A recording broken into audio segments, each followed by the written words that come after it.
first episode of the 40K Ice Cream Social, also known as 40K Ice Cream Social Part 1, also known as our GM's a dick who wouldn't give me a name for this.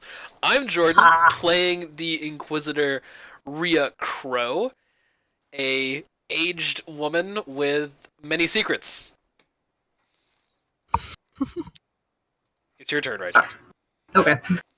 And I am the GM who refused to share the name of this campaign until the end of the session. No summary either. I'm Sam. I'm playing Jane Steele, the Inquisitor that might like the Xenotech a little bit too much. Hello, I am Alfarius, playing Anastasia Zephyr, who is not an asshole. Except for when he loses at poker. Well, yeah, but that's completely understandable. I'm Zach, playing Inquisitor Percival Anshelm, who, really the best I can say about him is that he is a psyker, and he is good at that. Yay, witches! And together, we're having an ice cream social in a swamp world. It's not witches if he's sanctioned. Okay, you're a sanctioned witch. Yay! If any of us were Hereticus, this would be a party that would implode immediately. Excuse me? If any of us were, one of us is! Yeah. Malleus! No. That's Arthur. Hereticus. Arthur is Malleus. Rhea Crow is very, very much Hereticus. Yeah, I mean, Okay, most of us, if I recall, are Ordo Xenos? Yeah, everybody but Rhea Crow's... Oh, wait. I'm Ordo Militarum. Fuck yeah, the order that Anastasia should have been in. Well, I mean, given Wait, Anastasia's background, though. It's a minor Ordo. Yes, a minor one. Oh! Indeed. Okay. Ordo Minoris. My dude. Okay, so 2 Ordo Xenos, 1 Ordo Hereticus, 1 Ordo Militarum all walk into a bar on a small... That serves exclusively ice cream. I'm gonna have to order that in somehow. Okay, are you guys ready? Oh yeah.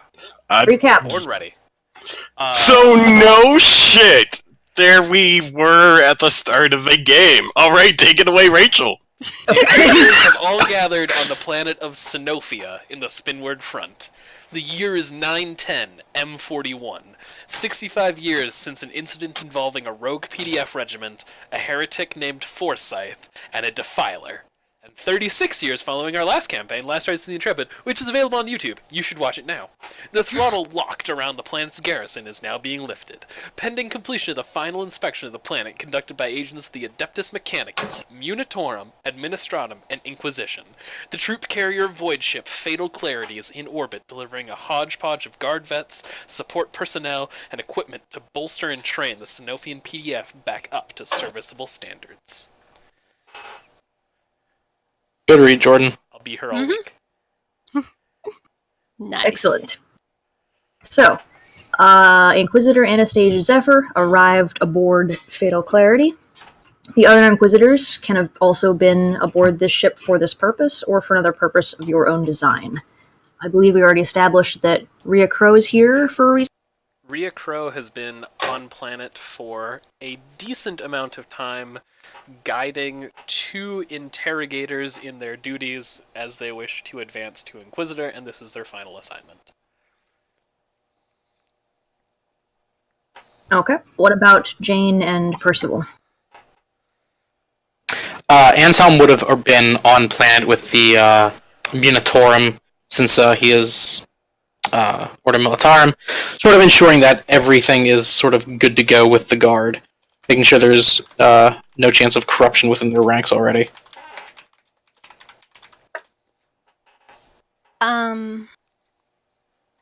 Jane's basically on her way back at the moment from something else, and just stopped by to look into and see... Is just stopping by to look in and see if there's any first in, last out smugglers and such that she could possibly track back to somebody more important. Times of change are a good time to look for these guys. Okay. Go ahead and roll me an inquiry test for that, flat. Okay. And Anna, while you're kind of here because your ship is here, did you have a greater purpose working with the PDF for the guard, or are you here in passing, or are you sightseeing? I am doing a combination of sightseeing and overseeing the transition. Because I have a personal stake in this. I'm sure you do. Alright, so let's see. You guys have all been about your business for, depending on how long you've been here, the better part of a week to a couple of months. So far, it seems to be progressing extremely slowly, but without any terrible incidents. You have met several people along your way. The local Administrator Prime, this is the guy who has been working on Sinofia for the past 35 years, getting the planet in imperial compliance.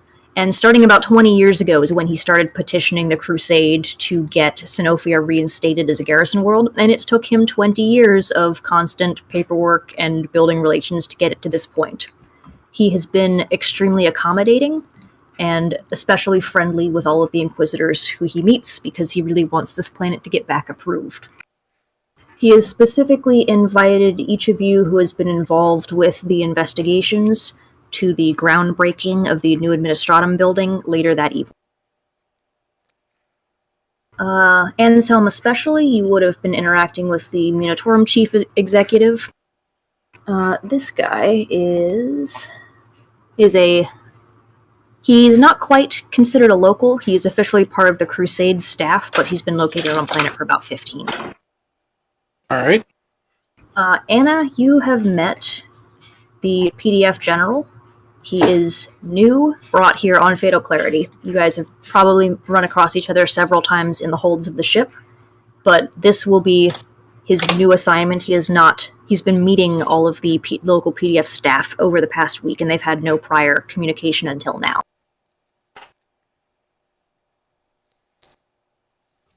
Excellent. It is mid-afternoon, about 4.5 hours until a groundbreaking. Is there anything you'd like to accomplish or explore during that time, separately or in groups? You are all aware of each other's presence. And actually, let me cover Jane's role first. Jane, you were investigating specifically smugglers? Yes, I'm investigating basically who's trying to set up shop here and who's trying to get stuff off planet before, it gets caught by all the investigations going on. Okay. You have found yourself relatively disappointed. This planet has been under scrutiny for so long that most of the locals have decided to keep their heads down and behave. Mm-hmm. You are catching some underground, mostly gambling, fighting some of the local swamp critters, but no off-planet rings. The Imperial Navy has had a small presence here. It's not a full blockade, but it's enough to keep the intermittent travelers quite far away. Okay. And you probably, during this investigation, would have met and talked to the local Imperial Navy old guy who's been on this picket line for forever. He does not have great relations with the rest of the planet. Okay. As far as he's concerned, this is an extremely boring and gross place. Never go down planet. Why would you do that? I can only imagine what he did to land this picket job. Well, he's entirely not incorrect. Mm-hmm.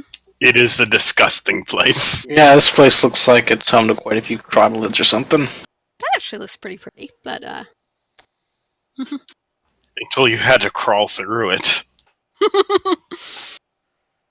That's what the environment suits are for. Thinking the guard get paid enough to have environment suits.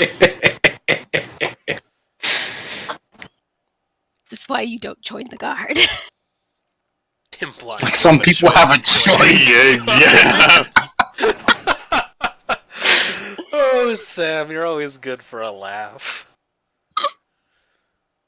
Okay.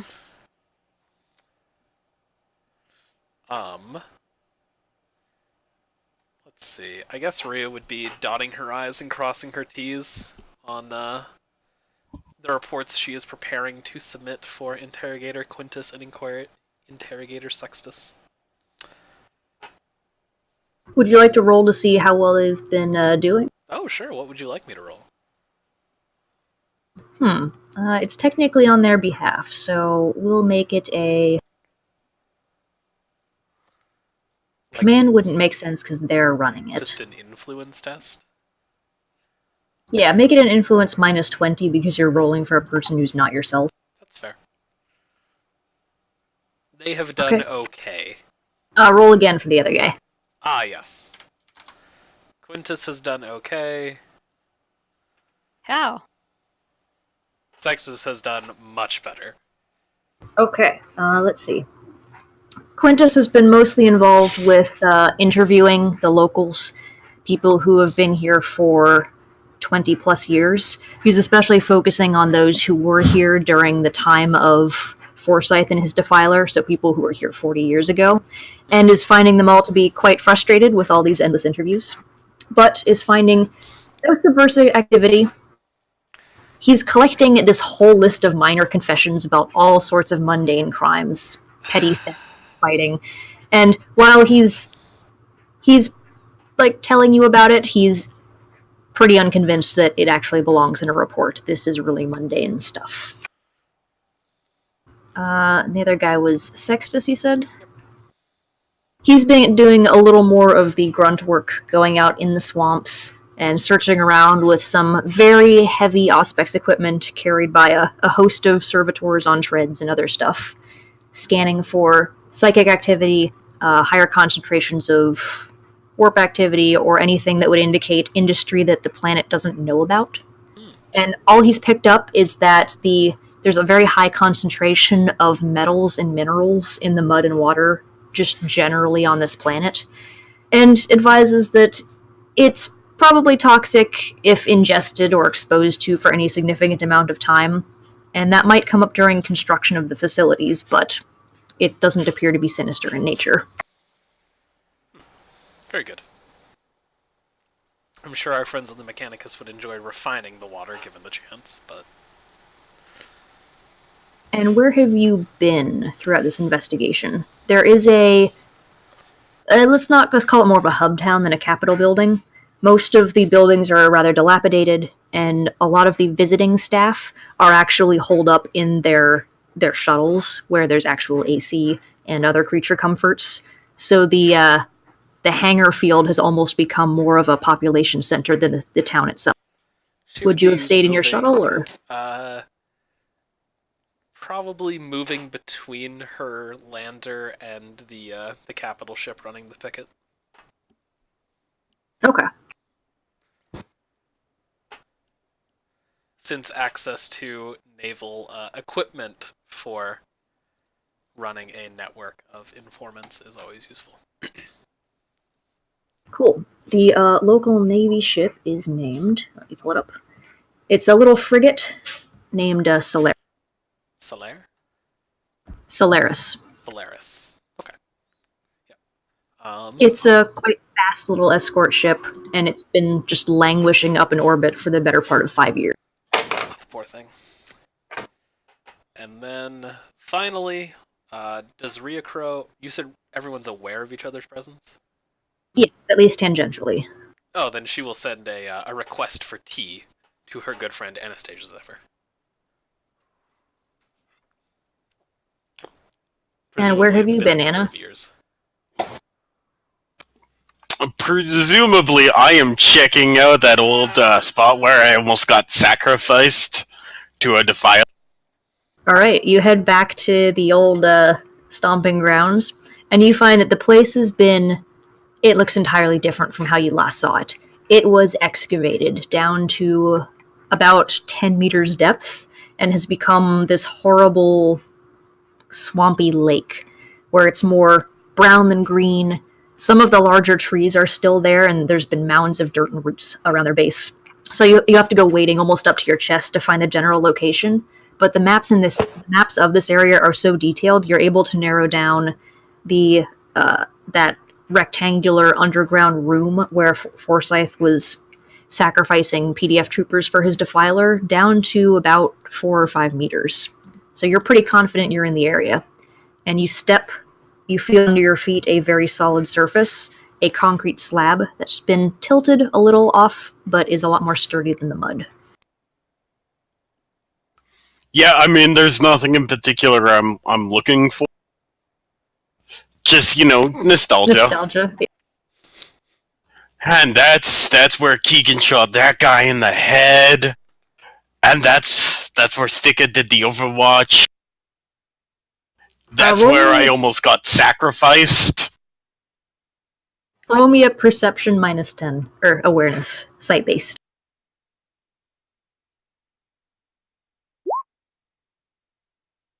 Wow, okay. Wow. On the largest tree that you are standing by, you see that a slab of the bark and a bit of the wood underneath has been cut out in a regular rectangle, and there is in a permanent marker a very fine inscription on the inside of that new divot, a series of numbers, 8 or 9 digits separated with a dash. I will copy down these digits. Okay. Doesn't seem anything familiar. It does not. It doesn't. It's not anything you remember from your time there. This looks like it was very intentionally carved out of the wood, and that's not what the PDF was doing while they were there.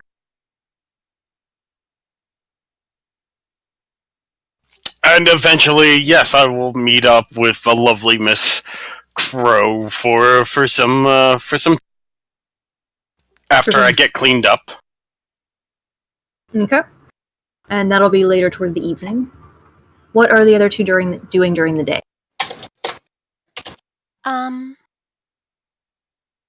Well, so I was asking around, and it turns out there's nothing around here.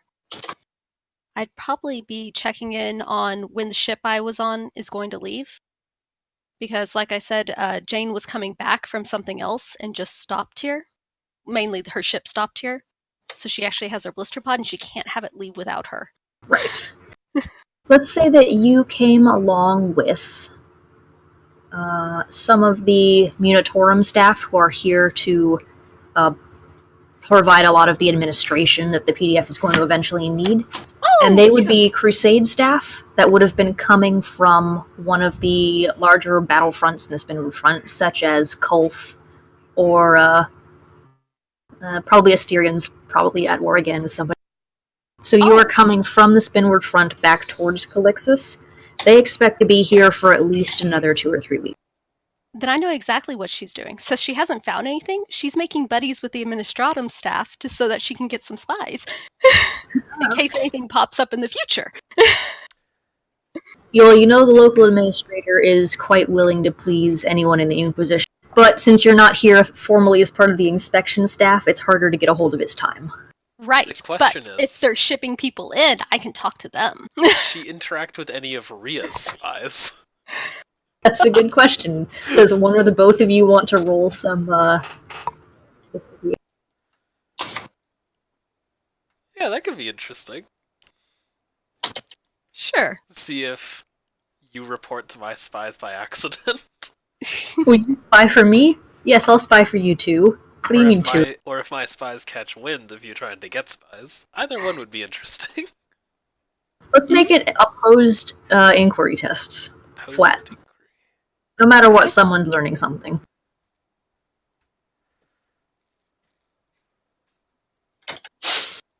Well, I roll. Ooh, that's... I am doing this among the Administratum, which makes sense. There it goes. This is Jane's home turf. I don't think your spies catch on to her spies. No, but Jane, you do talk to enough people that you manage to pick out at least you manage to pick out one of Ria's spies. Oh, with 4 degrees of success. Nice. As for your own efforts, you do find several of the Crusade staff who would be amenable to providing you some information, but you get the sense that they're a little reluctant because you don't have a military background. But they're ultimately cooperative. Mm-hmm. Okay. Yeah, and I'm mainly just telling them to keep an eye out. Here's where you can contact me if things go screwy and, you think it's about time somebody comes in and kills it all. Great, our own exterminatus button. Thank you. I used to play bass for Exterminatus button. That will be all. Nice. Okay. And what about Anselm? Anselm is sort of just going through a camp right now, making sure everything is in decent enough shape. Typically, it'd be more of the Munitorum's job to worry about, but he has experience in the guard. He knows sometimes they're a bit, not thorough enough or stupid. Yeah, making sure that they're doing what they're supposed to do. Yeah. What you would notice is that, first, the PDF on this planet is quite small and has been kept quite small. There were no additional people brought in from the outside during these 35 years, so it's been drawing from a very small local settler population. And their command structure is all pretty much entire locally, or actually done by Munitorum staff, which is highly unusual. But it's the sense of, we're not bringing in any new guard officers, but we need someone with outside eyes to watch. So a lot of the command and structure is very slack and undisciplined compared to what you're used to.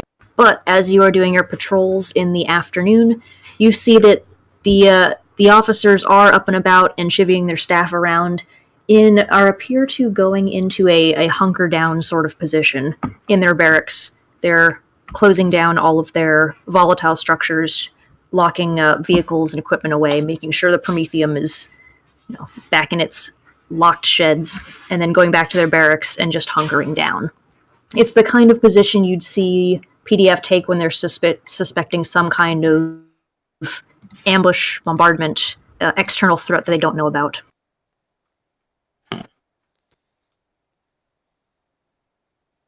All right. And also go ahead and roll me a... what would be appropriate here? I guess inquiry would still make the most sense. All right, inquiry. Yeah, just a flat inquiry.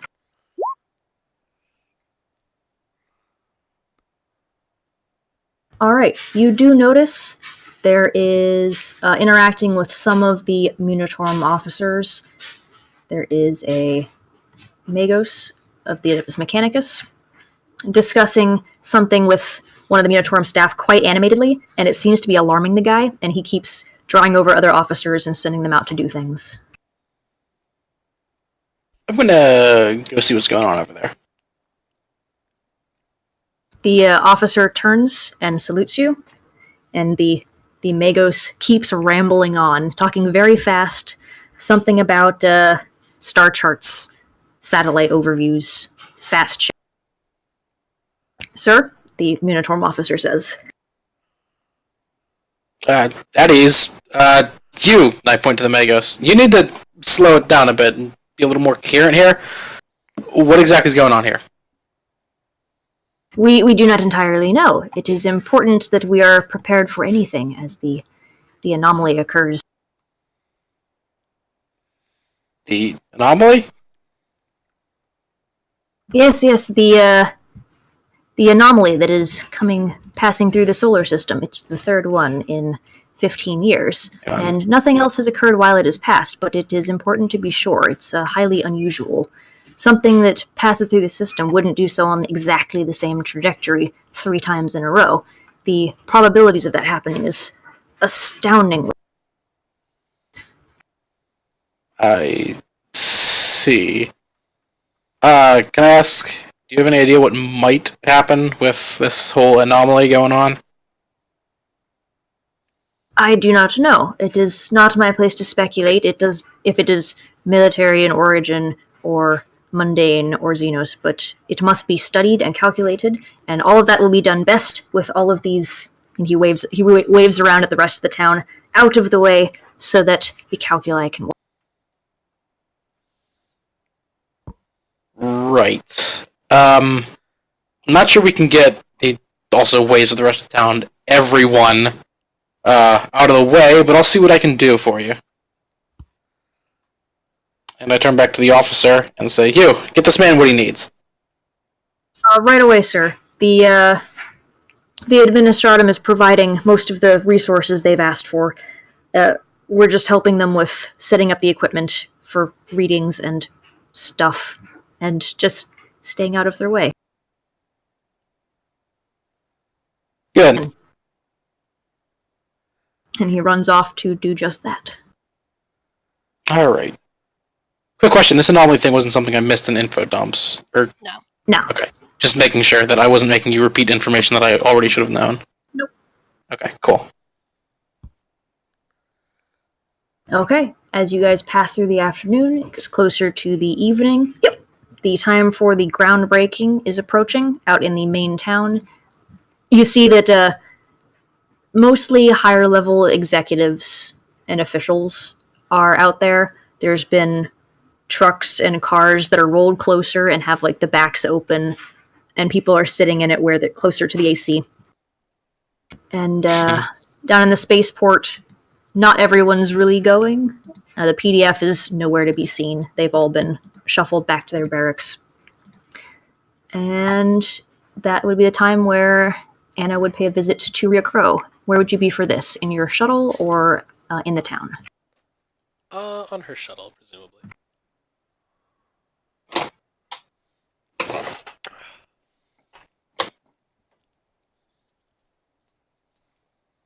And Anna? Yeah, I will go meet the lovely Miss Crow. Do you knock or just let yourself Well, in? yeah, I'm not a barbarian. A couple I seconds was an pass officer. after you knock, and Costello will open the door. And Anna would actually recognize Costella, if not by face, at least from a certain picture. Visitor? Hi!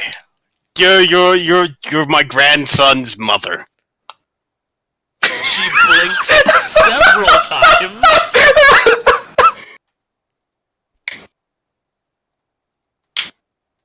Please do come in. And steps aside. Costella would have no idea what Anna looks like. Nor is she aware she has a child. You do look very similar to the picture. You've definitely aged, but I could never forget a face like that.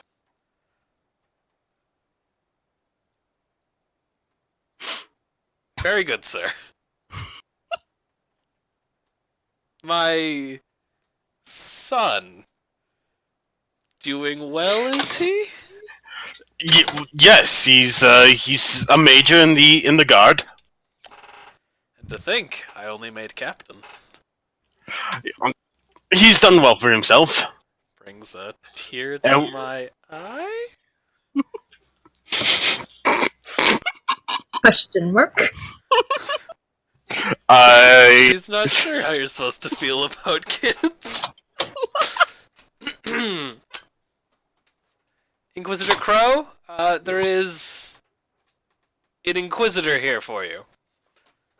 And she will busy herself with polishing a power axe and trying to figure out who the fuck Anastasia is.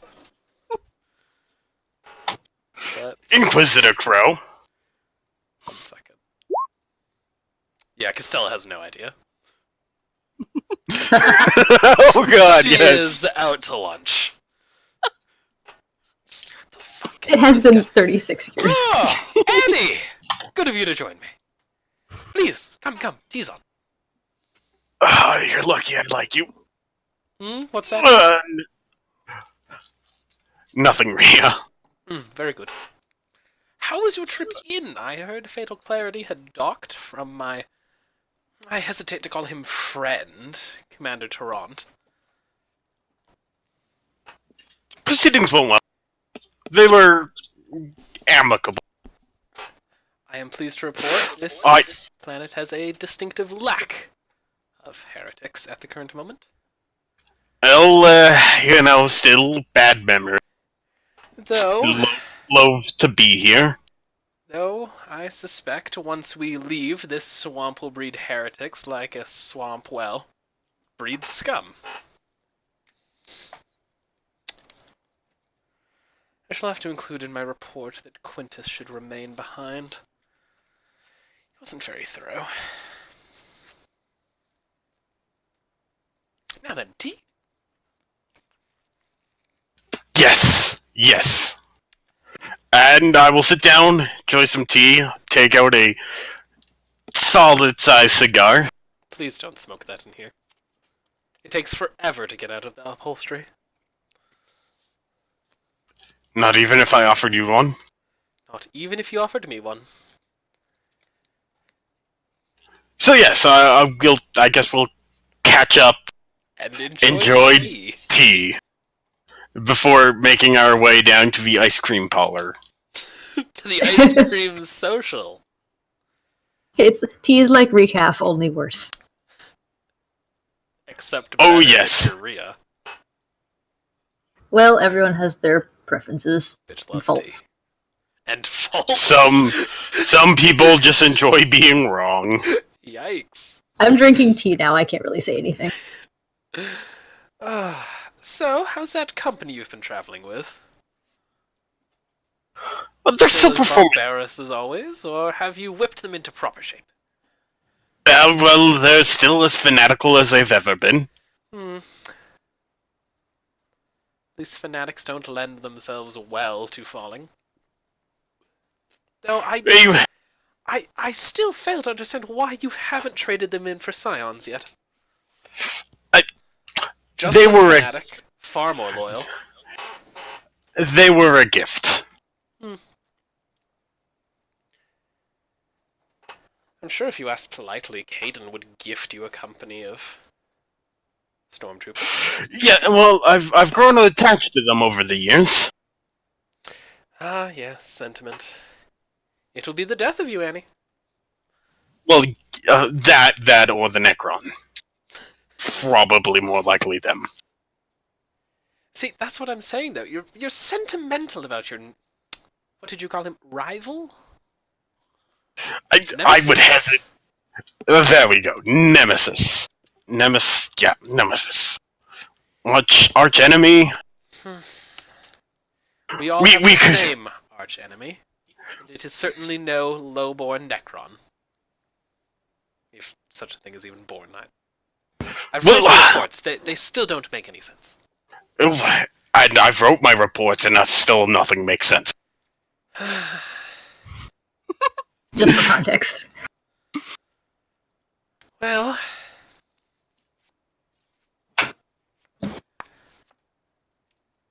Such are the mysteries. So, have you heard who else is on planet?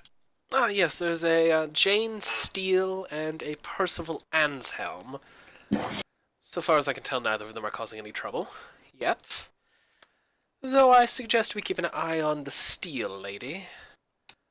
Percival seems too junior to get himself into any real issues. Well, I've had dealings with Miss Steele in the past.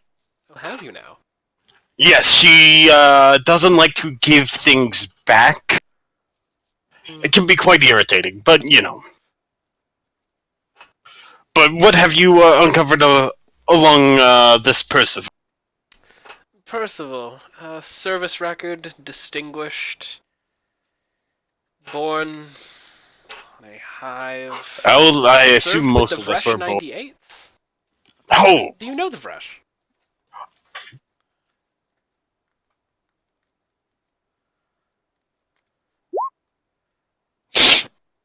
hell yes, I do. And he has a, I believe, manservant, though sometimes I believe it's more of a lover. He goes by Rod. Well, you know, we don't judge, Of course not. or at least I don't. Though I suppose we'll have to meet the two of them at this social tonight. Deneb's been Yes. bleating on like an old goat about the groundbreaking tonight. He wants all of the inquisitorial staff there. Believes that if he shows us a couple drones with... what's the word? Shovels in the soil, that he'll gain a little bit more favor and move on with this ridiculous posting. Yes, but the planet still bad memory. It has a lack of heretics, an abundance of For, scum. for now, Then we'll it become has. mellow. And then we will be back. And so I just imagine we carry on like this until the ice cream social. I assume we gab like old ladies until the ice cream social, yes. Yes. Yep. How far away is the ice cream social from where we are? Maybe, probably about 200 meters, 300. So not far enough to drive. I mean, you're an Inquisitor. You're you could right. drive wherever you want. Yeah. Far enough to drive. Well, yes, yeah, we are Inquisitors. We could operate auto carriages to get us. Oh, that would be a faux pas. We'll take the Wildcat transport buggy. No, we'll take our specifically transported down to the planet limousine. It's a swamp world. A limousine wouldn't work here. A swamp limousine. Yeah, It's a called heavy-duty- Wildcat transport buggy. Yeah, it's a stretch Wildcat transport buggy. There's two buggies and then, like, hitch them to each other. Oh no, So- they are added together. At the time of the social, Rio will take her transport buggy to the groundbreaking. Okay. When do Jane and Anselm intend to arrive? Jane will probably arrive a little early. This is actually something she's semi-interested in. Just because it's always good when the Administratum gets going, gets its buildings up. Means the world's going to be run properly. It is the rare opportunity to see actual efficiency from the Administratum. Yes, the one and only time that will ever happen. As a former member of the Administratum myself, I find the notion of efficiency laughable. As a former member of the Imperial Guard, I understand how efficient the Administratum can be. And since unfortunately this is not a video, you can't see the air quotation. Well, we can hear them. Oh, good. Sure can hear him. And what about Anselm? And his You're already in Ursula town, so. Ron. Yeah. Oh, dude, Ron's sick. Oh, Ron's Oh, sick. well, that's no good. Oh, shit. Does he got, need like, a- swamp diarrhea? Does he need a doctor? Is it? I mean, that's my excuse for why Ron doesn't have stats. He's sick. That art for Ron is incredible. Yeah. Holy shit. Thank you, Jordan. That is actually beautiful. I love it. Continue. He's allergic to swamp worlds. Yeah, that's actually a really good excuse. Or he doesn't like it in his Allergies. feet. Yeah. He's allergic to being devoured alive by a crotolid. Where's the fun in that? Okay, so Jane and Anselm, you guys are closer to the city itself. You see people starting to congregate. Some local civilians have been contracted to bring out food and drink and other refreshments. They have these big, thick, like, ice chests on wheels that they're wheeling around, and some of them do carry quite unusual and rare foods for swamp planets. You see Administratum officials stocking up on popsicles and slushies and ice cream cones and all kinds of things that will melt very quickly. People's hands and faces are swiftly turning colors that they're not normally. It's breaking a bit of the dignity of the moment, but it's so just hot and humid that no one seems to care. I do believe we shall have ourselves some ice cream at this ice cream social. Well, yes, but naturally we show up fashionably late. And by fashionably late, you mean, like, exactly on time. Well, no, we hover outside for like 30 seconds. Fashionable.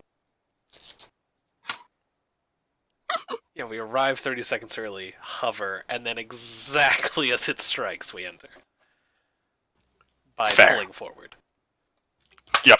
Rhea Over the doesn't believe in invisible being line. late. Being Well- late is for other people. I don't believe in being at this place at all, but here we are. Shame that. Say, do you see Jane or Percival if you've seen his briefing? Suppose it would be good to make our introductions.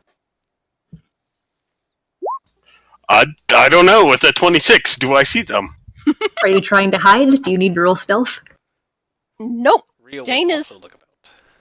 Jane is by the ice cream. By the ice cream. Well, yes, ice cream. In the grim darkness of a 41st millennium, there is only ice cream socials. And while technically the event has started, it does look like all the speeches and stuff has been delayed. You're seeing several junior Mechanicus guys, not super augmented in robes, and a gaggle of little administratum drones staking out with like ropes and survey stakes, a very large square area, and it looks like they're a little behind schedule. Do we see Yes. Anselm anywhere? Where is Anselm? Anselm would definitely be by the ice cream. He's taken off his coat and is sort of just right now in a bit of carapace armor, which he's tugging at the collar of, sort of trying to relieve the heat, but that doesn't work because it's carapace armor. Alright, Ria will disembark her buggy and slosh through to the ice cream chest. You're not even going to let me open the door for you. Well, of course she'd let you. Yeah, well, naturally, I will escort Miss Crow out. Don't want her to pull a hip or anything. That is a serious risk at her age. What is she? 150 years old. Jesus Christ, that's old. I mean, Roll acrobatics to exit the auto carriage. To be fair, my dude is only like 50. Yeah, my I'm- character's To be 110. fair, Anastasia's also 100. no, She's I am 110. 90. I am 99. Yeah, today's your 100th... Tomorrow's your 100th birthday, isn't it, Anna? I believe so. After a while, you just stop counting. Oh, tell me about that. I started counting in my 60s. Well, I got recruited into the Inquisition, and I kind of just gave up on the number. Who needs a number when you have a title? Well, I had a title before. Lieutenant. Or Captain. Captain, I should say. was captain for like 36 hours. Yes, I Yes, was you were captain for all of a day. a day and a half. Not very good. Now then, shall we make our introductions? Why, yes, m'lady. And Ria will bring up all 5'2" of herself in front of Anselm and look up, presumably. She's 5'2". Hey, Inquisitor? Is she a fucking squat? Oh, sorry. 5'2's a little bit below average. And you could say that, but them's fighting words. Inquisitor Percival Anselm? Yes. Pleasure. Wait, hang on. Fuck. I gotta remember the voice I had for him. Yes. Nice to meet you as well. And he extends a hand. She will take the hand and shake briefly. Inquisitor So- Ria oh. Crow. question. I was gonna say, Rhea knows who Anselm is, but was Rhea wearing anything that would indicate she is Inquisitor? She's wearing her Rosarius. Okay. It wouldn't matter anyway because I don't think Anselm would have any fucking clue who Rhea is. Fair. Oh, good. Another member of the Inquisition here. Indeed. Uh, And I believe you're standing quite close to a fourth of our number. How tall is Is Jane, that- Sam? Jane is actually shorter than Maria Crow Oh my by god. 2 inches. So they meet at eye level. and she They meet extends at a eye hand. level. Inquisitor Jane Steele, a pleasure.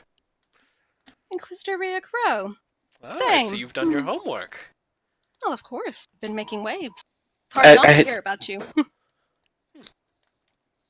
Nothing good, I hope. Oh, of course. Who wants to talk about the good? It doesn't make good gossip. Never. And besides, if a heretic has something good to say about you, you're doing a terrible job. Truly. So what brings you here? Overseeing several interrogators, neither of which are showing much promise. Oh, One keeps drawing up petty confessions for made-up crimes. The other came to the staggering conclusion that the water in the swamp is toxic. Brilliant. I could have told him that. And to think they want a recommendation. oh, so they're not yours? No, they are simply placed in my care to vouch for at the end of their time. You know how it is. What with the recommendations and the Oh no, process. people don't tend to loan me their people. For some reason, they don't think they'll get them back. I've heard such a rumor. Yes, I can attest to this. Inquisitor Steele, it's been a while. Inquisitor, his name? It's actually right Zephyr. beneath yours. Inquisitor Zephyr. It has. Now, last I remember, you did get what you needed out of our encounter. Yes, but nothing else that I lent you. But, I mean, you didn't fill out the proper paperwork. You missed Form B7. I can't return things if you don't fill out Form B7 at the time of handing them over. Oh god, I'm surrounded by... Miss, I have been in the Imperial Guard for a number of years. The one skill I took away from that is flawless paperwork. Oh, throne preserve me, I'm surrounded by fething bureaucrats. I earned my title of lieutenant, thank you very much. And Inquisitor Steele and I are surrounded by Munitorum grunts. Though you do not hear us complaining, Anselm. Please, have some manners. Grunts can at least be tolerable. Well, yes.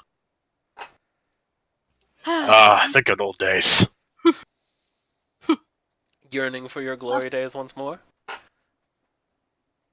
Well, yes, the time before I got shot in the head. Well, you know, Anna, there's a war on in the Spinward front. You may as well take part. Yeah. But there's always a war somewhere. Indeed. And I've already fought this war. One of And few it'll be planets, fought. too, as I hear it. Well, yes, such as Sinofia here. My regiment and I, we aided in the reclaiming it and turning it to the glorious slate of our immortal emperor. Oh, quite a nice claim. And you, Percival? Did you fight in the Spinward front? Spinward front, not that I can recall, really. At that point, most of my, time was sort of reserved to, unfortunately, paperwork. Paperwork. Yes. As a psyker. Yes, you were with the Vresh 98. Oh, right, yeah, sorry. Sorry, it's been a very tiring day, and I can't remember a lot right now. Ria's just trying to get the, trying to figure out if you're the type to lie to her about things she already knows about. I quite enjoyed my time fighting here. Well, less fighting, more shooting them in the back. But Colt was very nice. If you wish to find some interesting fellows. And they do tend to lose their paper.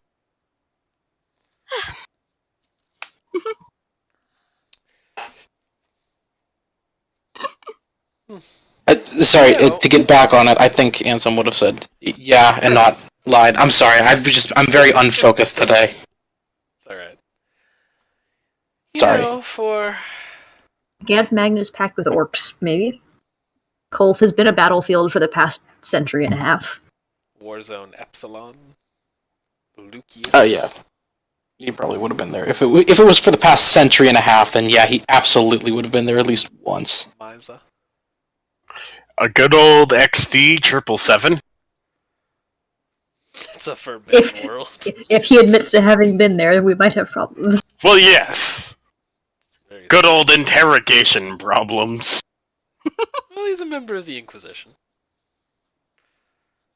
He can do what he wants. Naturally. Now. It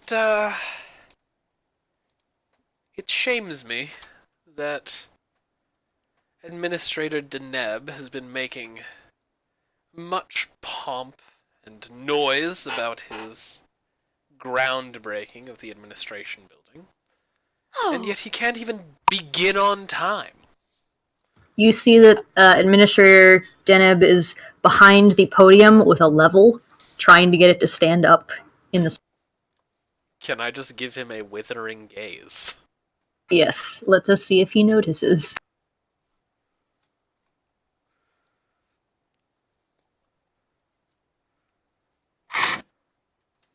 He does. You see him pause, kind of glance away from you, put the level very deliberately back in his pocket, and start tapping the bell attached to the podium to get everyone's attention. And in the background, you see all of the Munitorum drones, just like a gaggle of geese, start panicking, ruffling all their feathers, running around, trying to hammer stakes into the ground really fast. You hear someone start muttering about where the entrenching tools are. Wasn't someone supposed to bring a shovel? What's a ground breaking without the ground being broken? We can just use our hands, it's that soft.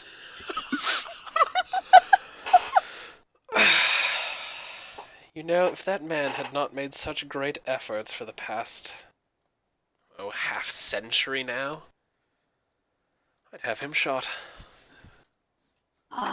Since when does the Administratum do anything? To do it properly, it must at least 3 times over. Still, triplicate is no excuse for tardiness.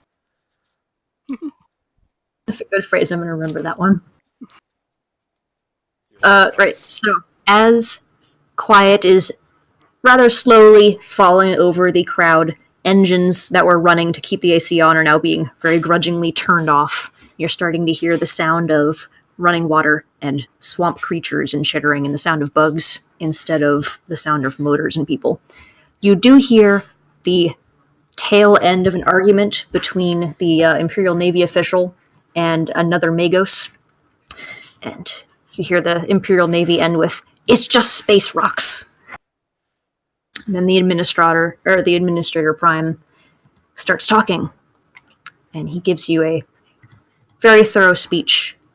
Friends and allies of the great God Emperor's Imperium, we've gathered here today to begin the groundbreaking of the primary administratum facility on the planet of Sinofia, which has for the past 120 years been intended to be a staging ground for the Spinward Front campaign. And he goes into a rather long-winded history of the campaign and all of the intent of what this world should become. He never actually mentions or does anything more than allude to the disaster of Forsyth in the Rogue PDF. He keeps acting like this is just the natural culmination of 120 years of work. And then at the end of his speech, he gives a signal, and then he gives it again, and a tech priest squishes over, pulls out, leans over and uses his mechadendrite to scoop a bit of earth out of the ground. And then you see him turn around and stalk back over to the rest of the Magi and start mumbling about trajectories again. We must mobilize one of the ships, a satellite, if nothing else. And the administrator gives his closing remarks and then orders that the groundbreaking will continue throughout the night. I expect to see some progress by the morning. As do I, Administrator Deneb, Rhea will say to her group and to no one else. I imagine by tomorrow morning we'll have a lake. Actually, Sam, related, they roll me a die of luck for tonight's weather. Oh, okay. Definitely a lake. It's going to rain. Fun fact, it's actually already raining. As the administrator gives his signal that all shall enjoy food and drink for the rest of the evening, then it just barely starts to trickle, and you see as a collective motion all of the locals are starting to cover their ice chests with the lid. Might I suggest the 4 of us seek cover? Yes, that would. There are several of those open-sided, long tents set up a little farther back with, like, picnic tables and stuff at them. And you see that officials have been gathering in them, actually intermingling pretty thoroughly. You're not seeing too many cliques among the groups, except, of course, the Edmec. Is there one that is more or less free? They're, of the AdMech or just a general person? Just like a general, like, tent that's, like, devoid of people currently. Roll me a die of luck. Also Follow-up just question. one word. If there isn't, does one empty as we head towards it? Okay, you don't find one that is quite empty. As you guys collectively march your way over, you do see that the few people in it all start scooching over toward the backside under the pretense of going to get more, barbecued swamps. Except for one guy who is sitting all by himself and does not care a whit for whoever's joining him. Anyone who's really studied up on who's here would recognize this is the local Magos Juris guy. Ah, Just one of So our your own. tech priest equivalent, who does not particularly care about anyone. Well, of course we should sit with him. yes. Megos Justicar. Pleasure to see you here. Inquisitors, has your business been conducted fruitfully? We found no heretics, so I guess can't be too. While one can never be too careful, Sinofia is currently satisfactory to our standards. Given the current situation, it seems improbable that you would have missed one. I don't suppose you found any. Well, It was one of your own order. Well, one of the tech priests that was the main leader, was it not? absolutely, it was. You get a very long stare, hearing only just the sound of clicking from all his internal systems. And then he says, "My observations have met the predictions." I managed to knock it out and drag it back. Yes, and it presented with much corruption, however, gleaned some useful information from it. And it has since been cleansed properly. And destroyed. Most thoroughly, up to Alpha Order specs. Very good. But I did receive a medal eventually. As soon as I Let me- became an inquisitor, and I researched the fact that I actually earned medals. Yes, are you wearing it currently? Sure, why the hell You not? have to roll. Uh, It's the Cogmanoris, an appropriate accolade for one of your level. what am I? There was some mutterings amongst your fellows, Megos. Do you know Indeed. about what? I expect to be approached about the matter within the next 7 to 8 minutes. It will take some time for their remaining biological functions to work up the nerve. Now that you have also arrived, I predict it will be 12 minutes, but it seems important that you are also there. Then please stay. Oh, do please have them get the briefing in Gotham. For the next 12 minutes at least, we shall stay. Now, do you think we have to go get our own barbecue, or they'll bring it to us? I don't think anyone that doesn't have to. You wish to eat the local fare? Well, the last time I was here wasn't terrible. Yes, I suppose I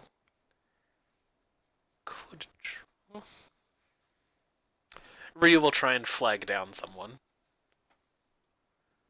Okay, you managed to flag down one of the actual locals, so not affiliated with an imperial. You there, local! Yes, ma'am.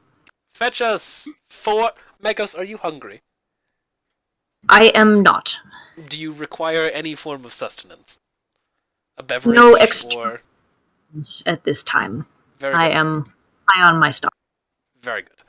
4 plates of whatever it is you people eat around here. Oh yes, right away, ma'am. And he goes trotting off and returns with a stacked contraption that has like 4 plates slotted in it. And it appears to be, well, you know it to be a local kind of snake that's been cut up into rings, where the vertebrae of the snake is forming the backbone of the way it's stacked and like smoked and then covered in some kind of sauce. So you'd pick it up by the vertebrae and eat the meat from around it and then like leave the bit behind. And there's also a local vegetable, and it's just your normal spongy, unidentifiable, grayish-white root thing. Protein and root vegetables. So much better. Classic PDF fare. Hey, it's better than nutrition bars. I suppose it was too much to ask that they bring cutlery as well. I'm surprised they don't Savages on have. this planet. Surprised somebody doesn't have rocks or something. This. Well, they're trying to. Oh, had you desired if groks, we could have gone back to my flyer. I'm Yes. No. I am assuming that they're trying to impress us with the local cuisine to win us towards their side. If this is meant to impress, I shudder to think what they'll be serving for a digestive. But I will eat my fill. Yep. Yeah. Yep, Manselm's gonna eat as well. Take out a fine cigar. Oh, would you not smoke that in here? I can't smoke in your shuttle. I can't smoke under the tent. What do you want from me? You can step outside and smoke. Anna, you The rain has know picked how up. those things are on my lungs. I'd rather not ask Yes. the Magos here to perform a ritual cleansing. For one, it's beneath his station. For two, I'm not sure he'd want to do it. You hear a click, and the Magos starts emitting a very tiny strain of like colored incense from these shoulder. Pray continue. I will no longer be affected. Oh, he's my hero. He's still a filthy admig, and I don't trust him. Fuck you. But he's alright. Oh yeah, no, I will stand away from the rest of the party to smoke this fine cigar. Okay, if you do step outside, the rain has picked up a bit, so you'll have to like protect it from getting too wet. Oh no, I'm not stepping outside of a tent. Okay, the tent is wide enough that you can be a dozen paces away and still under the cover. And almost exactly 12 minutes later, you see one Mechanicus. What's the rank below Magos, but it's not like an engine seat? Adept. Yeah. One Mechanicus Adept and one member of the local administratum very slowly walk over to the table carrying a couple of data slates. They're doing that thing where they're trying to look like their hands are full even though they're not carrying quite that much. Like to avoid saluting kind of thing. They stop before the table. The Magos, or the Adept, says something in binary, and the Administrator says, Inquisitors, might we borrow a moment of your time for a matter of possible interest? Of course. Yes, I will approach the table. Indeed. And the Magos Eurus replies again in binary, and they have a very short, brief exchange. The Magos Eurus stands up and says, I will see to preparations for the matter, continue to brief the others, and he leaves. Clearly he's gotten the entire... Did we, is it okay to say Jane has... Jane has a or what? Would I have to Sorry. would I have to have one of my skulls floating around, or can I have a recorder? Yeah, it's pretty reasonable to have. She recorded the binary. Okay. Because she knew that was coming. Okay, you have the binaric string. Okay. The administrator adept lays several data slates side by side on the table and begins to explain that we have observed from our local satellites an anomaly. It's an object that passes through the system quite regularly. The one that will pass through later this evening is the third such anomaly. And initially it didn't attract any attention. It wasn't crossing close to any of to the planet itself or any of our satellites in orbit. It wasn't a danger. But it attracted our attention when, 5 years later, an identical massed object came through on an identical vector. And he turns and consults with the Magos for talking about dates and speeds and velocities. And then says, this second one, it did follow, is exactly the same as the first. We began to scan it, but it's moving fast. An appreciable proportion of the speed of light, but entirely just through void space. By the time we had gathered our resources and sent out an investigatory team, it had already crossed out past the Manival point. We couldn't get a trajectory on it. But that was 5 years ago to the day, and we have detected a third such anomaly. We had... Sorry, I've got the cat climbing up my back right now. It sounds as if Slightly on my distracting. shoulder. what A little you bit. have I will be is right back. a space Hulk making a routine passage to the system. Routine? But Space They- Hulks have been known to be locked in patterns before. the Mechanicus Adept nods and says, that does seem to be one of the more likely possibilities. That it is locked in some sort of loop for it to follow exactly the same pattern. And the administrator says, but I don't think warp travel is so imprecise, and space hulks, they aren't navigated, so it would really come out in the same place every time. Excuse me, what is your name? Let me name.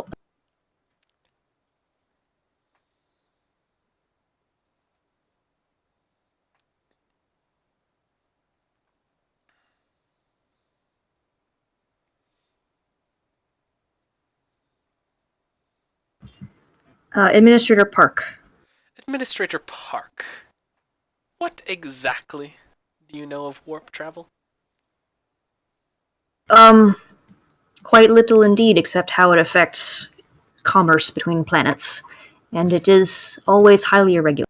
And yet you sounded so certain in your knowledge of warp travel, so as to extrapolate it would be impossible for a Hulk to be locked in an endless loop in the Imperium, whereby it travels through here. Inquisitor, I meant no such absolute certainty. I only expressed my ignorance so that you could correct me in a proper... Quite so. If it is indeed a space Hulk, then... Well... And the tech priest takes over and says, we had made a request of the local navy to go out and, if not engage it, at least to observe it, but they have considered it to be uninteresting space debris and outside of their jurisdiction. However, it is so anomalous that surely it would attract the attention of the Ordos as well as my own superiors. A reasonable assertion.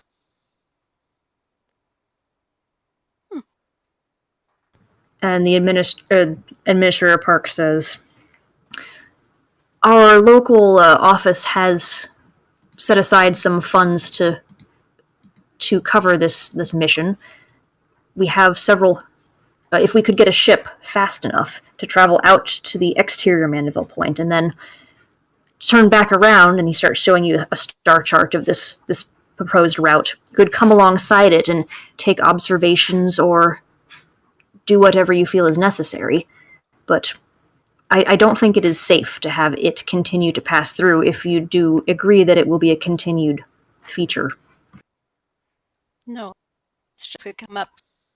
I can imagine Magos. 1,000. Yes. I'm sorry, Jane. Continue. Oh, no. I just agree with him. Having something so regular that is apparently traveling in the warp, possibly? Nothing good can come from that. We worry about heretic, but this would draw. Quite so. Magos, would you care to calculate the probability that they will see a fourth return trip of this object? The probability at this point is 99.87%, Inquisitor. For, accounting for rounding errors, of course. Naturally. Then I motion that we requisition ourselves a ship. It's about time we did something interesting on this damnable planet anyways, right? The Solaris is a very fast ship. If we could only get the Navy to agree to lend it to us for...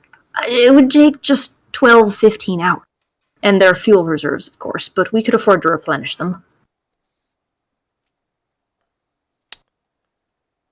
I shall speak with Commander Tarrant. Yes, Inquisitor, and if there is anything else you need from us, information, resources, we certainly want the situation resolved before this planet is reinstated. Of course. What ship was Jane in? She didn't come in on the... Did she? You came in on board a different ship than the Solaris. I didn't give it a name. Do you want to? No, I didn't. I just wanted to make sure I hadn't forgotten it. It would be a larger ship, probably some kind of light cruiser or something that's designed for bulk transport. Okay. Anastasia, how fast is Fatal Clarity? Rachel, my GM. Just a random. It gives the acceleration. It doesn't say how fast. And what's the acceleration of the frigate? Let me check. I didn't write out its stats in a document like that.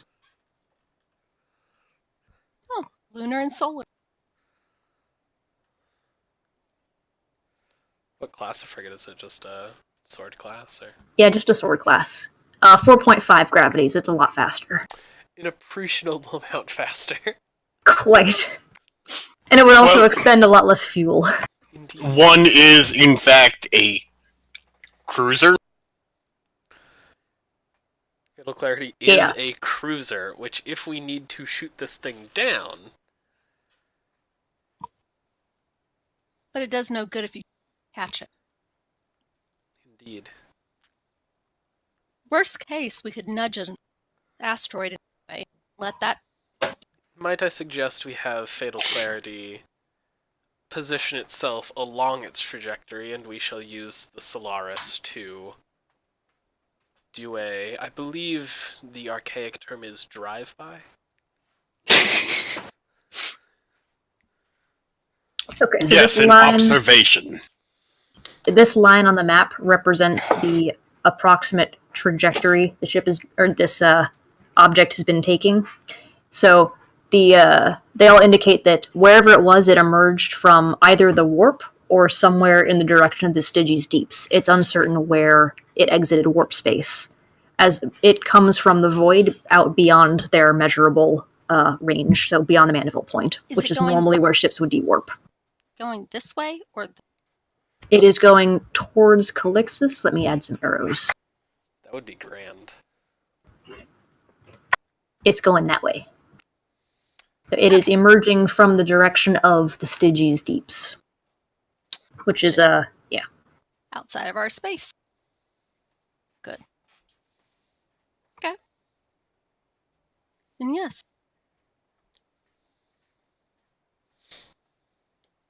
Maybe it'll be a space Hulk and we can find something interesting.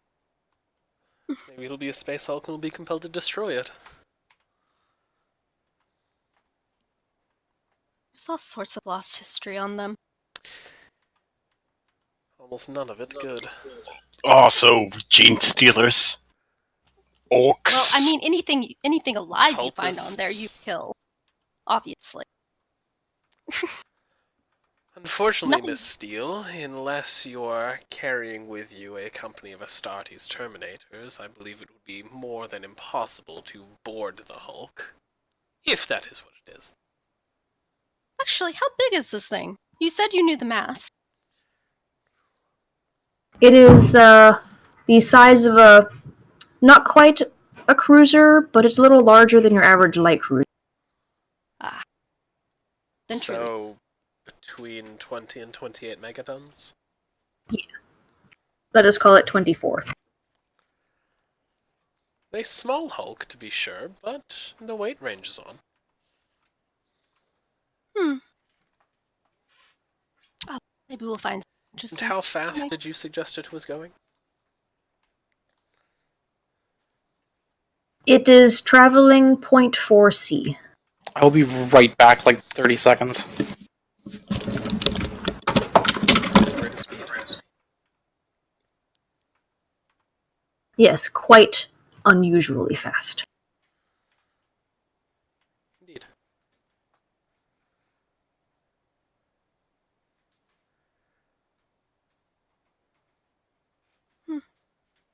Well, then the rest we shall talk to the lovely Navy.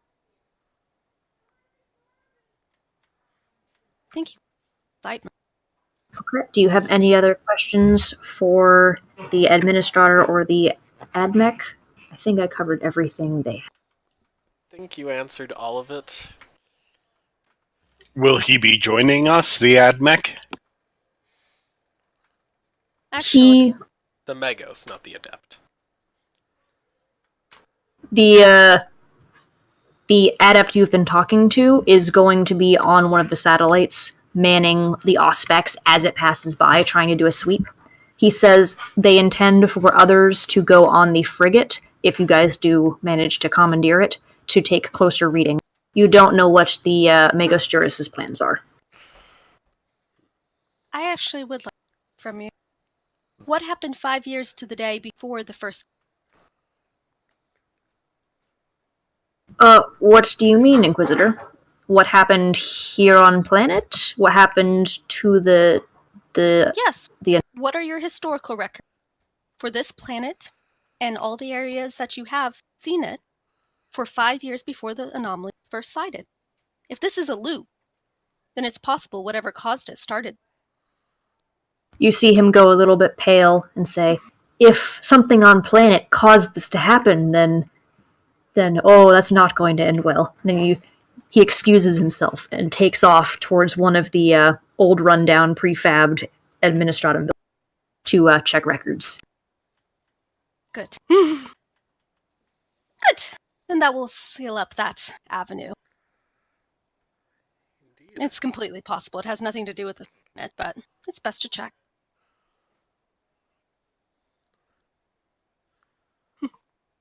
Just so. Now, shall we go inquire about getting us another ship? Indeed. Fighting. I assume you all have your own shuttles. Though, if you would like to arrive as one party, I would volunteer my own. That, might be. I'm not quite certain what I came down on has gone. For a woman with a number of knickknacks, it surprises me you don't own your own transport. Oh, I own transport when I can just borrow other people. There's always someone going where I need to go. Or they determine that they are going to go after I speak with them. Obviously. Of course. Yeah, let's take your shuttle. Very good. Anselm? Besides, Oh, sorry, I'm just coughing. Understandable. That damnable cigar smoke that Anastasia is so fond of. It's hell on my lungs. It's good for the lungs, trust me. That's a lie. If you think it's hell on yours, imagine what it does to a pair of mechanical. You mean your mechanicals aren't dealing with it better than? Oh, Yes, they're I would think scrubbing you'd have it, but better it quality. burns through the filters faster than I care for. Hey, at least you don't risk getting a black lung or whatever. Secondhand smoke. That's what I'm thinking of. Cancer from secondhand smoke? Indeed. Yeah. I will have you know I have been smoking these for a very long time, and I have never gotten a single cancer. I don't think that's how it works, Zephyr. Most likely, RJ. What are doctors?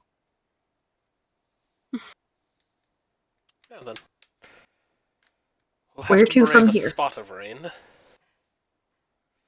Let me just check something. Because I think that we can do this, but I just want to double check.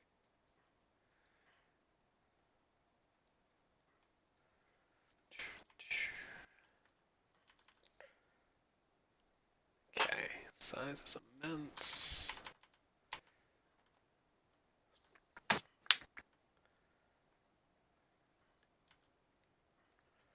Probably don't have room on an Aquila lander to roll in on a Wildcat buggy, do we? Yeah, I don't think they would have that much Yeah, open definitely storage. not. Jarvis Lighter, maybe, but an Aquila Lander, now it's mostly seat space. Yeah. Yeah. Okay. Well, we'll hop in the buggy. Drive over to the lander. Okay. Is Anastasia still a gentleman and opening people's doors? Well, naturally. At least for the ladies. What a dear. Well, And Lynn has taught me well. Anselm opens it with his mind. opens the door with his mind? Alright, roll perils. Go ahead, roll your power. Alright, just willpower? Or, Uh, Psychana. For Yes, incidental psycho. narrative use, I Shit. don't think I'll make you roll. But Alright. wouldn't it be funny if he did? If I just Perils of the Warp and summon a Bloodthirster? If you really want to, you can roll a d100 just to see if you get doubles. I want to. Imagine But if I'm he not rolls going to go. You failed to move the doorknob. That was Yeah. very close to doubles. Yeah. Before we took off, Jane messaged Mo to show up with her. She trusts him to manage to find information there, or to commandeer it. Now, whose shuttle did you guys go back to? Ria's? Yeah. Mhm. Okay. Costella once more opens the door for everyone, eyeing everyone with a wary glance. I'm hurt. She still is confused by you.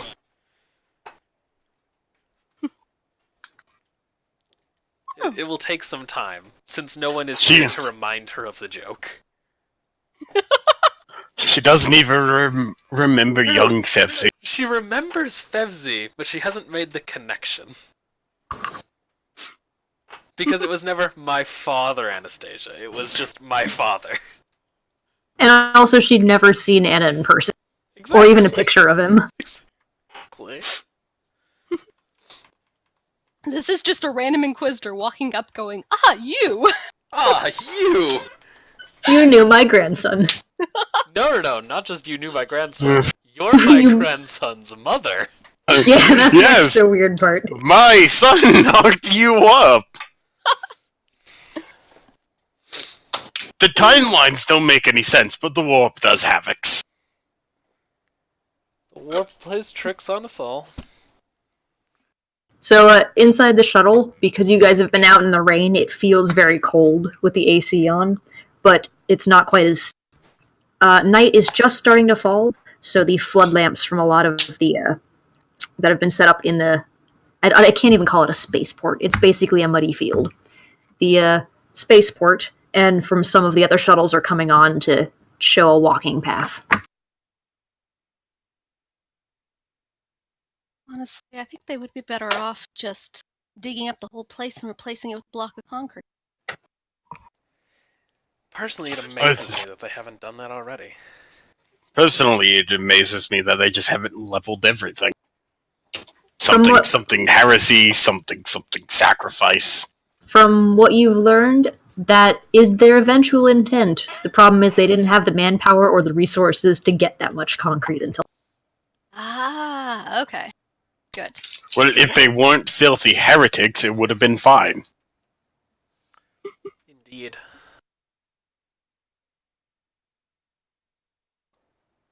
Does Mo manage to make it there in time before we start our startup?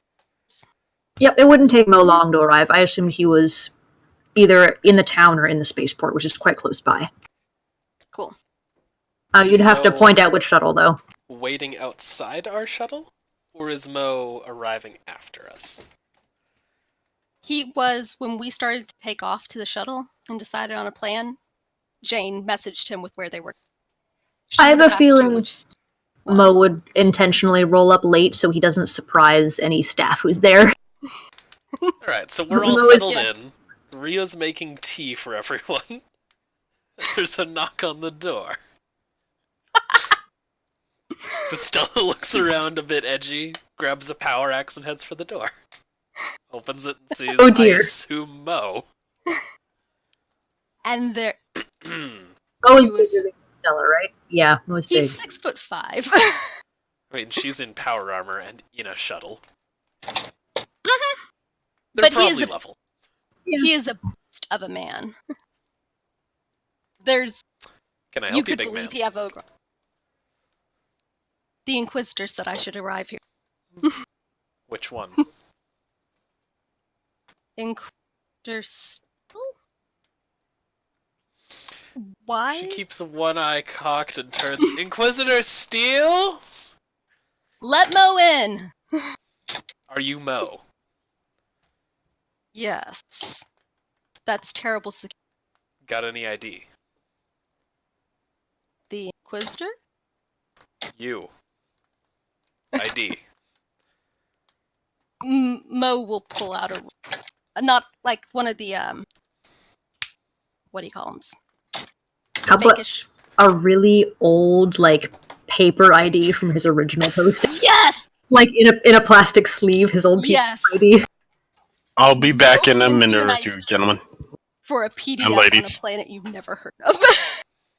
She stares at it for a minute.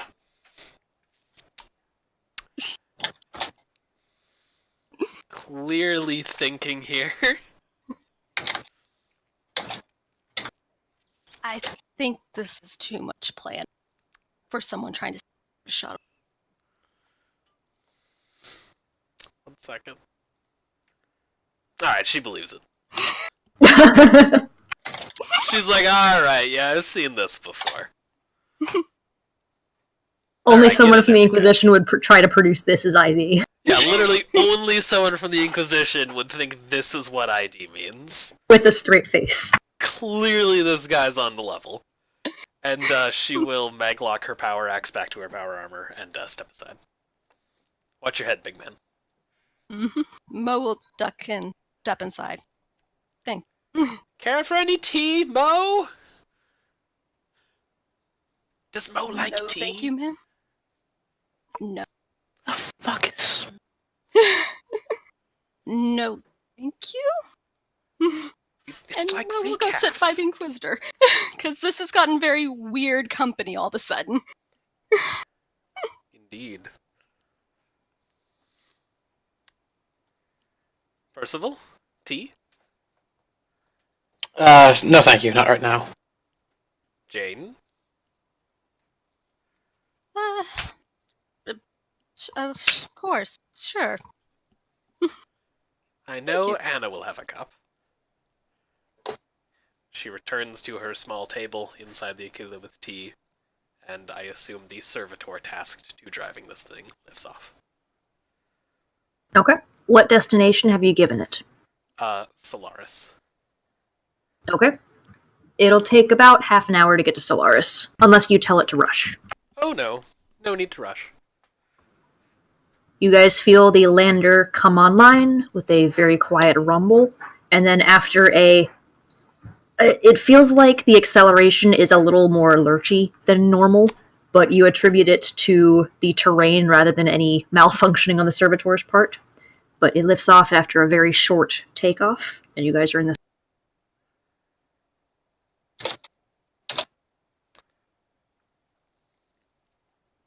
Anything you intend to do in transit? So, Jane, Yes. I hear you had your start with the most illustrious Lord Caden. That's quite an interesting thing to hear. Indeed You it must was. be digging around all sorts of interesting places to hear things like that. Oh, let me guess. They also say that Lord Kadam is actually. Have you heard the one? That Lord Kadam is actually a gene stealer. And I all his have. interrogators are his children that he's trying to infect the rest of the universe with. Quite an interesting rumor. Indeed. And I'm back. I also heard the one about Lord Caden being 3 squats in a trench coat. Oh, wow. Wait, that one isn't true. One of those is true.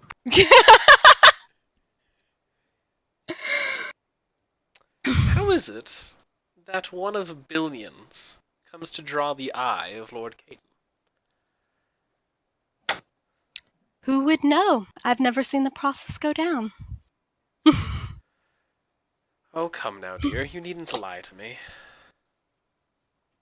Lie? Oh, I'm not lying at all. I've never seen such a process. Who possibly could know what draws his attention?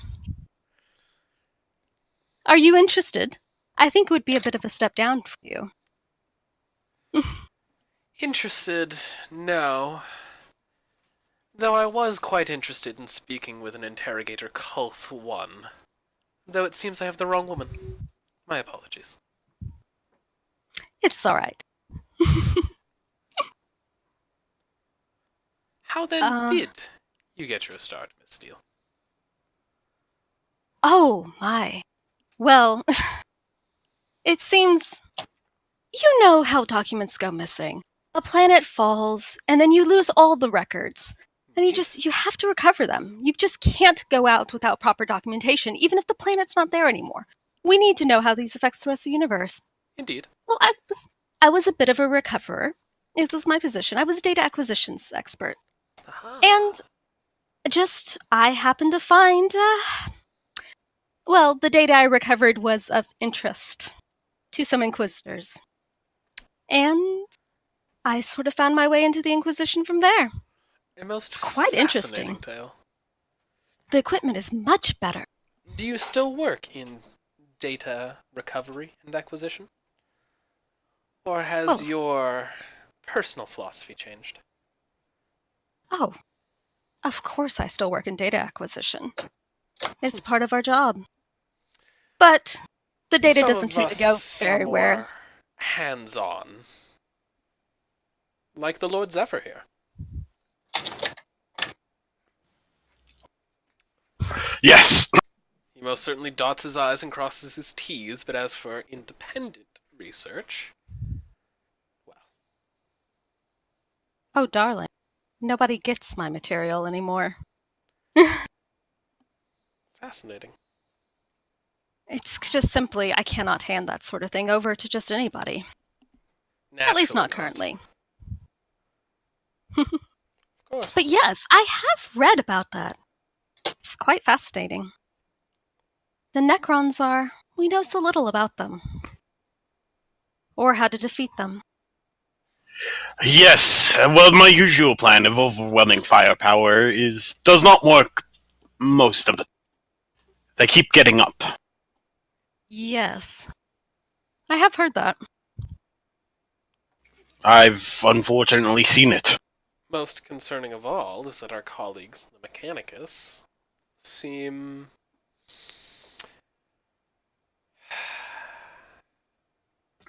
Oddly fascinated is fascinated is a word. I It's a do not polite believe terminology. I would use that as the word, but you are correct. It's the polite one. More curiosity than sense. Well, In the spades. the Adeptus Mechanicus, do they have any sense to begin with? Quite a bit No. more than you or I.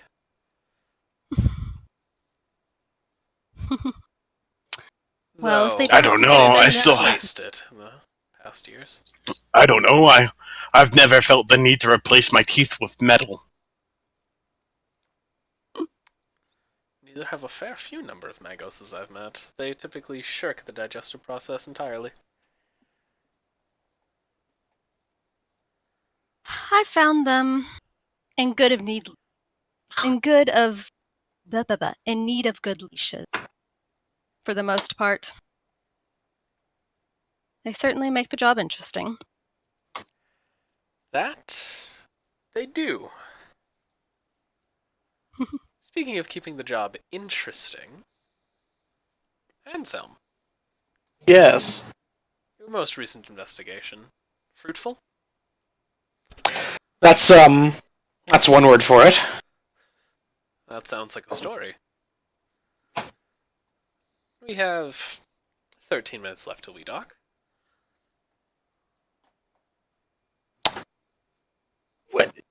Well, it's essentially just the story and his backstory, but sure, I'll tell it from his perspective. So you haven't met Ron yet. Great guy. But He's you know. your lover, correct? What? Well, there's no shame in it. Certainly, there's no. no shame. We've all been No. known to take a lover or two now and then. No, Ron and I are just friends. He has a wife and children. I made the horrible choice of getting married. Ron's Have just the not. time to have a wife and children in this line of work? Well, to be fair, they're Good for you, Ron. also. Yeah, Uh, good for Ron. But hang on, I'm sorry. No, I can't tell the story. Why did you think Ron and I were lovers? Well, you know what they say about the Navy. I wasn't in the Navy. Oh, but Ron is. And He flew a Valkyrie for the Guard. Is that the Navy? yes. Commander. That sounds like the Navy to me, sir. Well, that is exactly what my wife was. She was in the Navy, and she flew us around on a Valkyrie, and we ended up having 4 children together. And how is Ms. DeRose? Doing well, I hope. Yes. Is she aboard Fatal Clarity as well? For now, but she and the rest of my retinue will be running a mission shortly. The rest of your brood? Well, if you want to be polite, yes. You have certainly turned the Inquisition into quite the family business. Yes, I've had 2 children take up the mantle. One decided to leave and just become somewhat of a rogue trader. Well, that's probably for the best. However, I believe it was my own protege who helped elevate him to that rank. Yes, yes. But it seems your Miss Grace has forgotten all about him and her offspring. Is that so? Well, I'm sad or she doesn't recognize me. I don't believe she's ever met you. Nor seen your picture. You mean you don't keep the pictures of us anymore? Darling, I burnt those years ago. Yeah, I couldn't blame you. They caught you in such a bad light. Well, it's probably the large mechanical glowing eye. It catches everything in a really bad light. Well, you know, they say the camera adds 20 pounds, but I think in your case it was closer to 30. They simply had to be done away with. Ah,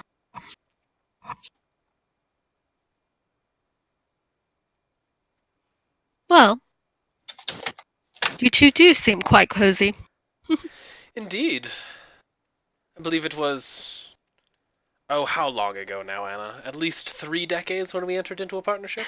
Yes. When you aided the young Zephyr in retrieving some aid. Indeed. It was a pleasure. An offer which, now that we're all here, I suppose I should extend to the other parties at this table. It's a little early for a join me or die speech, isn't it? Oh, it's not. It's not Too a join early? me or die. She's not going to say join me or die. Of course not, that would be too crass. Exactly. I run a network of like-minded individuals in the Inquisition. You see, I have found it is more difficult to accomplish our mandate when we're working against one another. I seek to rectify that.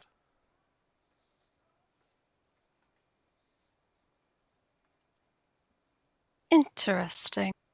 So, Yes. what's the whole catch to this? There's no No. catch. We exchange information, we exchange help. Sometimes my savants or your savants catch something the other missed. Occasionally I find a nugget of information that lends itself to someone else's expertise. Occasionally I pass heretics off to Miss Crow. Occasionally I find a tomb world and pass it off to Lord Zephyr. Well, Miss Crow, I must say my information is just as available to you as anyone else. Which Just is fill out to the proper form. say, not at all, as you said earlier. Oh, I do share with the proper people, just not everything. Of course. To be blunt, if I shared everything, I would have to kill you. No matter your rank. Better have tried.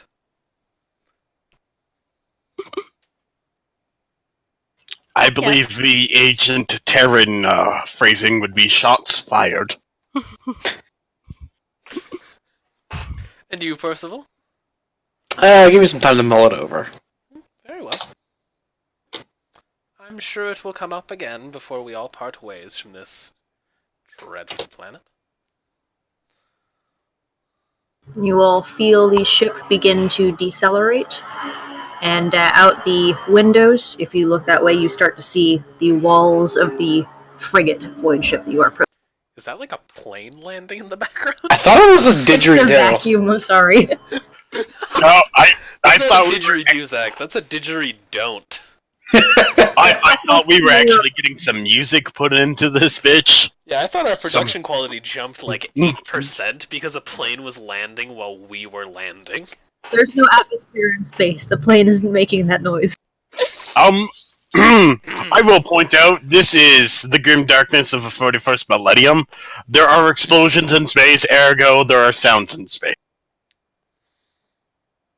That is true. The warp does strange things. Forget the promise of science. For all but the most basic has been lost.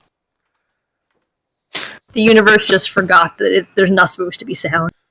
I mean, it's right there in the opening crawl. I mean, I'm not sure if you know that the orcs were right all along, but the orcs were right all. When were the orcs ever wrong? Yes. Always. Never. Orcs are always right about everything. Well, except for who is brutally cunning and who's cunningly brutal. I mean, clearly that's Mork and Glork, respectively. I actually think that's for real fleshed out in the Codex. No, Or it, it's in the is codex it? that we don't. No. I'm fairly certain it is in the 8th edition Codex, Jordan. yeah. Is it? Jordan, when we go on break, I'm going to bust out my 8th edition Codex and slap you in the face with it. And then I'm gonna call your Maybe talk 8th dirty edition to me. codex fucking bullshit, and I'll go find my 5th edition codex and tell you what's up. This is the most recent canon, alright? Sticks So and it's stones the right break one. my bones, but Mork will kick your teeth in, you big bucker. I'm just saying, my 5th edition codex comes with better special characters.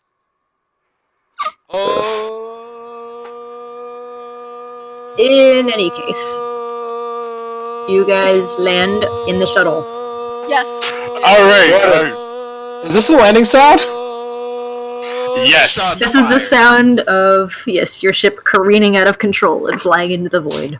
It's one of the demons communicating with Anselm. Yes, so No, the you- landing klaxons have went up. Sounds like Hmm. And after you feel the ship come to a quiet halt on the ground, and you hear the sound of the bay doors shutting on the ship. The servitor's voice comes over the intercom and says that successful arrival. There's a ding as the doors unlatch. You used the servitor. Aren't you concerned with your line of work that it might taken over?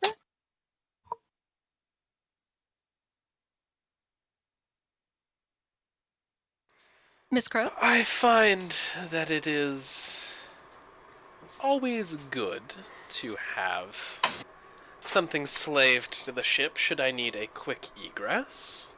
Though I'm no slouch in the pilot seat myself, I assure you. Very well. Also, it's quite hard to corrupt that which is single-minded in its duty. Well, until it's convinced its duty to something else. Yeah, Quite servitors impossible, actually I've been have assured. that mind lock trait where if things get too weird, it will shut down rather than deviate. So I'd assume it would have that unplugged. That does not mean it can't be done. That's It just neat. means it is less unlikely than a fleshy pilot. I assume it would also have, like, implanted explosives that are Vox-operated. Probably.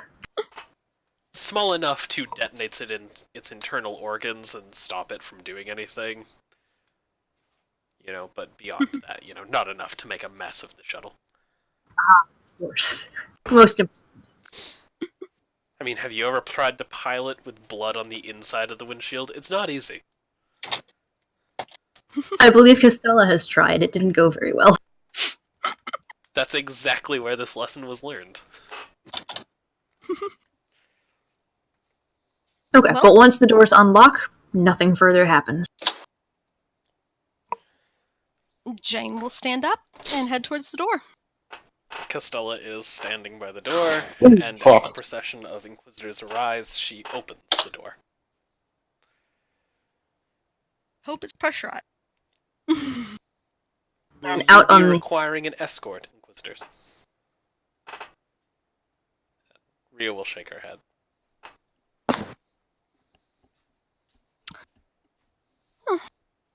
Go find the captain then. This way. Outside the shuttle on the docking bay, there is a small formal escort that is gathered to meet you. The officer in charge salutes, says Inquisitor Crow, when Jane steps out, and then spots the line of people behind her, and nods Inquisitor. Inquisitor. And the fourth time, Inquisitor. You see him getting alarmed every time he sees one more of you. I am Inquisitor Jane Steele. I would like to speak with your captain. It's he free? Commander. Oh, Commander. Well, he's captain of the ship. It's a military vessel. It's commander. Okay. I would like to He's speak with not your commander. some rank charter captain. Captains are still on their ship. I assure Not only to you, deliver. you would do well to call him Commander. The officer salutes again, says right away, will the rest of you also be accompanying us, Inquisitors? Yes. Naturally.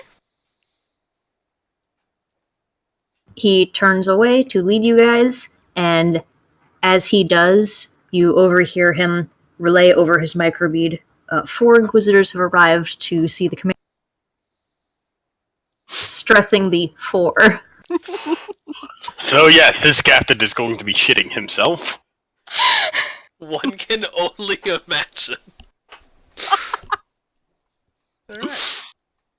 Okay, you guys are led on a relatively short upper ramp and then a square staircase up a couple of decks and up towards a receiving area that was located a little bit behind the bridge. And in a rather well laid out, like, kind of lounge area with a big glass window towards one of the sides of the ship, you see the commander. He's standing towards the center of the room, his arms clasped behind him, and he greets you all, Inquisitors. We don't have Commander. enough time, Tarant. I'll make this brief. We need to borrow your ship. For what purpose, Lady Inquisitor? There is an unidentified object, potentially a space hulk, due to pass through the system near Sinofia for the third time in 15 years. Our cohorts in the Mechanicus have drawn together a flight plan. We are to position ourselves in such a way that we can do an observational pass. Orders have been relayed to Fatal Clarity, I've been assured, to assist in firing it down if it is what we believe it to be. I see, Inquisitors. Yes, we have sufficient reserves. The You shall be AdMech did bring it to my attention. I am relieved. The Navy will have my head if I waste that much fuel without due cause. The AdMech did not tell me it was a supposed space hulk. They referred to it as merely an anomaly, something not of true interest. The Space Hulk is my own assertion. I see. One which I hope to be proven wrong. Well, I will not argue with the will of several Inquisitors. When do you propose leaving? And what is your proposed flight plan? Rio will pass him a data slate with the flight plan from the Mechanicus. Okay, he takes it, doesn't look at it, hands it over to one of his other officers. I believe we shall be leaving immediately, unless there are any dissension amongst my cohorts. I do need to gather some things from Fatal Clarity. Oh. You do not expect back. How much time do you need to do so? I don't know how, because I'm prepared for when we actually have to board said Space Hulk, because I know how this bullshit. I just want to gather my battle gear, if you will. If we do board, we're probably going to die of radiation poisoning the second we set foot on there. This is 40k. No one actually dies from radiation poisoning. My dude, that's why they Unless- send Terminators into Space Hulks and not just standard Marines. While the three of you discuss what preparations you need, I shall be in my quarters. I will meet you back on the bridge. What is the time frame, sir? We did decide this just a few hours ago. Yes, because we also still have to wait to see if there's any observers from anywhere else joining. Indeed. I assume we have a decent amount of time, but... You would have that's about Rachel. 2 hours until the ship needs to head out to reach the Mandeville Point. And then you would have about... let me check. You would have about 8 hours for it to pass through the system. So between the two Mandeville points at the opposite end. It's Now, moving that is the quite fascinating fast. object. Mm-hmm. So yes, I'm hoping Fatal Clarity can deliver my gear in time for us to make for. Yes, you can Vox Fatal Clarity, and they can send a quick shuttle over within like 45 minutes. Yeah, it'd be easy to just do a one-way shuttle from Fatal Clarity to here. Yes. Okay, so you can definitely have whatever equipment you need brought over before then. First of all, Jane, And do you as well need equipment brought over? I'm I actually have all the equipment we need. Mo, I simply need perhaps my null rod, and that actually, might no, be I it. do know. You Unless, know, prefer that wouldn't be available. the breacher, just in case. Wait, who's carrying the breacher? No, just its box. It's fine. Okay.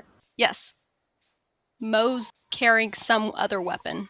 But this is if just in case we do decide to board a ship. It's a very handy thing to board ships with. Mo is escorting What is a it? very large box. A large box. I see that we're all breaking out our toys. I'll meet you all on the bridge in 2 hours. Mm-hmm. And thanks for exit. Commander says to Rhea, Inquisitor, the accommodations on the bridge are not necessarily comfortable for someone of your station. I assure you I will not be needing to sit. Of course, I understand. Okay, Fatal Clarity shuttles over whatever equipment Anna says he needs. And some... Yeah, whatever you needed was on your person. You didn't have to send out for anything. Oh, okay, so just the Ron null. will show up with his stuff. I assume that was in your pocket. Okay, cool. So I just have the null rod on me. Awesome. If you do want Ron to bring up your shuttle, that's totally fine. Well, Ron has to fly the shuttle as well, so. I'm not going to make him roll to do a routine Planet 2 void. You know what? Yeah, I'll have Ron show up. Good Just in man, there, case. Ron. Did he find a bottle of Pepto-Bismol? One sure hope so.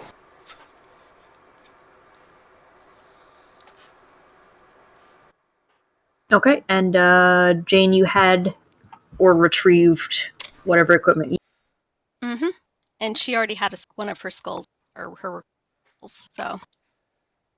Okay. Through the Vox relay on Solaris, you guys are put in contact with this kind of what's what I'm looking for? Thrown together group of AdMech and Administratum who are trying to arrange this event spontaneously, and are spending most of the time arguing over division of labor and who's going to man what equipment. Because, yes, the Administratum owns this equipment and we have to take the readings, but no, the tech priests will be more precise, but they're going to record it in a system we can't read. It's a lot of little minutiae that they're getting hung up on, but you get the impression that there are planetary satellites that are going to be doing a lot of visual observation. The satellites that are around the planet or out in the asteroid belt will be taking their own separate measurements, and they have asked Solaris to run its aspects before you guys reach the Mandeville point, so that you'll be as close as possible, and then turn around and either follow or trail the ship so that you have maximum time in proximity to it. Might us Inquisitors propose a solution to the issue? Your word will be heeded. I propose that the Mechanicus take the readings using the Administratum equipment and furnish a translated report in addition to the raw data within 7 hours following the event. You Both sides get what they want, and we get more precise readings. If my other Inquisitors agree. I concur. I do. Percival? Fine by me.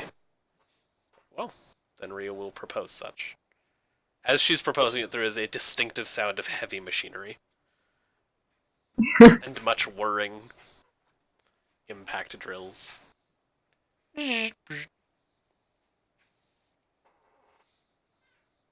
That concerned anyone else? Not terribly. Well, Everybody's planning on something exciting. I even got Mo got his heavy flamer. I mean, we are jumping to conclusions. I just brought my gear over just in case. Just like everyone else, in case. Mm-hmm. Yeah, but I'm not getting suited up. You do catch rumblings that the Administratum is grousing about, well, how can we trust that tech priests are going to share everything? But no one dares to say it where you could over. It's just general grumbling. By the way, how big is How big is what? the bridge? Is there like an open spaces on the bridge? There Like, is are- it one of those circular things? It's shaped like an arc of a circle, so it narrows to a point, which is the main entrance. There is some open space, but we're talking standing room for observers, not wide open like Meridian's bridge. Ah. Damn. What were you Wait. intending? Set the breacher box down and use it as a chair. I mean, it's not that big of a box. That's true. You can push it up against somebody else's console and just sit on it. That is exactly what it is. Jane is just sitting cross-legged on top of a box. Alright, Jane's Watching on this. the bridge. With Mo? Yes, with Mo. Okay, Percival. Jane doesn't carry boxes. Boxes are heavy. Yeah, no, this is Mo's job. Percival, Yes. where are you? I'm not sure where he is, really. I'm kind of trying to get my Psychon all in order. Anastasia? Double checking to make sure my shuttle arrived.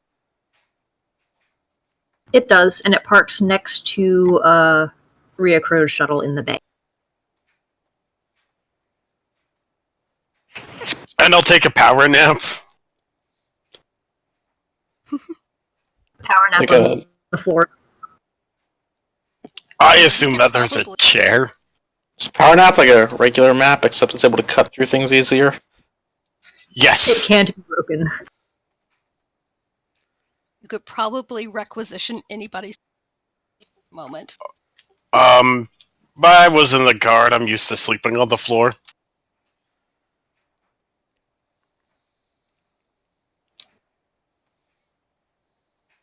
Okay, 2 hours arrive.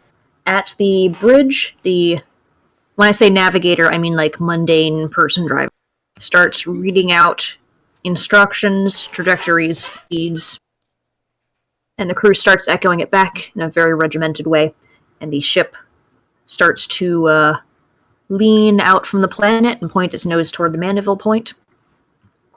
Mhm. And a very brief brace for acceleration is given, and then the ship takes off at its near its maximum acceleration. Most of that is dampened by the ship's own capabilities, Mm-hmm. but you guys would definitely be feeling. And we're expecting an 8-hour trip. I can't remember how long this trip's supposed to take. It's going to take 3 hours to reach the Mandeville point, and this is at full burn. Okay. Who all is on the bridge when we begin to leave? Jane and Mo. Not I. I'm taking a nap. Okay. Percival? You know what? I think Percival's going to take a nap as well. Alright. Fuck yeah, after Imperial the Guard. Acceleration starts. There is a stomping sound coming towards the bridge. Several officers start standing up at their consoles. Their hands are still on the keyboards, and they're looking around. And finally, Rhea emerges through the door in full Terminator armor. Helm clipped on the side for now. You hear murmuring of "Holy shit" from What's it about? several of the officers. Ah, Jane! No one else decided to Rhea. join us. No. Aren't Shame. you all dressed up? No, I thought you said you didn't want to board anything. Better be prepared. You're just as eager as I am. You just hide it better. It's been too long since I've been in the field, Jane.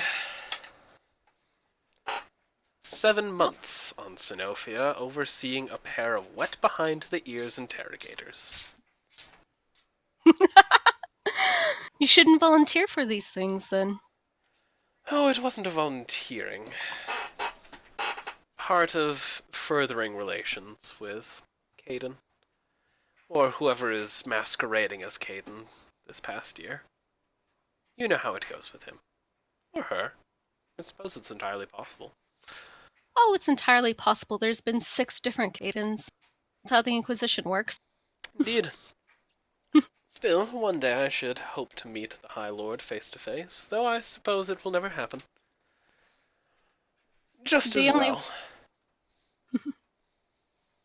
You might have met him already. Or her, as you say. Entirely possible. Ah. But yes, you really shouldn't volunteer for these things. There's so much more interesting things to do out Indeed.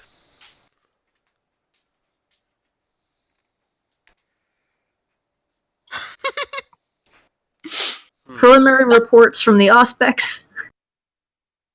They concur with the previous assessments that we're observing a approximately 24 megaton object traveling at very nearly 0.4 C on a direct route, well, a straight route through the Sinofia planetary system. No immediate danger for the planet or any of its immediate satellites, including the moons, and reading off numbers and specs about vectors and directions. Jane's gonna flip on her recording skull and just leave it on for now. And then in a shakier voice, Auspex confirms that the anomaly is identified as a void ship. It is imperial make, smaller than cruiser but greater than light cruiser size. Auspex is fuzzy. It is emitting average levels of background radiation for void-bound ships. It is not responding to hails, although we're at maximum range of our own voxes. Ooh. Ships should not be traveling at this speed into, or they should not be approaching from past the Mandeville Point, and they should not be traveling at this speed for any great duration of time. It has extreme stresses on the ship's components. Doesn't it? Interesting. Fascinating. Jane will actually go jump off her box and walk up to the guy. Do you notice any other ships? You're saying there's one of Imperial make. Does it look like it has anything else melded into its side? I know it's the range hard, but The tech is holding like half a set of headphones to one ear and is listening to you with the other half. And he starts pulling up, not maps per se, but like star charts with little fuzzy dots on it. That's all we have visuals so far. You can see from these angles and corners here carries the approximate silhouette of an Imperial ship. No significant deviations, but if there's anything more anomalous, we would have to be closer to tell. keep an eye out. It's a common sign of a space hulk to have more than one ship mashed together. He shivers and says, I'll watch out for it.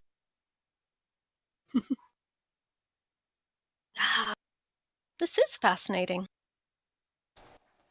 It Be- looks like Indeed. Turning out far more interesting than I had hoped. And about an hour into the flight, the commander wanders by from his inspections and stops and says, Inquisitors, did the two gentlemen decide not to accompany us? I would suspect they started out with a nap and have fallen into a deep sleep. It's been, over 2 hours now? Guardsmen. Approximately. They'll sleep anywhere for far too long, and then when the fighting starts, they're surprised when they're left holding the bag. You hear the commander echo, Guardsman, and then look a little guilty, like he isn't supposed to be saying that about Inquisitors. We take And offense to that. Hurries on with, I ought to be warning you at this stage that this intended flight path involves an extremely sharp U-turn once we pass the Mandeville Point to come alongside this hulk. The stresses will be extreme. Please be prepared. give me a 5-minute warning so I can find something. Which direction will the acceleration be? We will turn toward the port. Mo, secure the box so we won't go flying across the place, please. Mo starts Rhea- requisitioning those, like, latching strap things. Rhea will cough. I could secure the box for you. Oh, no need. Besides, this is my seat. I just don't want to go flying. Indeed. And, there's a distinctive click, and you're fairly certain she maglocked herself to the deck.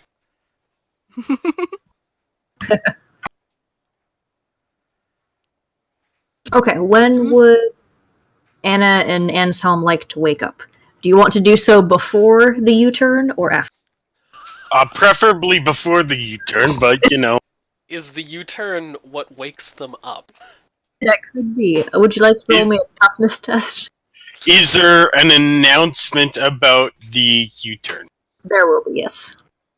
So presumably who's ever piloting the ship could wake me up? Because The I would... pilot of a void ship probably has more important things to do than wake you up. You'd probably hear the klaxons at least. I'm talking about the gentleman who flew the transport ship over with my gear. Oh, your Oh. shuttle. Yes. Yeah. You have not given him orders when to wake you up. Unless you have prior arrangements about this, he assumes you know what you're doing. I'm asleep. I don't know what the hell I'm doing. Okay, we'll say the klaxons wake you up. Alright. Anselm, are you sleeping in your shuttle? Yep. Okay, are you do you have an intended time to wake up, or are you just gonna wait for klaxons? I'll just wait for the klaxons. Yep. So you trust us to actually tell you when the interesting stuff happens? Yeah. They have a lot of faith in Enough. us. They really do. Like, with Yeah, foreign well- quizzes around, you know. Listen, we're guard. We're used to briefings. You know, in my younger days, I wouldn't have bothered to tell them anything. Let them figure it out, I say. There would have been a time, yes. Though, Well, as I get older and wiser, it seems responsible to invite them back to the bridge. yes. Well, it's not like we can go board the thing on our own. I think they might wake up at that point. Costella, would you be a dear and wake up the Inquisitors and escort them to the bridge? And, How would you go about doing that? Without getting accidentally killed. how is Costella waking them up? Yes. The same way she wakes everyone up. Banging on the door. With an axe. Well, the axe is mag-locked. Just a power-armored fist banging on the door.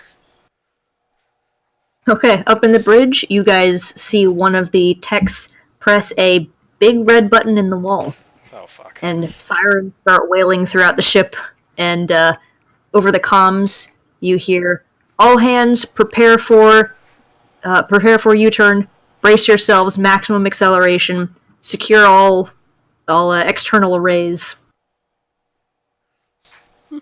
Impending significant G-force. Costella And- will also maglock herself to the deck. Since I assume maglocks are standard in power armor. In power armor, yeah, I'd assume so. Jane will just brace herself on the right side of a console to have. Okay. I'll be waking up from my nice cozy nap and, take a seat and strap myself. Okay. And all of the shuttles are, of course, clamped down to the deck. Only to the guard could a full 3 hours sleep be considered a cozy nap. It was. I mean, a power nap implies like 20 minutes, I thought. How wrong You I think you can get to was. sleep in 20 minutes? Hey man, I'm just gonna throw this out here. Like, No, That was- I'm impressed. Never turn down the opportunity for the maximum amount of sleep. yep. Right. Alright, and on the For those of you on the bridge, you can see the star chart before you that shows the route, and it also includes the trajectory of the ship coming towards you on a dotted line, and so that your U-turn is going to bring you around so that you are parallel to it, and it is going to be on your starboard side. And now that you're closer, you're able to see on the auspex that it is an Imperial ship. It is a single Imperial ship. You don't see signs of other ships mashed together with it. Interesting. Captain, is your vessel armed with mass acceleration weapons? Yes, we're armed with macro cannons and one set of lances, but it's not our primary. The lance won't be needed. Arm your starboard macro cannons. Already armed Inquisitor. Very good. Is And Fatal then- Clarity in position as well? What position did you put Fatal Clarity in? Somewhere along, like, perpendicular to the path. Ah, yeah. It'd be closer to the planet itself. It would have been in position before you guys. Yeah, like, perpendicular. So Yeah. able to hopefully help knock this thing off course so that we can actually study it. Or I slow it picture down. what you. Or destroy it completely and Or destroy absolutely. it completely and absolutely with overwhelming firepower and an unnecessary amount of force. The last destroyed a void ship, it took like 4 ships. And time. And one of them was like a Grand Cruiser. It's I okay. mean, all we as long- really need to do is slow it down. Mhm. Well, what we really need to do is just knock it off course enough that it lands into a moon. Pretty much. Or an asteroid. To knock it towards the planet for it to hit a moon, and that's really close. I mean, this planet's not really worth much currently. Cyclopea's no. right there and is already a staging world.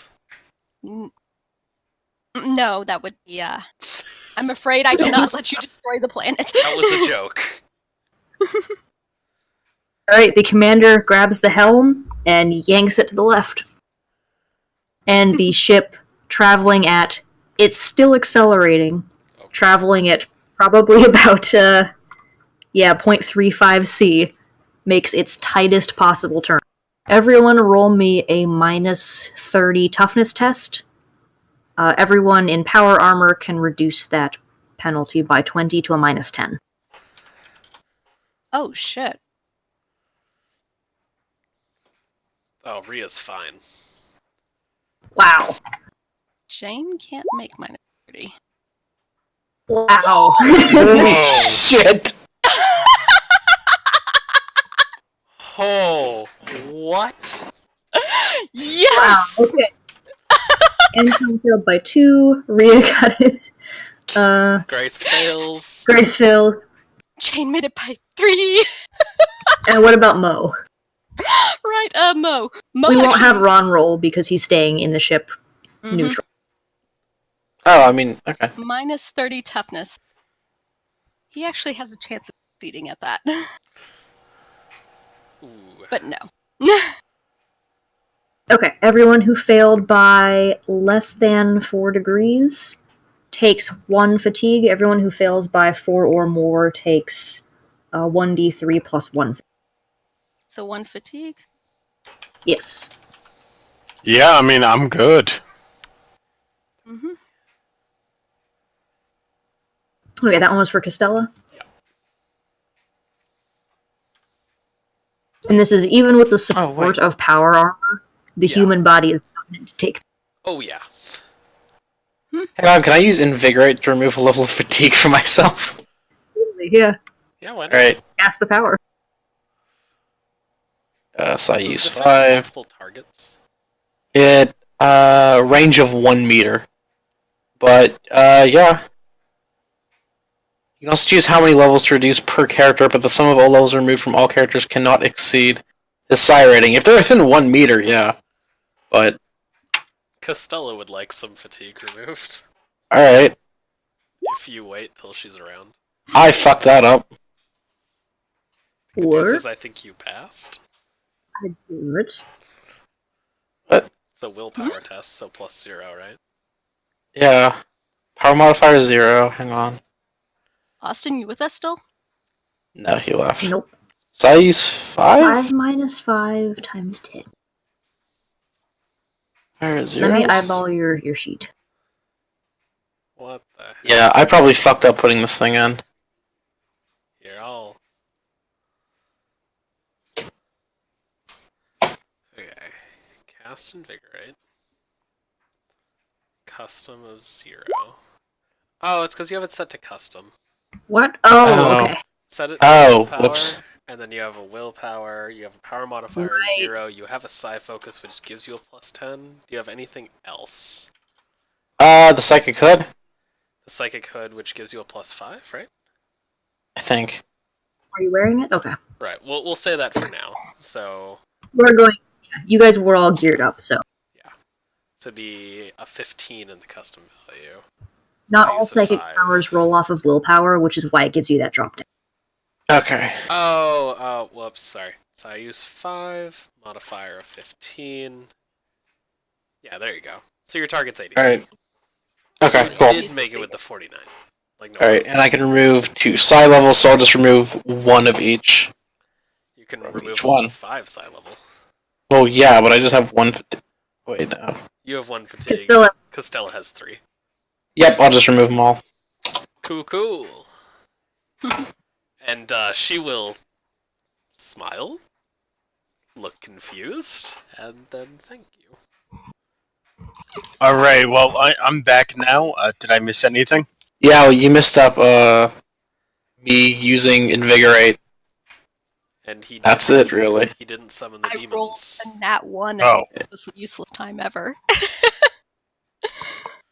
Yeah, that was a waste Yeah. of a nat 1, unfortunately. Yeah, it was. Uh, Still pretty cool. I guess I will suit up and meet the rest of the party. Castella will salute the Inquisitors as they get off their shuttles. Your presence has been requested on the bridge, sirs. Oh, I'm going to be a while before I get there.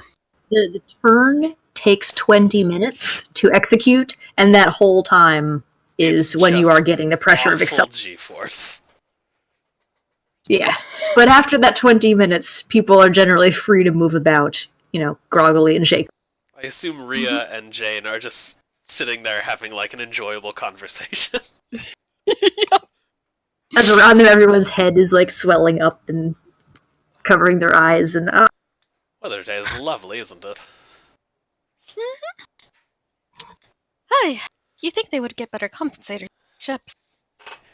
You would think, Oh. but I think the compensator's not actually rated for a turn of that level. What's Inquisitors the and point other augmentation. Hey, this is part of the inquisitorial authority. Is pretending nothing bothers you. How long do you figure it'll take Anshelm, Castella, and Zephyr to arrive? Oh, not too long. They're all sturdy folk. Part of me wants to ask if I've been to the cockpit so I can just Gate of Infinity in there. You can only. I will point out you can only use that power once every 24 hours, so you should save it. And It says, also you get this power is incredibly taxing and requires at least 12 hours of recovery before it can be used again, so I can use it twice in a day. Oh, my bad. So we might actually, need it when we're on board this Space Hulk. Alright, fine. And if a portal rips in front of us at this moment, it's going to get shot. I was gonna say, Fair enough. like, if a portal opened up and the Inquisitor in Terminator armor didn't know what was happening, whatever's coming through is gonna get murked. Let's just assume danger. Yeah, I mean, it's a portal into hell.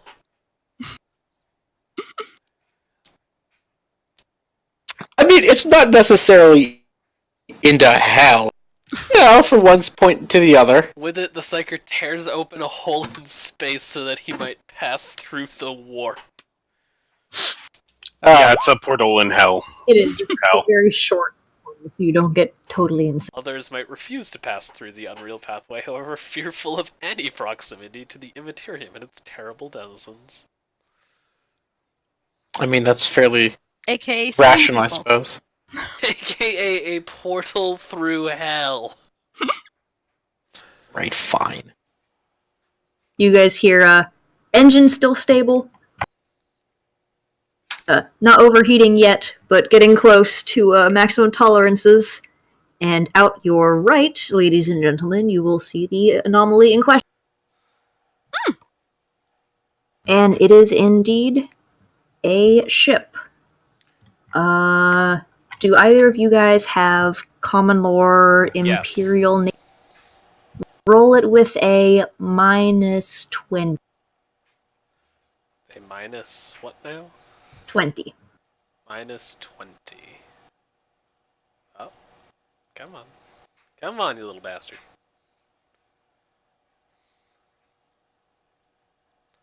Oh my god. Real quick, for focus power, do I do willpower or Sinisian's willpower? Focus power is an action that is essentially use a psychic power, so you would use whatever that power asks for. Okay, because most of these are just saying willpower. Yeah, most of them are. There's the occasional one that isn't. I just have to double Okay. check something real quick, Rachel. Okey-doke.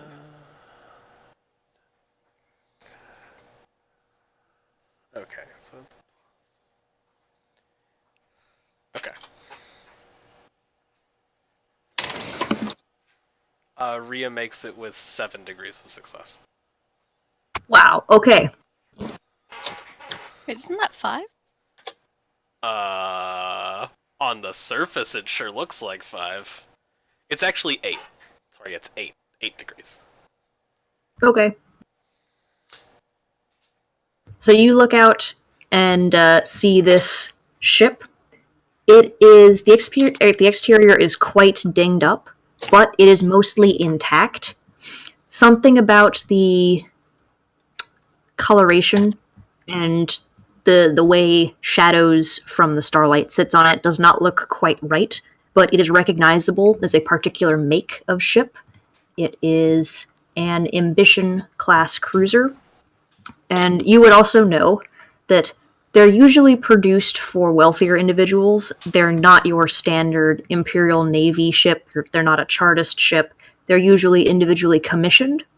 They're kind of equivalent to a lunar class cruiser, a bit on the smaller side, but not substantially smaller, and often include more amenities at the cost of fewer redundancies. So they're often commissioned by like wealthy nobles, sometimes rogue traders, mainly private individuals. You see there Rhea are would exterior... be saying all of that. Okay. Just to anyone listening. Well, then that Perhaps not explains how it ended verbatim, up. but... Well, that would explain how it becomes a would end up in such a situation. Indeed. Nothing like wealthy individuals to cause trouble.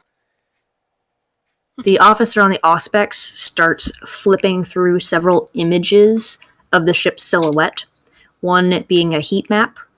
He points out that the back of the ship, toward the stern, is white hot, clearly overheating, like the engines have been running too hot for too long, like what'll happen to us if we keep up this speed throughout the entire system.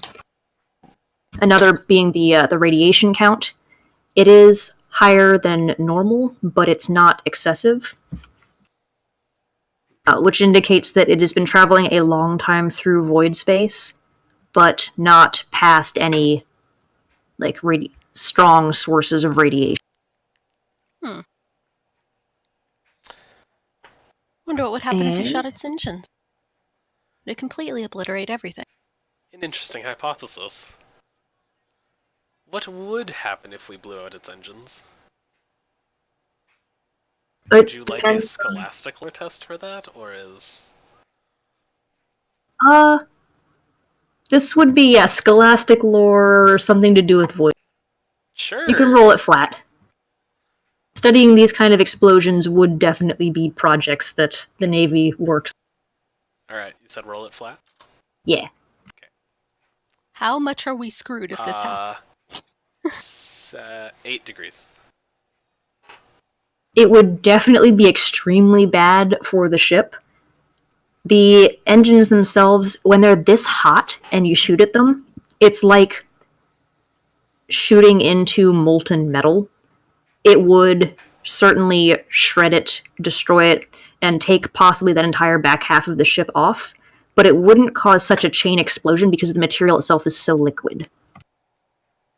But you could probably take off the back half of the ship easily, and losing that much mass, it will certainly affect the trajectory of the front. Would the back half remain more or less intact? Using what weapon? That's a question of how you excise it. The only weapon that would be serviceable for launching at a moving object would be another object with mass. As much as a lance strike would be beautiful to watch, I think a mass acceleration cannon's your only choice. If you strike closer to the center of mass on the ship, it is possible you could shear off the back half without obliterating it. If you fire towards the central heat source, you'll get less that is salvageable. And it also depends on how many volleys you fire. Would it be possible, and this would come back to that scholastic test, to time shots from Fatal Clarity on the one side, right, from Fatal Clarity over here and us over here, to hit it like this and this, to effectively attempt to cancel out some of its momentum and slow it down? It would take some very precise calculations, but the physics checks out. I was going to say, I think the physics checks out, but luckily we have an engineer to tell us yes or no. He looks at you like, you're mad, but hold on, it just might work. If I remember correctly, that is how momentum should work. Seems reasonable to me. Sam? Okay. I didn't see where you were pointing. I was looking at something else. I was saying, so if it's coming in this way, right? Mm-hmm. And we have Fatal Clarity fire at it from this way, and we fire at it from this way. I can't. Can you not see that? No. You can't see Really? the arrow. Nope. You can't see my blue arrow. Nope. My You guys bright know- blue arrow. On the spinward front map in the lower right? Yeah. Can you guys see my red arrow? Nope. No. Okay, so let's say Yes, the I object can. is there, Sam, reload. and I'm saying that we fire at it like that. Yeah. No, that's not what I wanted. Joining game soon. What is that? That's what happens when the polygon tool does not cooperate. Ah, okay, there we go. Okay, so Now I I'm can- saying that if it's that blue object there, right, and we fire from this direction Ah, I can and see your arrow now. this direction, Mhm. we time it so that they hit simultaneously, that these two forces should counteract this force. Correct? Yeah, as long as you're using, equal mass for what you're firing. So it's hitting with equal force. Unfortunately, I don't think we can fire 24 megatons at it. Well, what you can do then is change which angle you're hitting Mm-hmm. so that you're hitting more like this so that they'll be more even. Oh, okay. It won't have quite as much. I mean, there's a way to finagle that so that they'll go Right. the same way, basically. Assumably, we have enough calculation power between the two ships and the Adeptus Mechanicus to make this work. Yes. But the physics is sound. The physics is sound, but also you would have to get rid of the power behind it as well. And the commander raises the concern. Inquisitor, that means we'd have to outspeed it. We'd have to get in front of it.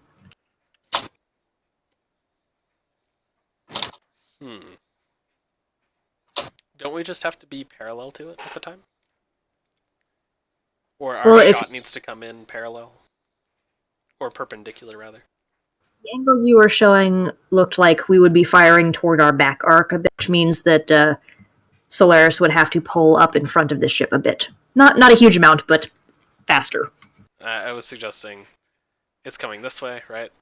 Mm-hmm. We're traveling this way. No, If we you're traveling fire that way. parallel to it.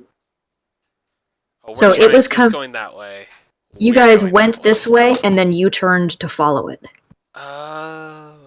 You guys are now parallel to it. Oh, we're parallel to it. You made a left turn, and now you're looking out your right side, and you see it. You've come alongside. Oh, okay. Is it sustainable? Is it possible to push us slightly past it so that we could perform such an arc? Or could Fatal Clarity theoretically, like line up its angle with us being more or less parallel to this thing? Fatal Clarity would do the bulk of the maneuvering. Mm-hmm. The commander says, we can push it, we can get in front, but there will be a brief window. Our engines can't sustain. We're fast, but that's a lot faster. Well, it's our one interesting shot, so... Okay, he gives the order to the Engineerium to exceed all tolerances and just go as fast as...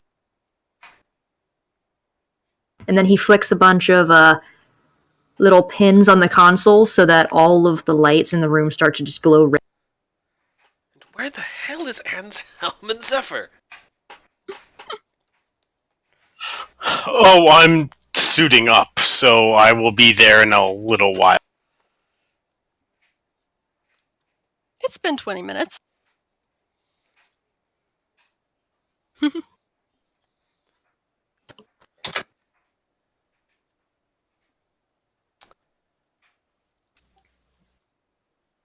But yes, when I am suited up in my power armor, I will meet with the rest of the crew.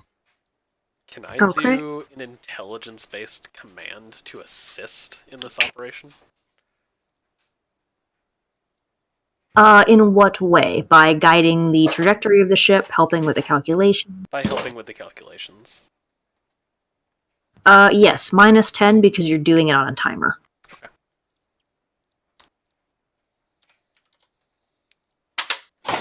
That would be 5, 6, 7 degrees. Okay, you run through the math, and the math checks out. You on the Vox with several other very interested tech priests, and you know that this is the tech priests on the line have several other tech priests listening in, so there's this conclave of like 30 tech priests, some of whom have deigned to speak in Gothic so that you can participate, but you're keeping up. And I should hope that I'm keeping up when my math came out that good. yeah, your math came out that good. If it wasn't that you're not speaking in binary, they wouldn't have been able to tell that you weren't a tech priest. Good. Working as And intended. just as Anna arrives, you hear from the Vox tech, "This ship's broadcasting, but I can't decrypt it. The transmission's so broken." Record it, even if you can't. Right, and he sets up a recording system. And And then Anna's Wait. on there. What? what frequency is it broadcasting on? One of ours, an Imperial one, not Navy. It's a higher band. For long range. But it didn't reach us until now. Which is unusual. If it's on the long range band, we should have heard it from days out, but we didn't. Unless they just started. Who knows? Okay. Or, considering the warpiness probably involved. Who knows? Does the ship look like it's in real space? Roll me a... what do you have? Jane's actually not good on the warp, but now she's starting to wonder when she hears stuff like that, is it even actually here, or are we just seeing an illusion? This would be something that is either... I have Archaeotech? You have Synesience? Yeah, roll Yeah, I have Synesience. Okay. since you're specifically asking about warpy stuff. Hey, 4 degrees of success. Hey. Okay.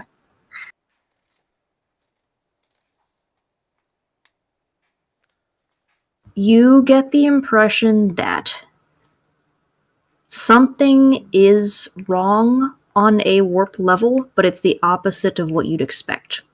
This ship is not warp reactive. It's actually a little not on the scale of psychic powers. It is emitting less warp signals than a normal void ship would. You know that on board there would be the navigator, the astropath, even normal humans would emit some kind of warp presence. It's emitting less than you'd expect. Something is wrong. It was at some point warp touched, but the taste of the warp is extremely stale. Like this ship has been out of the warp in void space for a very long time, but it was affected at some point. Does that make sense? Yes.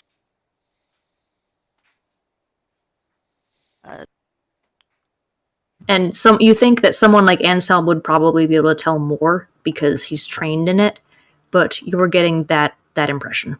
Actually, Stale warp. that's the first thing I'm going to do. I'm going to message Ansem. He's Ansem, still not. I have micro. I assume we exchanged code. Probably. Ansem, you should come up here. There's a very strange. Well, it's not acting like a normal. It's not acting like a normal space Hulk, but it has been touched by the warp. Your senses are much. Well, you have senses. Understood. I'll be up as soon as I can. Which is, probably now. Yeah. Fine. Mhm. And Anna has arrived as well. And I'll just wave him over. Come here. There's something wrong. This is not something that just came out of the warp. But I can't tell. I have. It didn't come out of the warp? Not recently. Let me pop in the book to see what warp sense does, because I feel like that's something that might help me here. I think that increases your senses. Oh. I Well, think it should apply to this, though. I think it just gives for... you like a natural perception, Sense maybe? allows Psyniscience as a free action. Ah, that's the one. You can also passively detect psychic effects without needing to seek them out. I'll just roll Psyniscience. Yeah, take a plus 10 from Jane's telling you And then perception or willpower based.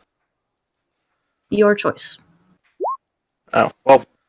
So you can hit the drop down by Psyniscience Act to change it to Oh, that's cool. Yeah. Okay. Whoops. which What would it have- plus 10 you said? Yes. That he would have been rolling against a 98.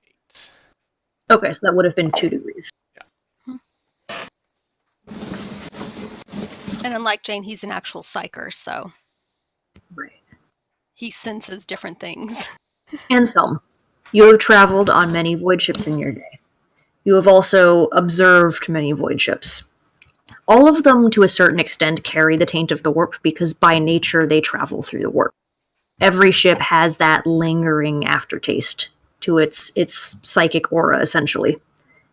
This ship's is extremely faint. The kind of sense you'd get if a ship had been parked in orbit around a planet for 200 years. Yes, it traveled the warp, but wow, it was a really long time ago. And you're also getting the sense that the ship is missing something. Something about its, ships have machine spirits. The collective life force of all the people on it gives it its own presence. It's missing clumps of that. It's like you're looking at Frankenstein it again. Dun. I will be back in a couple of minutes, guys. Alright. Okay, does that make sense, or do I need to clarify something more? I think it makes sense. This is not what we thought it was. Well, Meanwhile, that's... while you figure that out, there is a Terminator talking about very complex mathematics across the bridge. How big is it? Hang on. Does Terminator armor all look like the same? Terminator 'Cause armor I'm is not- all the same size. Regardless of what's in it. You have to walk Jane? very carefully in this crammed little bridge to not like squish Very, consoles and stuff. Very carefully. Am I able to overhear the voice?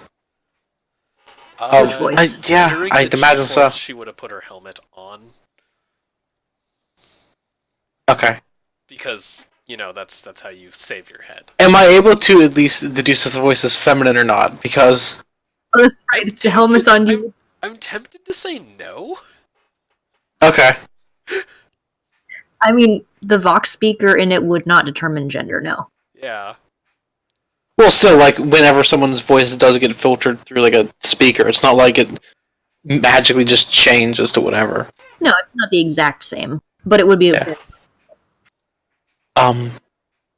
Jane, real quick. Who is dead? Yes? When did Terminator get on board? Oh, Did I- that's Inquisitor Maria Crow. Excuse me? Everyone brought their toys. Aha. Don't worry. I feel bad for just having this null rod then. That powerful and oddly self-hurting? It's an oddly oxymoronic artifact to carry, but alright. Weird flex, but okay. I'm a psycho with a null rod. Weird flex, but okay. Listen, if you've ever been in the presence of a demon, this thing is a lifesaver. Try to avoid demons in general. But yes, have you tried? I'm actually the guy that, because I assume I'm still standing nearish the guy that was telling me that he couldn't understand it. Yes. Have we broadcasted back to them? We've tried to hail them since before they reached the Mandeville point. Nothing. Have you broadcasted on this frequency since we started hearing on it? I will do so. And you see him punch keys and change a couple of wires. He says, I'm feeding it back to them, their own message. And he waits. I'm going Still no change. I'm just creating dissonance on the frequency. All right. Well then, for all we know, it might be automatic at this point. Rhea Crow, Miss Crow, this isn't a space Hulk. Swivel. I am aware. It is an And Ambition-class light cruiser. It hasn't been in the warp recently. Most concerning. Maybe over a century. Increasingly concerning. And it's talking to us. I wish to I think we I'm might busy, shoot out its Jane. engines instead of... Too much exposure to Tech Priest. How we're shooting it. Are we going to kill everybody that's still inside? There might be friendly. Or something that can be interrogated. I honestly doubt that much is left alive in there. Broadcasting. It hasn't been in the warp recently. Well, it could have just sort of set to hasn't auto slowed and... down in 15 years. It would be dead if it had been going that long. You heard them. Those engines can't last that... We can barely last that long. That shouldn't be able to last longer. Which is precisely why we must shoot it down.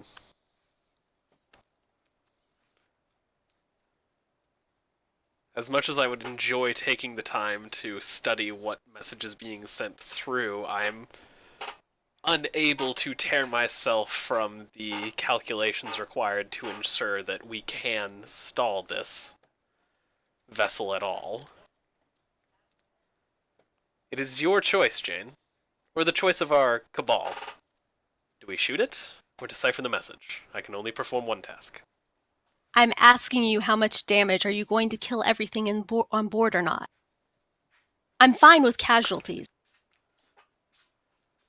Does my past roll suggest how much, does my math tell me roughly how bad the damage will be? Your math plus previous knowledge of this is damage will be catastrophic, but in order to completely destroy a void ship, it would take a lot more firepower and a lot more time. So, yes, catastrophic. It wouldn't reduce this thing to just tiny bits of space dust. You don't have that much firepower on hand. There will be catastrophic damage, though the likelihood of complete and utter annihilation of all organic or non-organic life on board the vessel is... And I'm waiting for a tech priest to feed back an answer. 5.2367 repeating percent. 5.236 repeating percent. Give me just a second. I have to go yell at my dogs to be quiet. Those are acceptable numbers then. Indeed.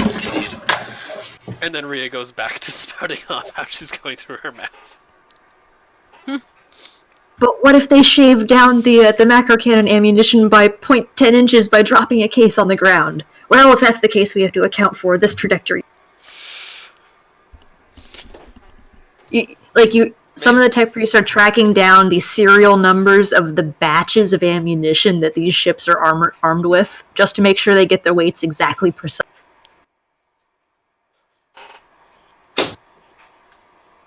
I'm gonna poke the tech guy again. He flinches. Sky. Who uses these? Who uses these frequencies normally? You said there are frequencies. When are they most often used? And by who?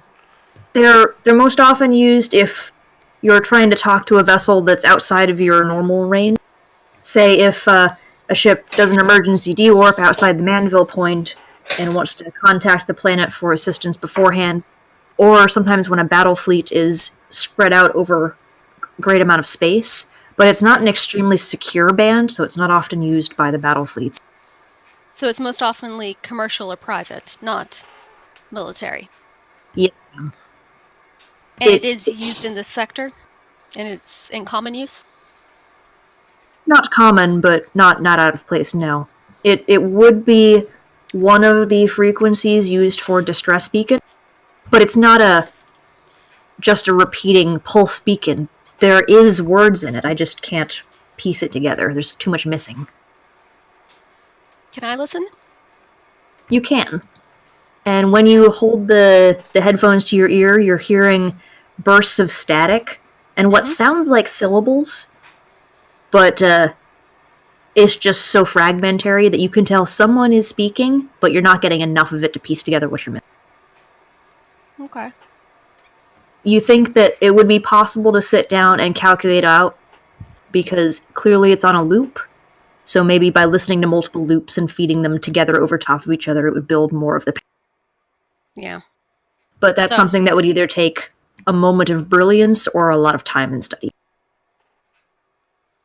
Yeah, Jane does have cryptology, but... Yeah, you could roll it, but there would be a penalty to do it quickly. How much penalty? She's just seeing if she can. We'll call it a plus 20. And you're not going to ruin the data by trying. Do you mean Plus minus 20? Yes. It's like a penalty. What? Plus 20.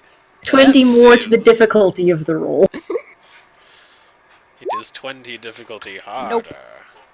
It is just too much. Okay. But, Too much static, too much missing. yep. And also, she does have him recording this, so she can piece it back together later. Yep. Interesting. Okay. Keep listening in. You should broadcast on the other frequencies, hailing. I assume you never stopped, correct?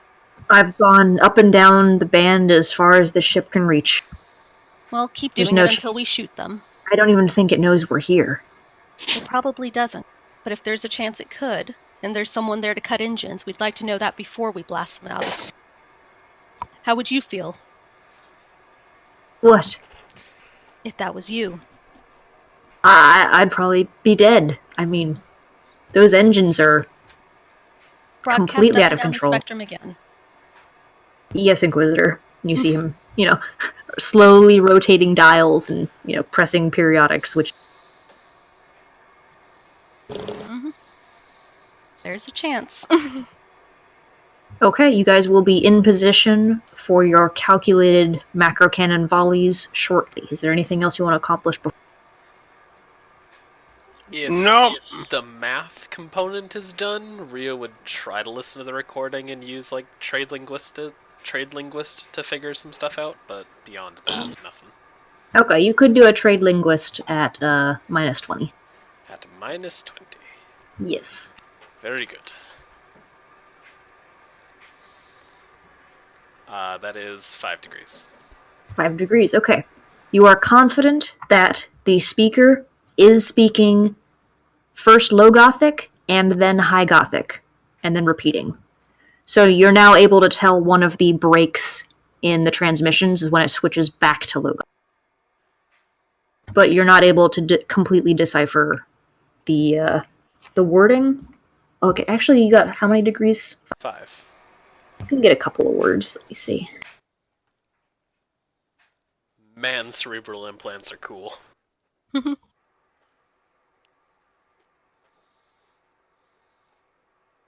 You get just very brief, occasional words. Third attempt, Corican, sector, respond. And you're able to confirm that those words appear both in Low and High Gothic.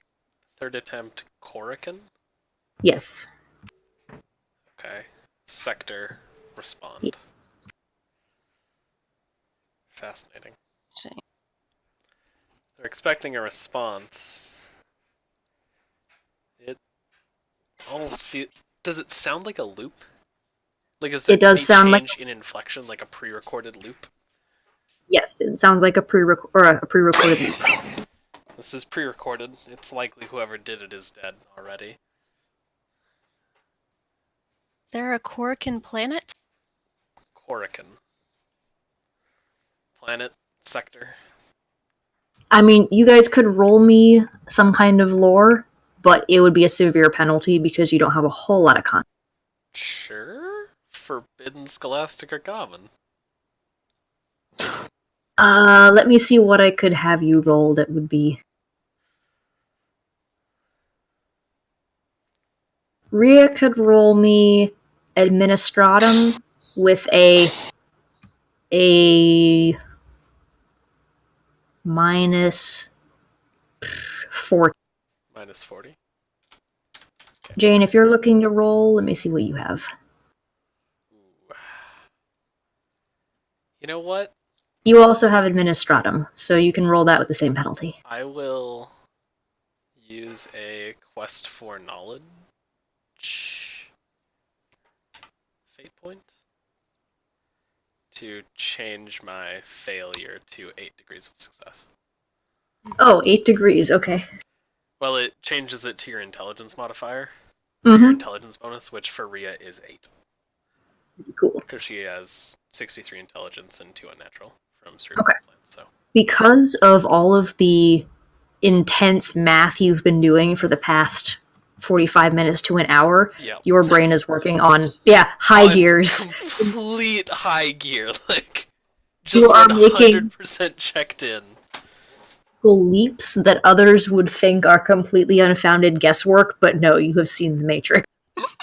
Like Rhea is inside the Matrix right now.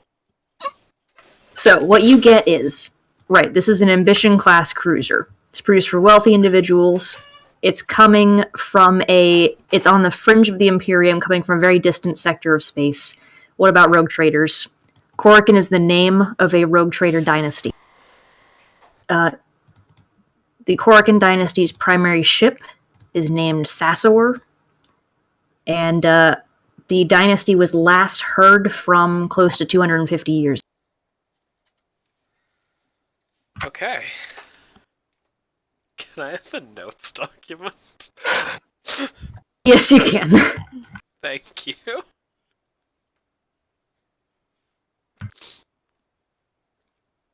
150 years. 250. That would match what we're seeing. which would certainly align with Wouldn't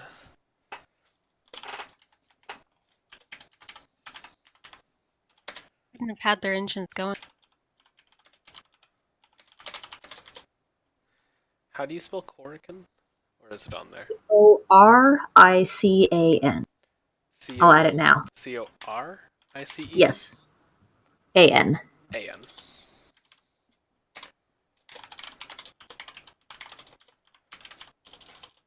Dynasty.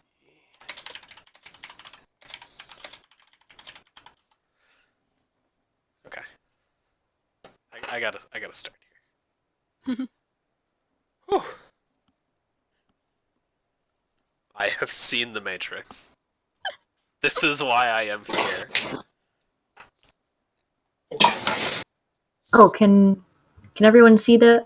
Wait, hold on. Can you not see the notes document? I Um. I did not make it visible to you guys. Let me Oh, hey! visible to you guys. There I'm we go. sorry. I was like, why haven't you put it in yet?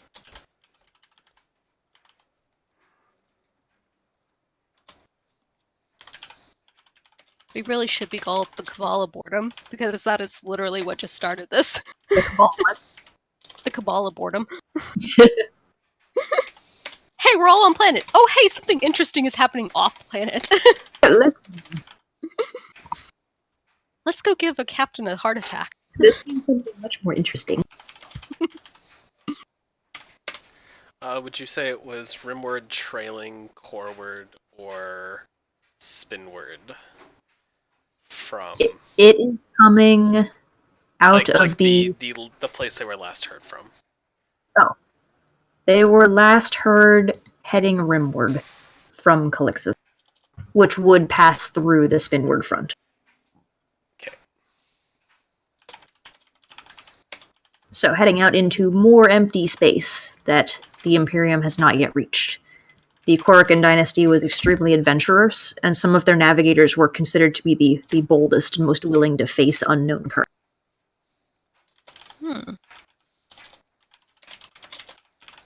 And actually, 8 degrees. The last Corrican to hold the Rogue Trader title, his first name was Honorius, like honor. Oh.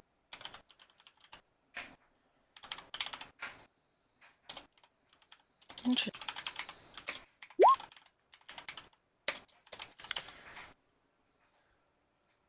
There we I go. assume you just put that in there.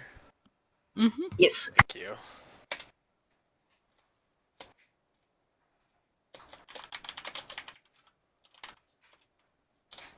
So. Somebody got in too deep. Okay, that's what I have currently.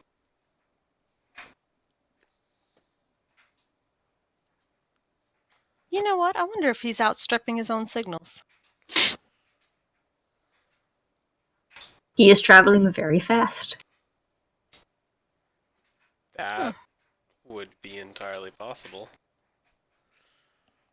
Still, fire when ready. Alright, you get Fatal Clarity on the Vox as well, so you guys are communicating in as close to real time as you can manage.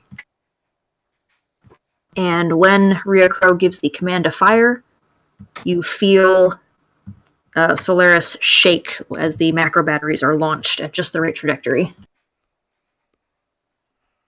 Do we want to roll for the damage and stuff? I actually have the macro batteries pulled up, We can. because I figured ship combat could be a thing. I will not have you roll to hit because of all the calculations done. This is merely a physics problem at this point. The ship is not attempting to dodge or anything. This is there enough damage to significantly stall the momentum? Yes, Mars pattern macro cannons.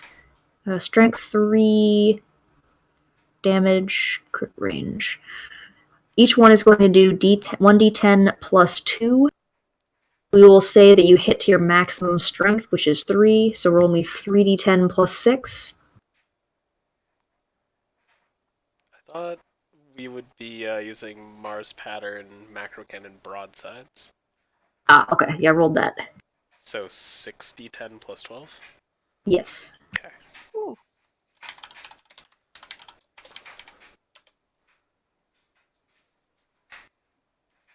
$42. Okay. A very good number. And one more for Fatal Clarity. You guys had arranged it so that they were firing to have equal stopping power, so we'll use the same damage. Okay. 49. Pretty close. Okay, let me Good. pull up more numbers.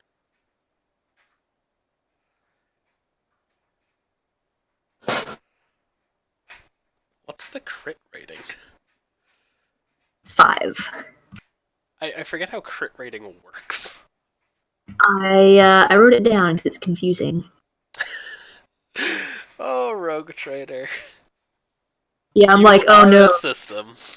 we're doing this on such a large scale, I actually need to copy paste them. Very roughly speaking, it is a system. You are a fucking system. You have to roll a number of successes equal to the weapon's crit rating. We technically did if our successes were 7. Yes, you technically did roll crits. I Then don't roll know what that 1d5 on the does. crit. For this, there isn't any extra damage, you go to a crit chart. In this case, you are aiming at such a pinpointed location, will have an appropriate effect take place. Okay, so roll 2d5. Or 1d5 twice. Actually, yes. That, for different reasons, but that's going to work. Oh, perfectly average both times. Oh, good. Woo lasts. Alright, let me pull up my scatter chart. Oh, that was lucky. Okay. 2 simultaneous broadsides strike the ship just north of the overheated aft power plants. The ship buckles, and you see it shear almost neatly from top to bottom down that sector. The front of the ship keeps heading forward, but at a quite reduced pace.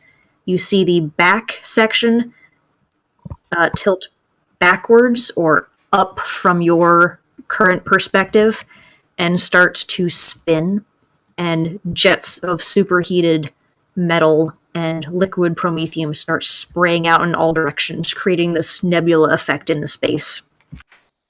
And the front of the ship starts drifting and gets a very slight spin in the clockwise direction. Its speed has been significantly reduced. Maybe under light. Okay. Well, does anyone have any way to? Is it fast enough that people can keep up with it now? Yes, Normal in ship. fact, Solaris has immediately begun to brake. The engines have been pretty much shut off, and you can hear orders to start spraying liquid. And even so, you guys are passing it and passing the bow of the ship and getting a perspective of the front, and you're going to have to pull back around to go back where it is. Oh, good. Good. Then we have time, and we can catch up to it. Got it Everything now. worked. Excellent. Is it still broadcasting? Yes, Inquisitor, it is. And I do not mean to copy facts. It's a bad habit of mine. The front arrays came through without significant damage. Roll me a ballistic skill test. Everyone who is observing the this could also be logic based. A logic test, you say? A logic test, I say. Oh, good. Actually, logic is better than my ballistics. For it.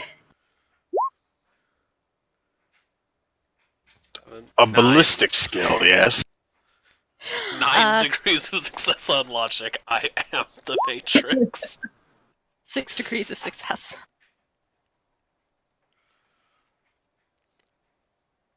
All right, the two of you look at that and think, those macro cannons just tore through that ship like it was paper. And as you start reviewing the calculations, like all the observations of what immediately happened to that ship in the aftermath of the attack, you calculate that first off, the ship did not have any active void shields, which is unusual for a ship of its size. The void shields were just off or not working. The armor appeared to be operating with only about 60% effectiveness. Oh. It was melting off. The armor was melting. Like, the superstructure was becoming so heated that it was literally melting itself. Yep. This wouldn't have kept going for a long time, probably. I'm wondering. It was certainly a ticking clock, but the melting creeps up from the back of the ship so slowly that it could have been a long, but it's not self-sustaining. Indeed. It's interesting that it could run so long on its own.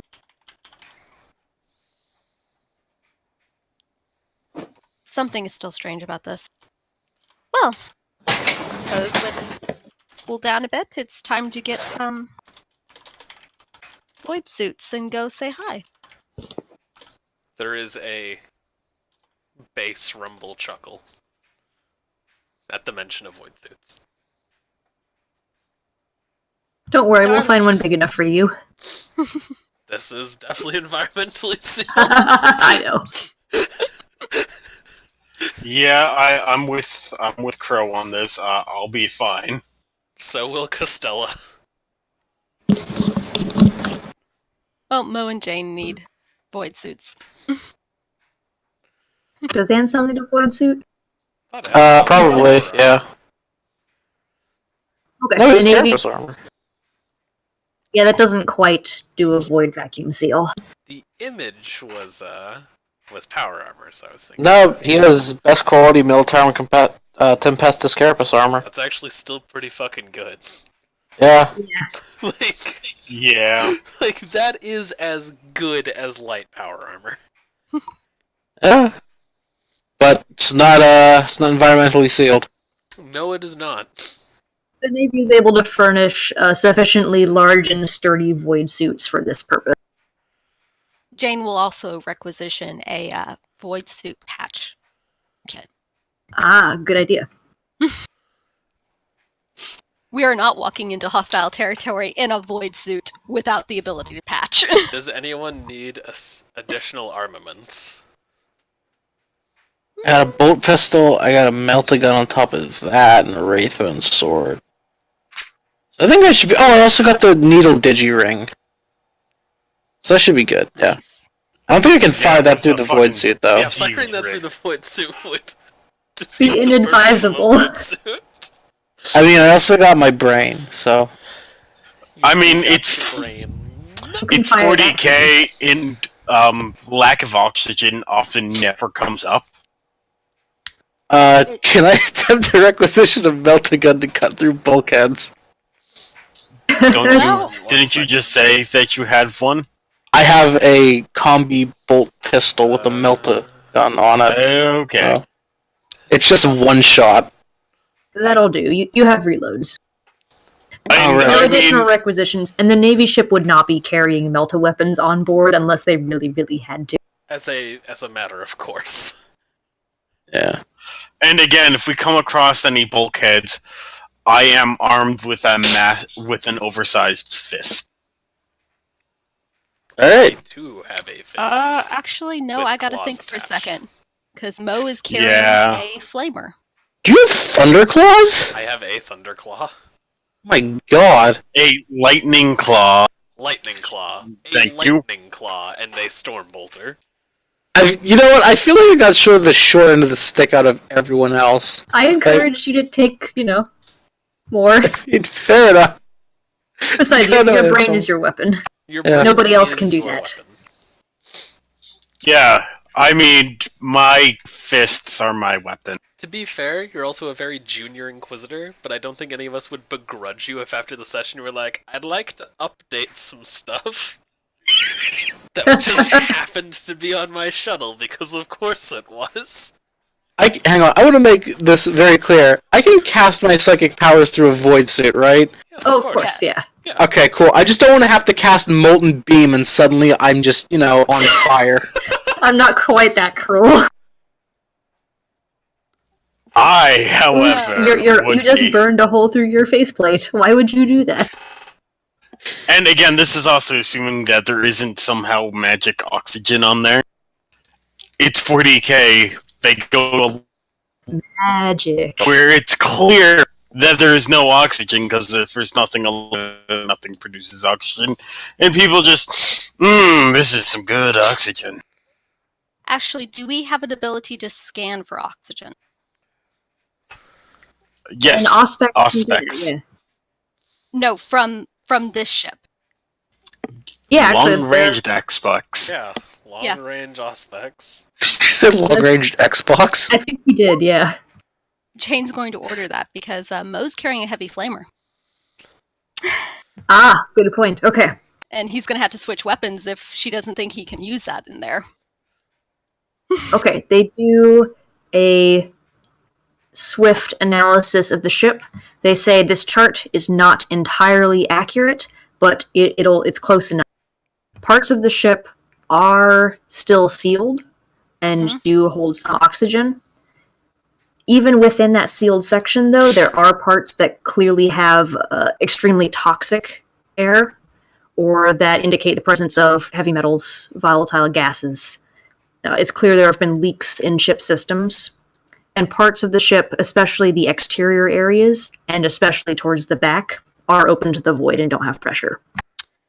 Okay, Mo, grab the breacher. Might We I should have brought your autocannon. suggest...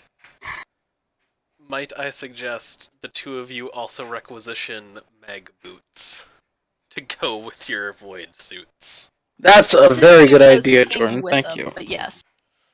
For this kind of void suit, it would be like doing maintenance on the outside. Yeah, it would come with it.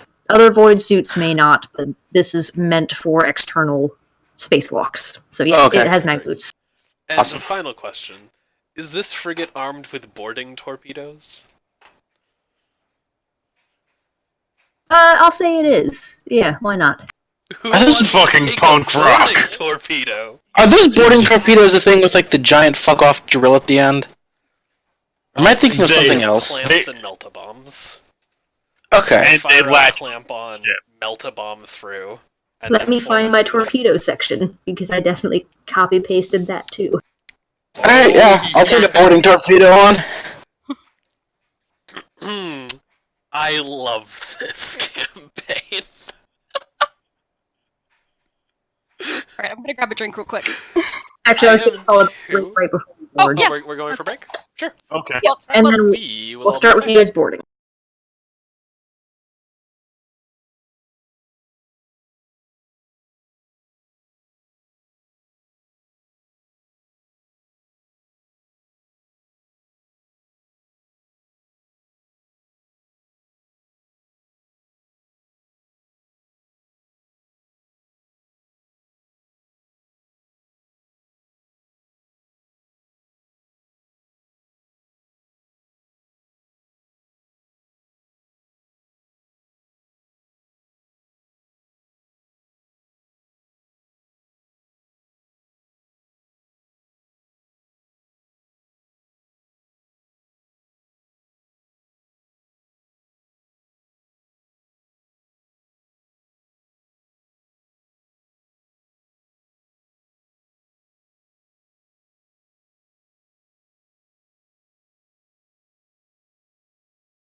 And we're back to the 40K Ice Cream Social Part 1.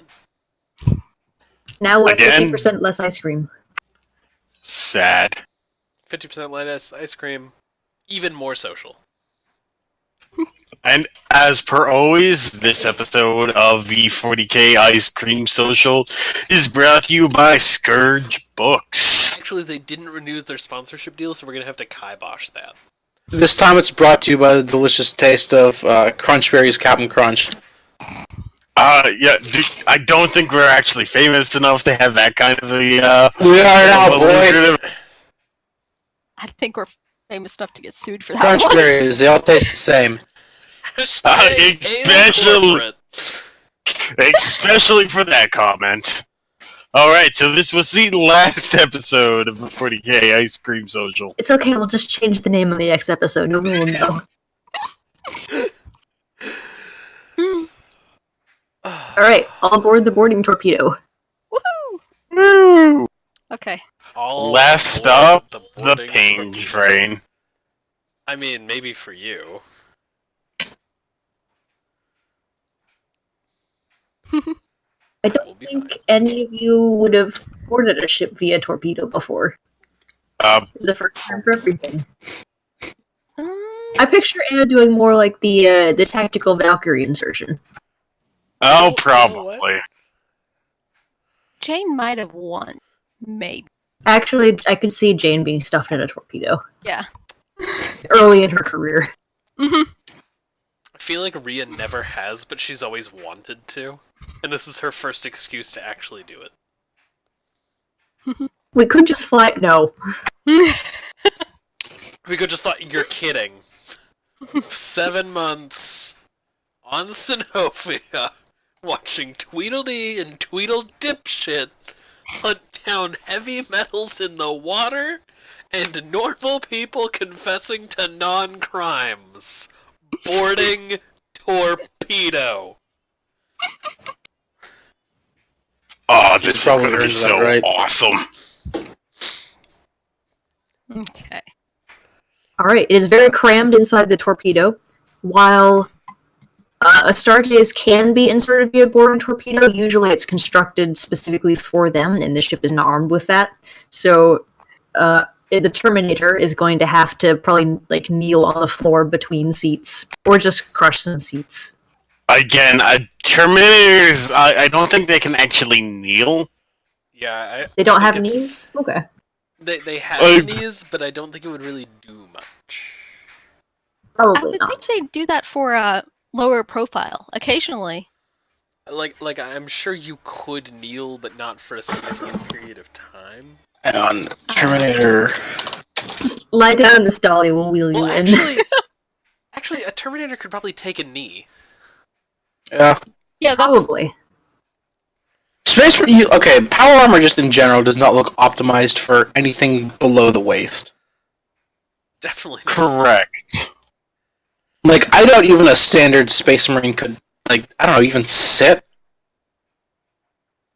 Or stand back up after yes, having they sit. They can. can Yeah. sit. They can absolutely sit. As So getting John- back up again is the question. well. Yeah, you can.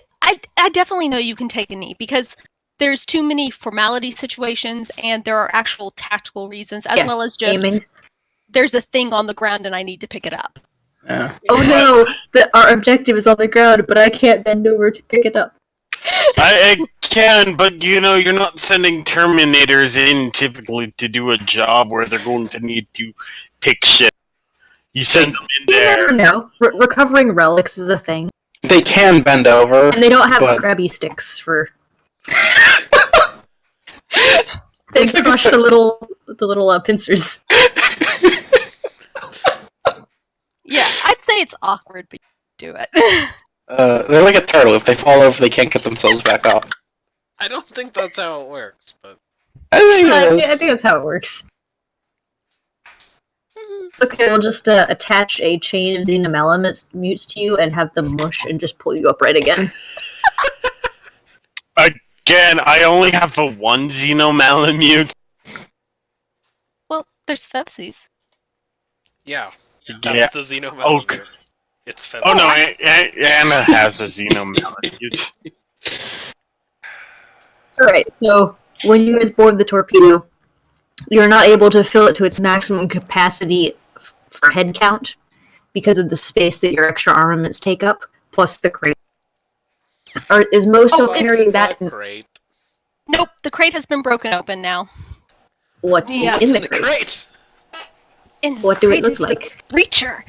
It is a gigantic gun that half floats. It's got oh man, I don't actually know what this thing looks like.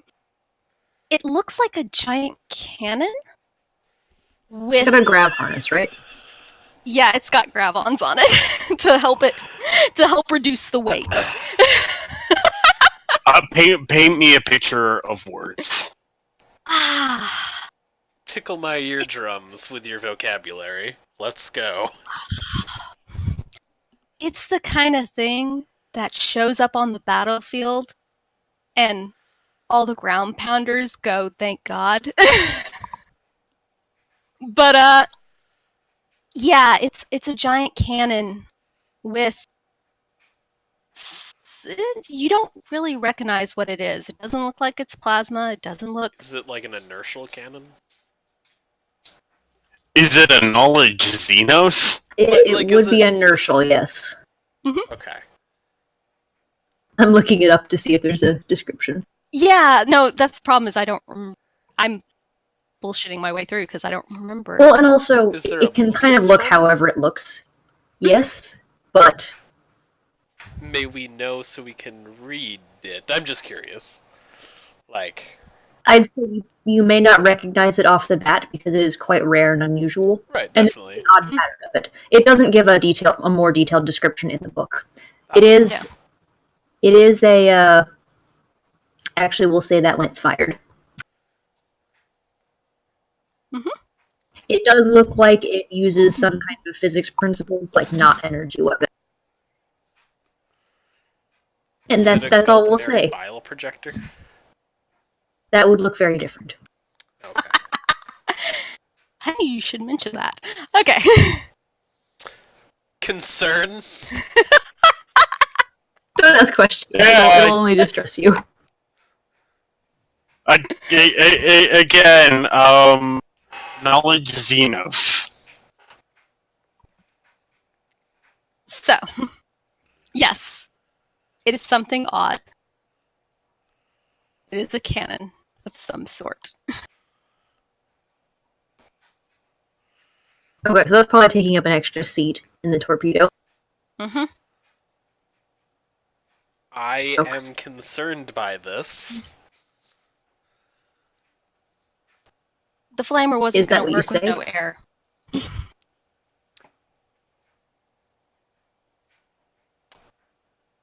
Yeah, do you say that out loud? Yes, I am concerned by this floating cannon. You're wearing Terminator armor. I brought my toys, you brought yours. And the flamer wasn't going to work without the air. So then we had to default I to this. agree. What is that, though? It's a toy. It's very effective. Don't worry about it. It's a toy. It's very effective. You know, I've had children and they've had toys, and I guarantee none of our toys look like that. Well, none of your children were inquisitors. Well, actually, yes. One of his children was close to becoming one, though his inquisitor made him a rogue trader instead. Again, I've had more than one child. I've had two children take up the mantle of in the. Thank you very much. It's fine. It's nothing to worry about. It's better to have it on our side, and it shouldn't do too much to hurt us. Shouldn't do you- too much to hurt us. Well, don't stand in front of it when he fires it, of course. Oh, it'll be fine. It just rips out your soul. You'll be okay. Well, let's just get this done and over with. If we're all going to die, it'll at least, be interesting. Well, it looks completely unfazed about carrying it, I'm sure. Mo, have you ever fired it before? He nods his head.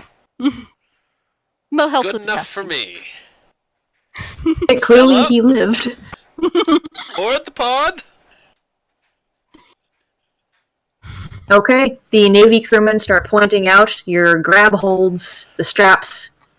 Like, it's going to be a very fast impact, and you're going to want to exit as soon as possible and put some ground between you and the Don't expect any gravity on the other side. Don't expect any atmosphere. Anything you do get on the other side is a bonus. Expect it's going to be...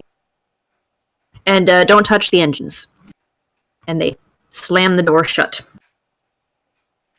By the way, how much oxygen do our void suits have? For time period? Roughly... Probably 12 hours. Common craftsmanship has 12 hours. So... Then I'd probably have requisitioned like 2 AirPods and put them on Mo's back. However, if this was for external, I would assume it's probably good quality, right? Yes, Because it but already also comes with megabits and stuff, so... yeah. You I'd guys will say- be doing heavy exertion, so Yeah. it could be a round down. I was gonna say probably 18, but... kind of... That would be a lot. That would be a lot of air. Just from a weight perspective. Right. We'll see. Between 12 and 18. Depending on what kind of exertions you're doing. Okay. True. Okay.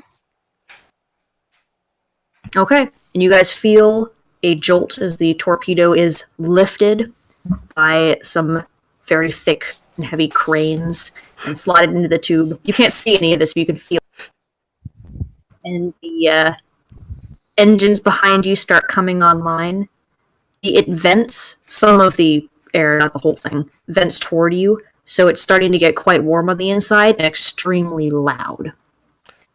You guys weren't given any additional ear protection for this, and they didn't do a lot to the inside to make it stay quiet. This is meant for short-range journey, but the roar is getting increasingly louder.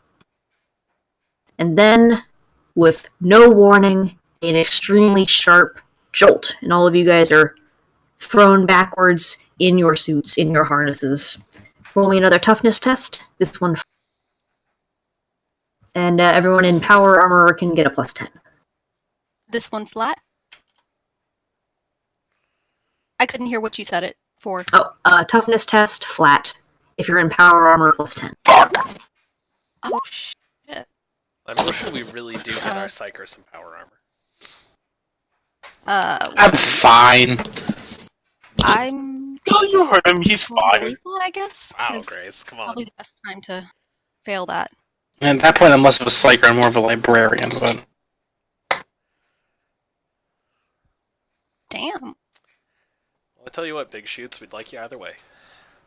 Yeah, Mo and Jane both failed theirs. Okay, but you failed by 2. What about Mo? No, Mo failed by 2. Jane failed by, 6. A lot. 6. Okay. Yeah. Everyone who failed by 3 degrees or less, take a point of fatigue. Everyone who failed by 4 or more, take D3 plus 1. E3 plus 1? Okay. Yes, so 2 to 4. Damn it.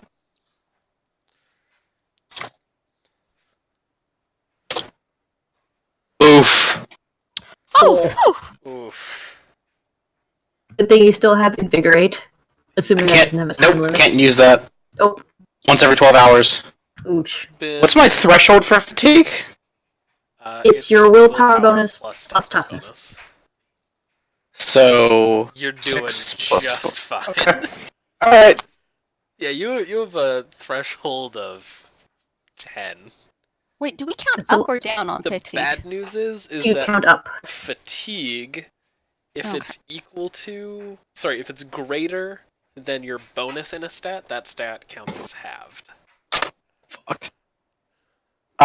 Real quick, Soak is toughness plus armor, right? Correct. Yes, Okay, so I have a Soak of 10 on pretty much everything. Oh, that's a 20 by accident. that's 10. good. Soak Okay. of 11 on pretty much everything. Your armor should be a 7. If you're in best quality Tempestus. Oh, okay, I had it marked as 6. Yeah, because it starts at 6, best quality increases it by 1. I'm not gonna. Get a 7. Okay. Alright, somebody roll me a ballistics plus 30 to represent the aiming on the torpedo. I vote I'll do it. Anastasia does that. Uh, Oh, no, wait. I take that back. yeah. I don't shoot guns. 47. Yes, right. I'll do it. 1 second. Good. Plus 30? Good. Someone in the Cabal should be shooty. We do have someone that's shooty, right? There we Yes, that would be Jane. Yeah, she's got a Cookie. 52 ballistic skill. Okay. I just wanted to make sure that we didn't forget the, kind of essential thing to have. I mean, No. I have a 47 on Rhea, but, it's Okay. more spray end than pray. I got 43. So go. Jane can shoot guns. Yeah, You I'm guys fine get shot. bullets. Solidly towards center of mass on this half. Mhm. And then roll me 2d10 plus 11. Typing now. 2d10 plus 11. Yes. This is going to help determine how deep you go. Wow. Very deep. There's a reason we got thrown around so hard. Yeah. We got deep. Hopefully we do not punch out the other side. Alright. A second jolt as you guys enter the armor of this ship. And then you can feel the deceleration as you're tearing through and the friction is working against you. Loud scraping sound turns into a squeal and then another jolt. The door immediately starts blinking orange. I think that's our sign to get out. Jane pops her thing and Shouldn't it Mo turn pops his. green? that our warning. I mean, Or Navy. Common Lore Navy? Yep. You got it. That's 6. 7. 7. Orange means caution. There's something on the other side of the door that is not right for non-suited people. Either no pressure or no oxygen or blockage in the way. It's like there is a warning, but you can still open it. Everyone check your suit seals. Check over. And Jane will go towards the door. Everyone good? Yep. Okay. Well, who's going to be the first out? It should be either Crow or I. I will happily volunteer. Yeah. Mostly because one of us is made out of actual hull plating. I'm not Both naming of us it. are made out of maximum fuck. Pretty much, yes. Yeah. Yeah, we'll send out the 3 assholes in power armor first.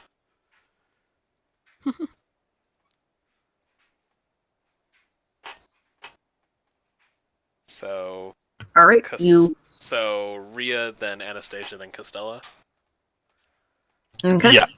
and then everyone else can follow out. You pull the release.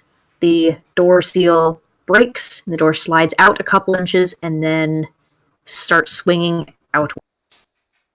And it gets about 60% of the way open and then stops. You hear it clang against something. Through the gap in the door, you see a glimpse of a metal hallway. You are partially embedded in the ceiling, so you have to duck to get through, and it's a drop down. It is very dark. You are getting flickers of sporadic lights, very white, bright light, so that you can see where the floor is, where the wall is, but no sustained lights. I will, I'm guessing that given how hot the superstructure is, tuning my visor to, infrared is a bad idea, so I'll just switch it to, a photo vision. Okay. Actually, I have photo contacts. What do I Oh, say? yeah, that'll do. Yeah, that'll be fine. And I will signal the all clear. And then I will proceed to exit. Clang. Yep, jump down and clang. Jane and Mo Stella. will come out. Yeah, once Costella's out. Clang. Jane. I will. How far was the drop? About 1.5 meters. Well, everyone should be able to climb down from there. But if somebody needs assistance, I will offer my support. It's not enough that you need like a falling check. Well, yeah, but some people might not be super comfortable when it comes to climbing. Jane jumps down, and then Mo follows her once she's out of the way. Okay. Everyone exits the boarding torpedo, and you are on the ground level of a wide, broad hallway with a one of those metal floors with bits of holes in it, so you can look down and see to either side solid metal walls that stretch down and up several floors. You can see through the floors, hallway floors above and below you. That this metal wall stretches in a big flat surface to either side, and there are doors farther down. One has been torn completely off the wall, very wide, and it's been pushed. The metal around the door is bowing outside like something extremely large pushed its way through. There are severed wires. Some are dead, some are sparking. There are occasional pinprick lights from panels on the walls, but not a lot else. We should make our way towards the bridge. Yep. Mm-hmm. Thankfully, is it actually? I have the frequency the bridge is going on. Yes. Can it be picked up using an auspex? There'd be a roll because the ship's walls would partially block it. Okay, but I'm mostly getting a direction, trying to get it. Okay. Then that would be That would be tech use -20. -20. Mm-hmm. Okay.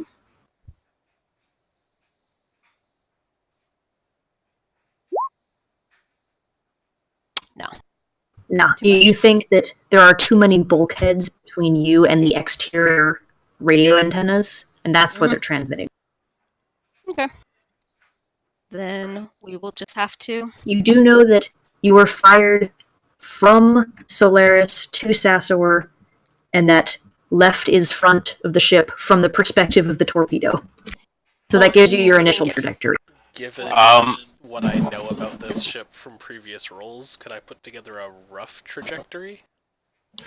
Very rough. It has a slightly different layout. Like enough to start like a flat navigate, though. Yeah, I was gonna say, can I make a navigate? Because I am totally used to enclosed spaces. Yeah. Navigate. Surface? -10 for... Yeah. Surface, definitely. Wait, is Anastasia from Two of us work from a hive world. Ah, yeah, Jane's got the same bonus. Oh, sweet. So, do you have navigate surface?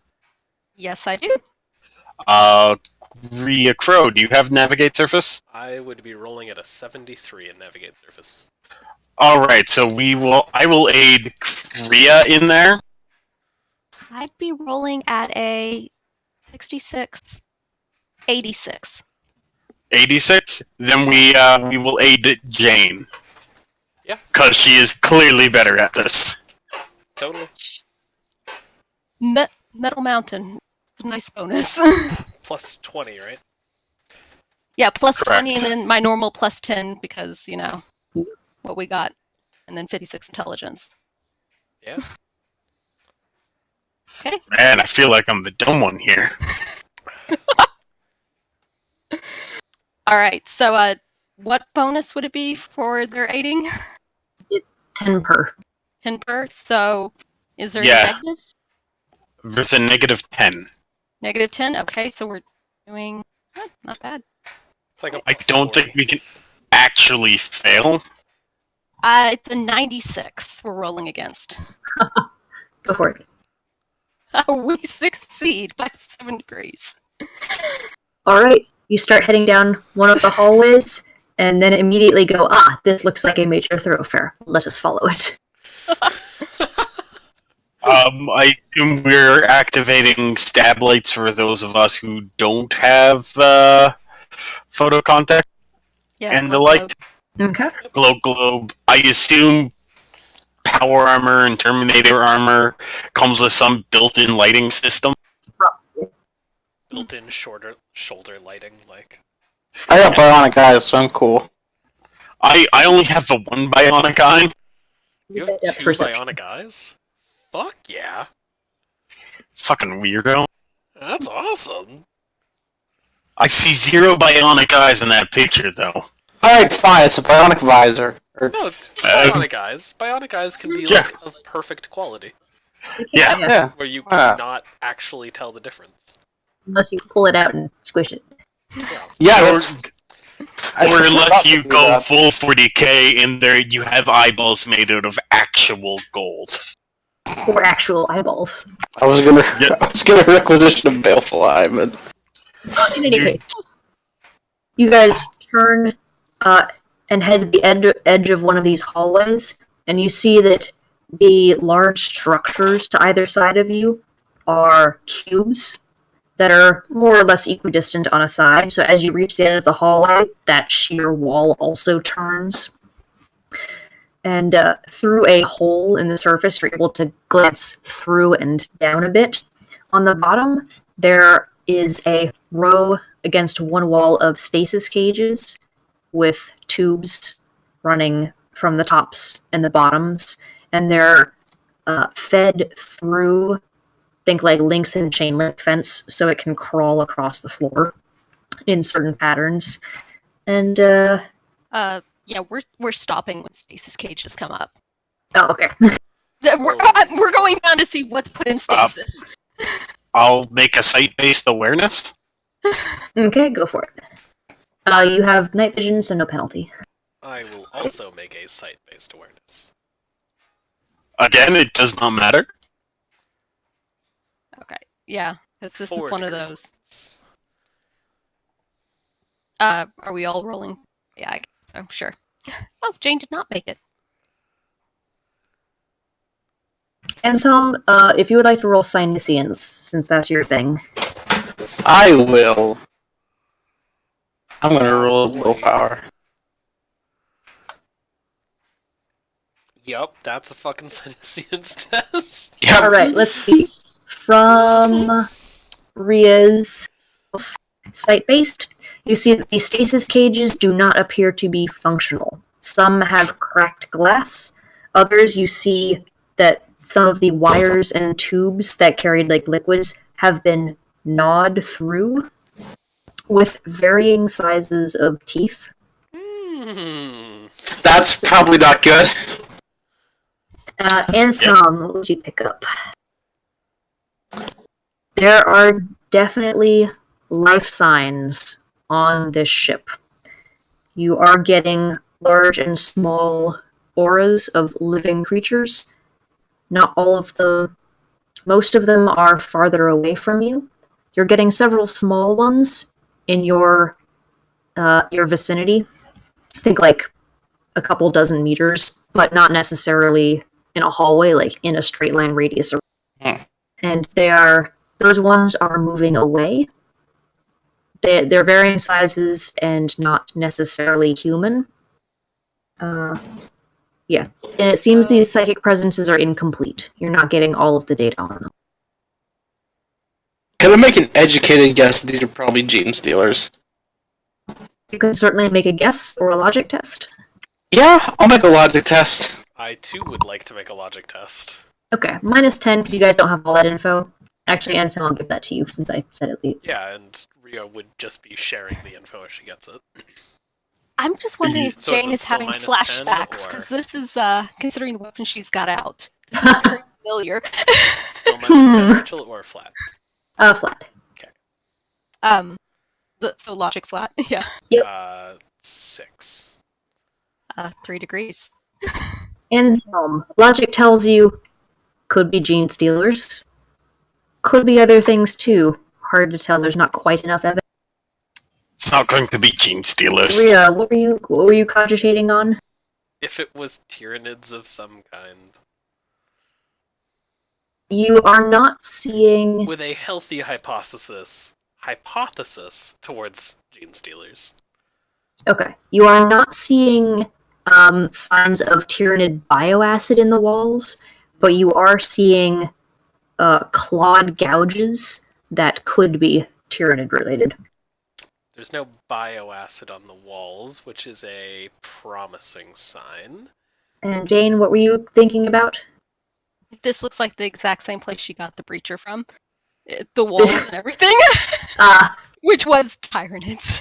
You think that this is not the exact same ship, but man, there's a lot of similarities. Alright.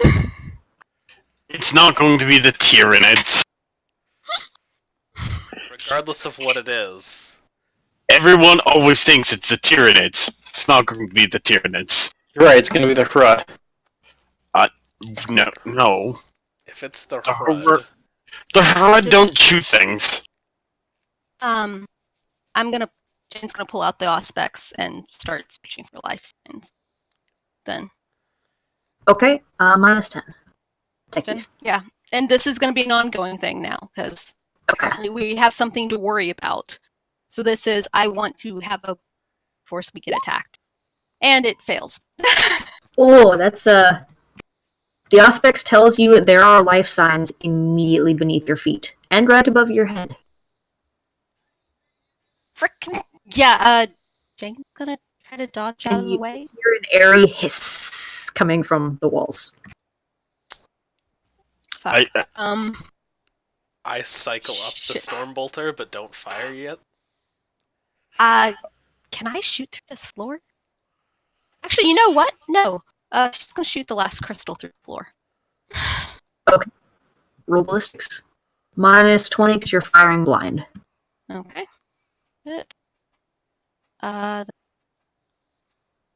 No aim, or I guess no aim. Point. For range. Sorry, 1 second. First time I've done. That's so weird. Anything else?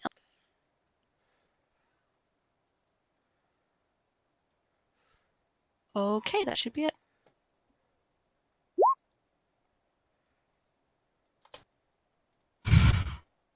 Okay, now roll me a die of luck. Okay.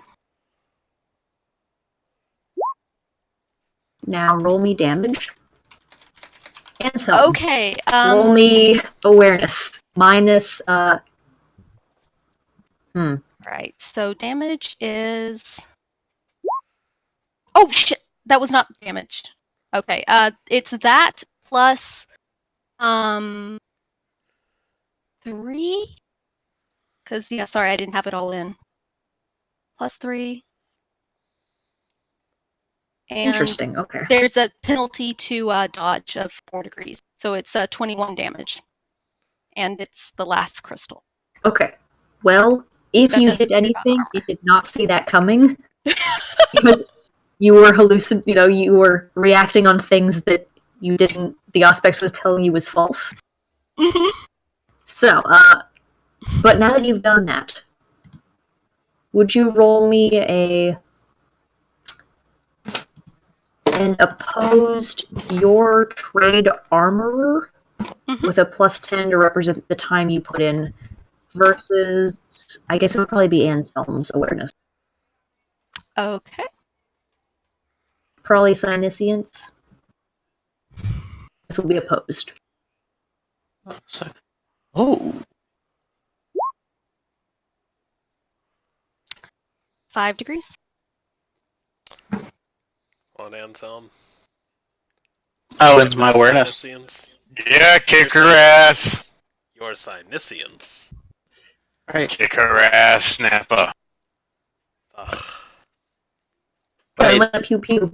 that's not how you kick her ass, Nappa.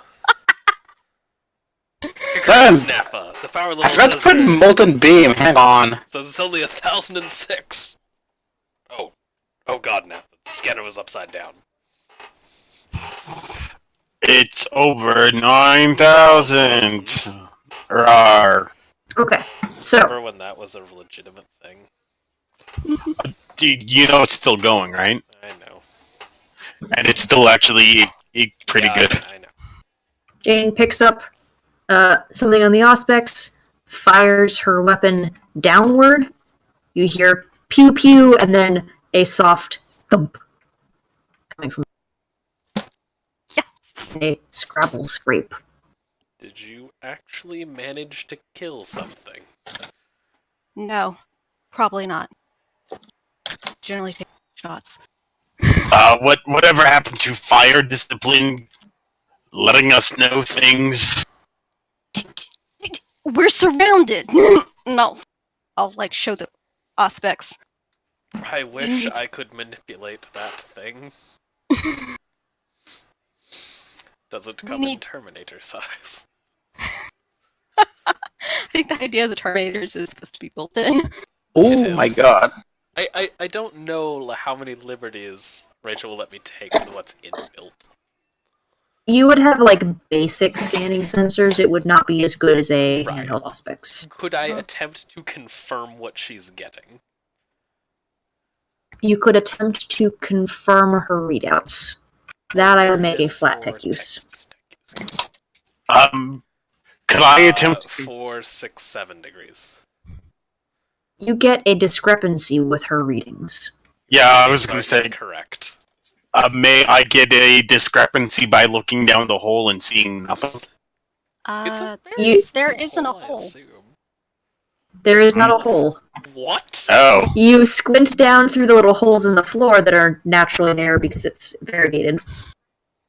And you do see a twitchy shadow thing down there, but it's several stories down. I can make a hole if you want. My systems No. seem to indicate your Auspex is improperly calibrated, Inquisitor Steel. my eye seems to indicate that. What the hell were you shooting? Guns make holes in the ground. I probably just hit through one of the holes. It's fine. Is there anything down there? A Am I few getting stories any down. feedback on my basic Auspex? Sorry, what are you doing with the Auspex? Am I getting any feedback on my basic Auspex? You Other than just being able to know that her readout is incorrect. you would know that her readout is incorrect. You are getting some faint fuzzy life signs, but more of them are from. There's one from up ahead that's closer. You're not really getting anything in a narrow radius. Yours does not have the range hers does. Okay. Over So- our internal Vox, so I will cancel my outward speaker. I will tell Costella to take a defensive position in front of the group while we solve the mystery of what's below us. Because Jane told me that my readings were wrong, can I do another roll? Because Rhea told you? Yes, you told me You my said readings were wrong. Jane. She talks to herself. I found it. I figured it out for Furious. myself. I figured it out myself. You can Is roll that again, yes. so? But what are you specifically rolling for? I'm trying to make the corrections that she pointed out to see if there's life signs there or Just if I life just signs. completely bollocks this. Okay. Are you just going life signs down or life signs everywhere? Well, I will tell her that I- there is a life sign closer to us directly ahead. That I am I'd getting actually be faint. trying to do the same scan I did the first time with different readings to see if Okay. what still lights up. If you were pointing specifically one direction, I'd give you a slight bonus because it's a narrower band, but all around, you're trying to get a new map, then Yeah. just roll the normal.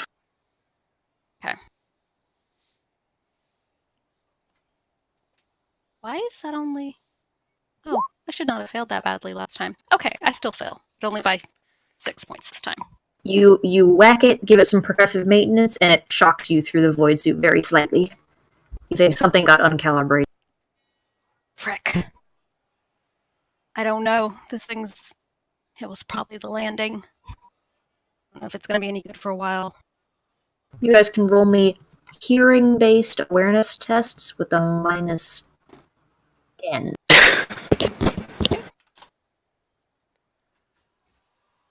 I did all right. Oh, I will retry with a further -10, because keen intuition is good. Use all roll awareness. My ears work better than my weapon. Or my thing. Your ear is not aspects controlled. Yeah. Our person in a defensive position ahead also fails. Yeah, Jordan, just don't roll for her. Save us all the time. I And thought it would be funny. and Jane, it was funny. Ansel and Jane hear a shuffle come from below, and Anna hears what sounds like very soft running footsteps, an impact, a squeak, and a drag. How far below? Approximately where you glimpse that little shadow. Shadow is So no longer several there. stories down. Yes. I will I'm relate. under a rat. It was yeah. It was a Sounded. How many feet? 2 feet? 4 feet? Feet? Like Wait, what do you mean? foot. No stories. Yeah, no, like how many hitter patters? Oh, Like feet. See, at this is least why 4, possibly more. you Americans are so difficult to deal with. Yes, beaters, I get it. Well, Okay. pitter-patter. At least quadrupedal. I will relay this to the rest of the crew. Okay. We should stop standing here. Yeah. Correct. Let's get out of this area. Yeah. Okay, are you heading in the direction you sussed out earlier? Yeah, we're going up to the bridge because that will get us pretty much all the information that we might need. I Hey. will run a passive aspect scan in front of us, just seeing if I get any returns back. Okay. I will give that a -10 because that aspects is not as powerful as the other one. That's fair. Honestly, I It think at returns this point nothing. mine is broken. Just because the bad rolls. Okay. Roll whoever's in point, roll me a die of luck. That will be you, Jordan. Yep. In theory. Ain't no reason for the person in Terminator armor not to be at point. Okay, Well, that I was imagining it was. Stella? I mean, Costella also makes a good point person. Yeah. But And who was? I'm controlling both. Okay, well, I'm just saying who observes it. Oh, I suppose it would probably be... You have a bodyguard for a reason, right? So... Yeah, Costella. Okay. Costella will signal back to the Cabal that she's spotted motion. And a moment later, you guys all hear a shuffling sound, slower, and Anna, this one sounds bipedal, not like the other sound you heard before, and this one's...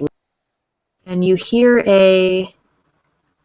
not a hissing sound, but like a slow, long, wheezing and a shadow is starting to come from around the corner. It is slightly backlit by a faint green light.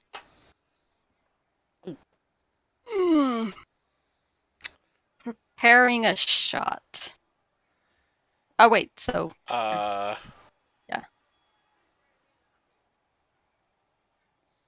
Yeah, I guess... Draw a bead on it. Wait. I will prepare to get ready to charge the bitch. Costella will likewise get ready to charge? How close is Costella to this corner, by the way? That's a good question, Rachel. Let's make it 6 meters. 6 meters. To the Okay. corner. Mo is not preparing a shot. Oh, good. Oh. He He's got the basics of don't do friendly fire down. I know what this is. They teach that in PDF school.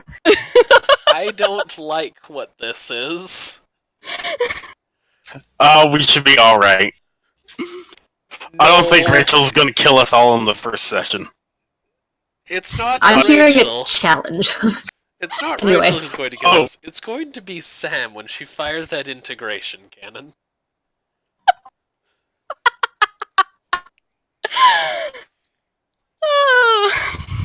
Okay, in any case. 30 seconds later, She didn't deny. a critter comes creeping, very slowly limping around the corner. It is humanoid. It doesn't look quite like this. Think more like a suited up in a void suit. Is carrying in one hand, very loosely, with only 2 fingers, a broken piece of pipe. Its head is lolling to one side. There has been chunks of skin ripped off from the forehead down to the chin, and it is missing one hand, and there's a very slight, very occasional drip of some kind of pus from it. It keeps shuffling along as if it doesn't even see you guys.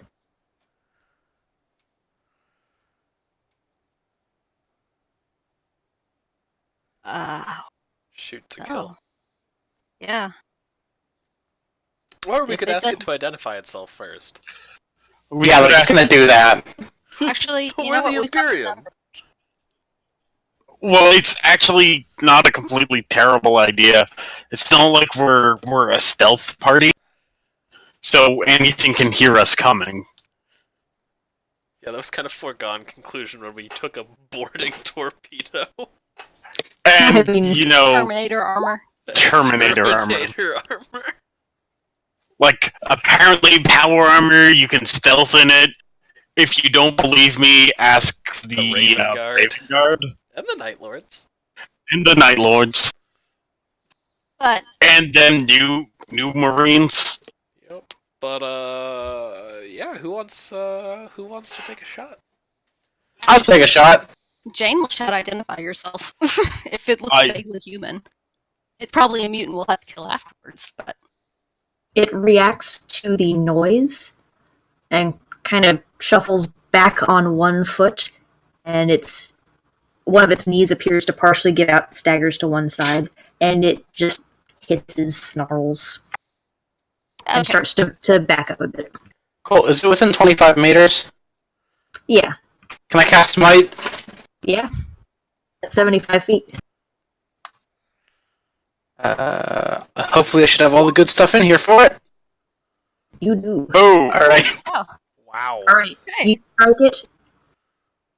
And damage, 1d10 plus psi rating is 5, so 7. Okay, yeah, that didn't add 7. Yeah. Okay. Now smite, does that manifest as a visible energy, or is it just impact? It is a visible energy. It's crackling bolt of bio lightning. Okay. I mean, unless you want to jazz that up. Does your bio lightning have any kind of like cool head on it? It's also Like- Pen 4. Oh, it's Pen 4. Yeah, and it's 20 Oh. meters times psi rating. Oh. Oh, okay, I read that wrong. I've read it 20 meters plus psi rating. Oh no, Oops. so you got like a 100-meter range on that bitch. Okay. Yeah. After his attack, I will likewise fire my weapon. Anselm, your lightning bursts towards it and impacts it straight in the chest and through the chest, and starts burning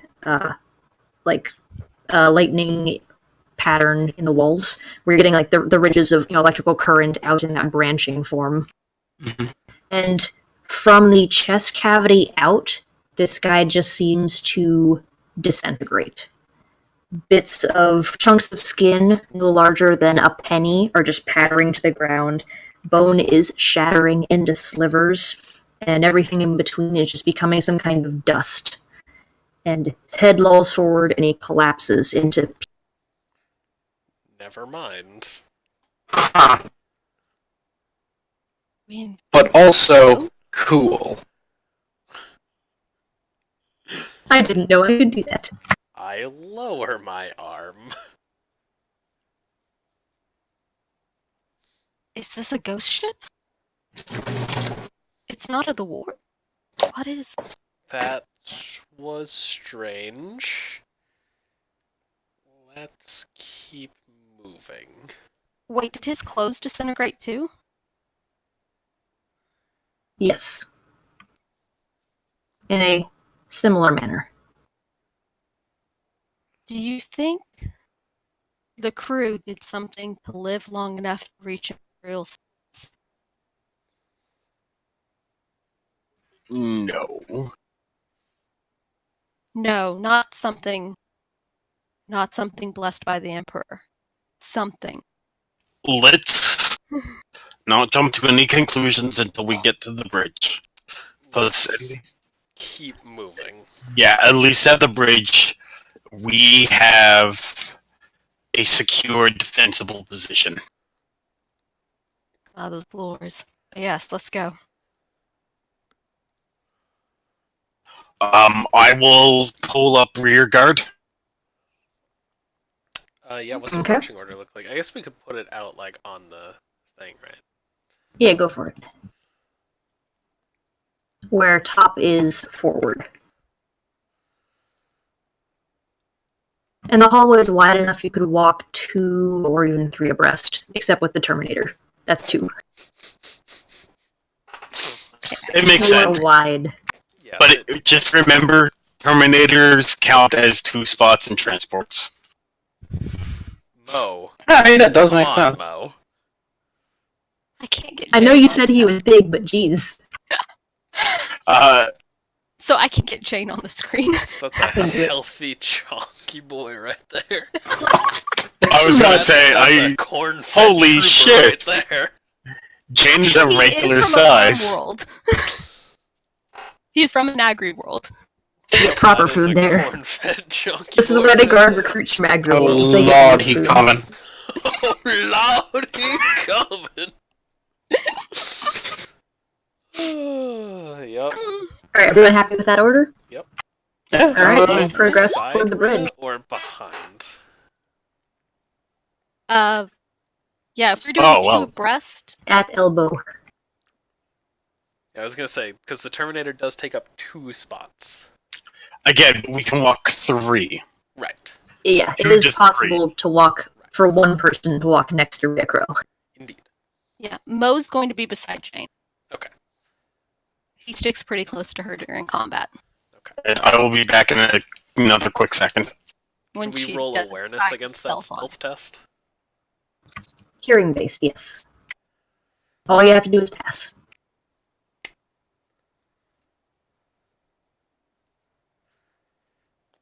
Four degrees. What do I know? Nope. Okay, after she's taking a weird. Okay, there we go. And awareness.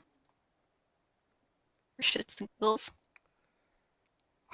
Yeah, I've just given up on rolling Castellas because At she least had for a awareness. 4. She was never good at awareness. She was never the most aware. Or scrutiny. Austin's awareness, since he's gone, though, is that This one. would be interesting to him, I'm sure. Anastasia got a 21 out of 60. We'll give him a minute, and if he's not back in a minute. Indeed. Wow, Zach, are you serious right now? Yeah, 4. Jesus. 6 degrees. I mean, I'm fucking aware, dude. Is there any kind of vegetable that improves your hearing? Because I know if it was sight-based, I would have said something like a joke about carrots, but... It's funny because I'm actually nearly blind in real life without my glasses. That's fun. Yeah. I actually can't even read what's on the screen right now from like my chair without them on, and I'm like an arm's length away. You're not alone in that, believe me. Yeah. Mhm. Right. Okay, I'm done waiting for Austin. You guys Right. here, all of you who passed here, from Above you, a tick, tick, tick, tick, tick sounds bipedal. Sounds, yeah, so not like the thing below that Anna heard, not like the drag of the humanoid. Sounds like several bipedal things with very small feet with claws that tick tick on the metal, at least 5 of them. So, and they're clearly walking in coordination. Can I pinpoint like where above we're hearing this? Above, forward, and a little bit to the left and right. They're kind of spread out, like pack hunters. I was gonna molten beam and see what falls through, but Do it! Yeah. Yes! by the way, I forgot I had this power because I put everything else in if I was missing something. I essentially have a melt gun in my brain. Pretty much. Yeah. Modifier is 0. Oh, damn. That's good. Don't forget to add your plus 15. Oh, that's right. Oh well. Not that it matters because it is a psychic bolt. But... Yeah. Alright, and that's pen 2 times psychic rating, so pen 10. So a d10 plus 5 plus 15. So d10 plus 20, pen 10. Hang on. Damage for it is 1d10 plus 5 plus 3 times psychic rating. Yeah. Okay. So, So you alright. did Siren Alright. 5. Yeah, So damage. that's a d10 plus 20. 5 plus 3, and... So it's safe Don't to you assume think, I missed something big. Oh, hang on. Well, Oh, it's- pen 10. About to melt the ceiling on us. 14 times, I guess. Add 17 to that, so 31. Alright, yeah. 31 pen 10? Okay. 31 pen 10, yeah. What is the radius of a molten beam? It is a Of mol- psychic bolt, so 0 radius. Interest, okay. So, So, like, Anselm, your position here, you look up here toward in front of where Castella is, and you melt a section of the ceiling away, and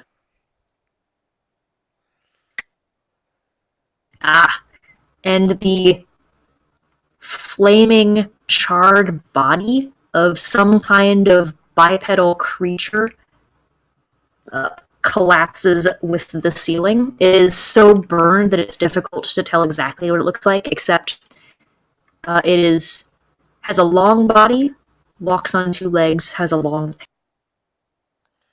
And you hear from above an echoing series of hiss and other such creatures start pouring out of the hole and charge toward you guys. Oh, fuck. oh fuck yeah! Oh, they're so cute! Oh god, what have I unleashed? Oh my gosh, they've got like a. Oh my. Don't worry, we will attempt to keep one as a pet. Do we roll initiatives? Yes, you want to. Yay! Uh huh. Alright, player sheet, and roll. Okay. Whoop whoop. Oh wait, my turn. Fuck, my initiative is terrible. Every time I have to roll initiative, I never get more than like 5. I can't select my my thing. Whoop whoop. Okay, What'd you roll? Hmm? What'd you roll for Jane's initiative?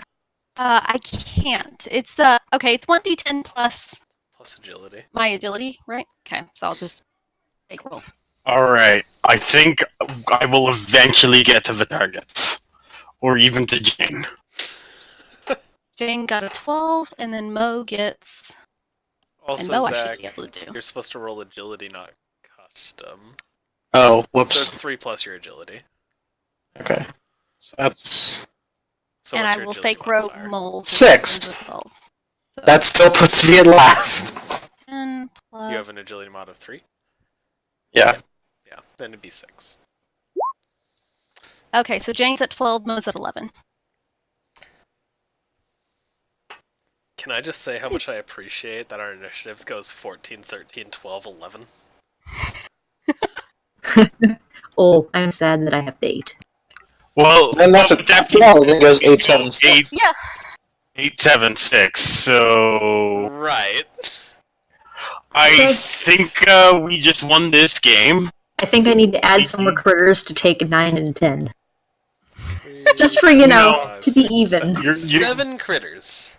Question: how big are these things each? I feel like that's a free action question I can ask. They are at the shoulder, about 4 feet off the ground.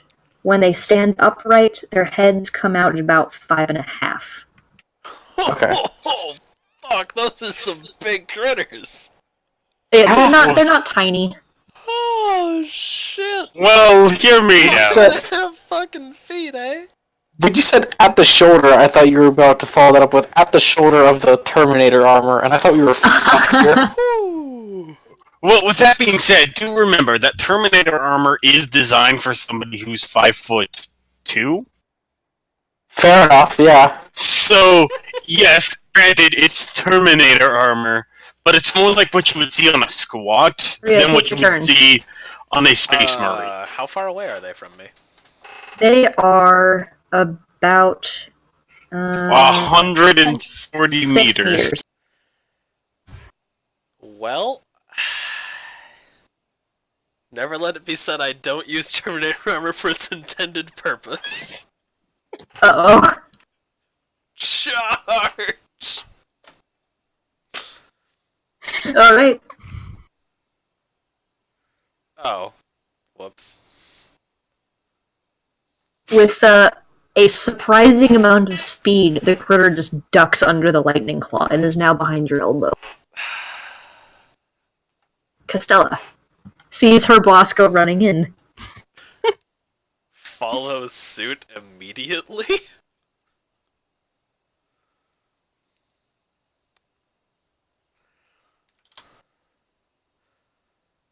Just let me double check one thing on her sheet, make sure she doesn't have a talent. Oh man, without you guys in there, I can't Vortex Oh, of she Doom. does. You Don't could worry. try to You're with Mo. behind them and draw the later ones back. I guess. Oh! I could my get God. Infinity behind them. And then, So, Gorhal? Yeah, that's her axe. that's not a Not very Imperial sounding axe. It's a great name for an axe. It is a does she Yeah. pretty. have inescapable attack? She does. That's a what, -60? Yeah. That's a yeah. Yes. Hmm? Oh, he does not dodge. Yeah, that's a damage that I will roll. That's a damage. Does Pen go through natural armor? I think it does, I right? believe so. That seems reasonable. Because otherwise anything organic would have an advantage.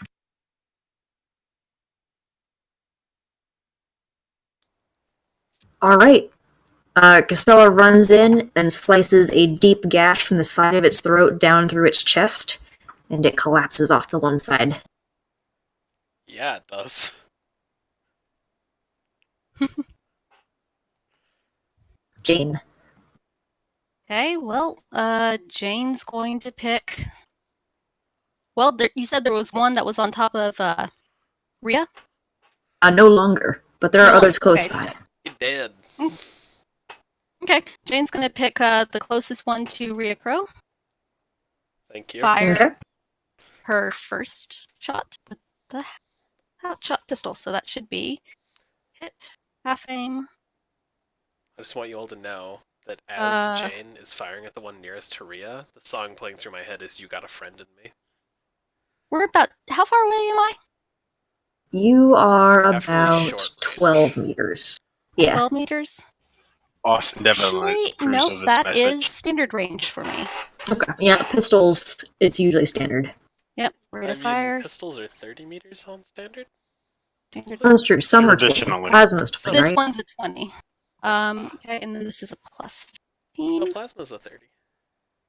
It is? Okay. There's one pistol at the 20. I don't remember which one. It's Maybe the it's one I'm Melta. carrying. Pistols of Hot shot last pistol is 20.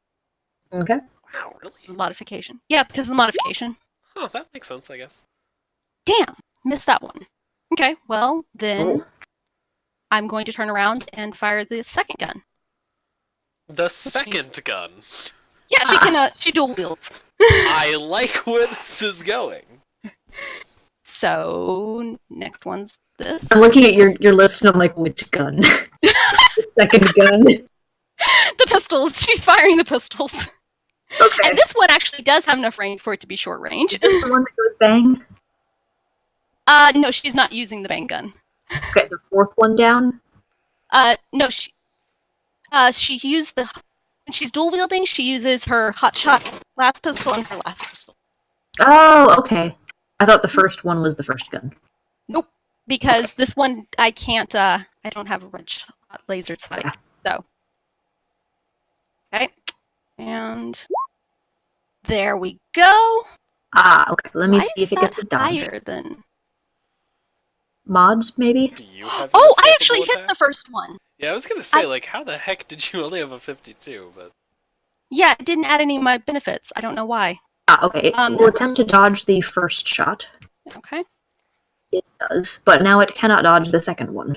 And that actually got a plus 20, so it was and I do have an escapable attack, but not enough to take it down. You would not have. No, you would have needed an extra degree. No, I would have gotten the extra degree because it would have been 35 at least plus. It would have been 3 degrees. Yeah. Okay, so it does not dodge. So okay, yeah.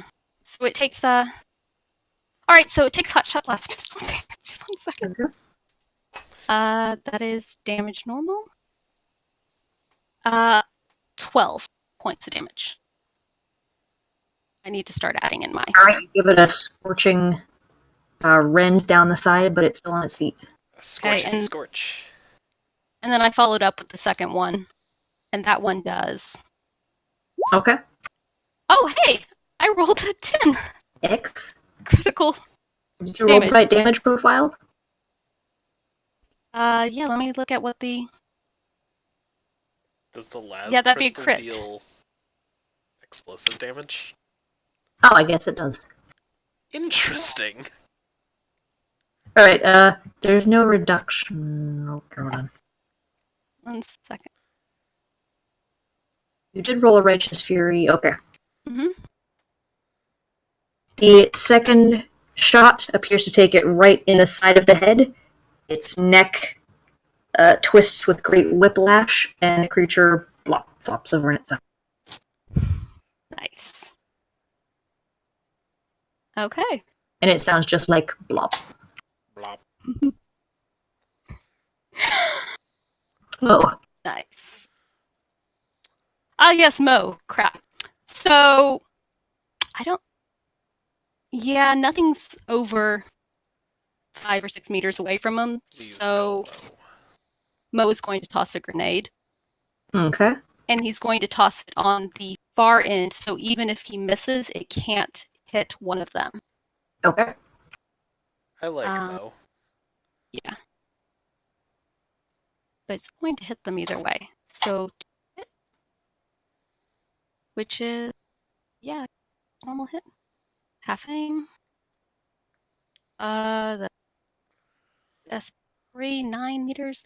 Oh, is he within 9 meters? Crap. He is not. He's at 11 meters. 11 meters. And I think that's. Nope, that is still within standard range. Yeah. Hold on. His strength bonus is more than 3. Oh, yeah, I guess that's also something to think of. Oh, yeah, this is 4. Sorry. 3, so 12 meters. Oh, yeah, this is plenty standard range. Okay. But he can't throw it way far behind them. He can only throw it 1 meter behind them. Okay. Well, he's actually aiming more to the left. Along the wall, I guess. Okay, that wouldn't be past Costello though. Oh, it wouldn't be? Okay. So, Yeah. if he goes 1 meter behind... That would be like let's here. Have 1 second. Let me look at what the blast radius is here. Don't use the map for measuring. I'm just gonna make rulings. I'm just needing to look at what the blast radius is for a frag. It's Awesome. 3. There is no black. For a There's frag is 3 for a 3. frag. It's What's 3. cracked doesn't have it. Crack is Mhm. meant, yeah. And so, And I don't think you can actively do enough damage with a frag grenade most of the time to worry about damaging the 2 people in armor. You literally cannot do enough with it to affect Ryukro. A Righteous Fury would deal 1 point of damage. Yeah, fair. True that. Rolled a hit already.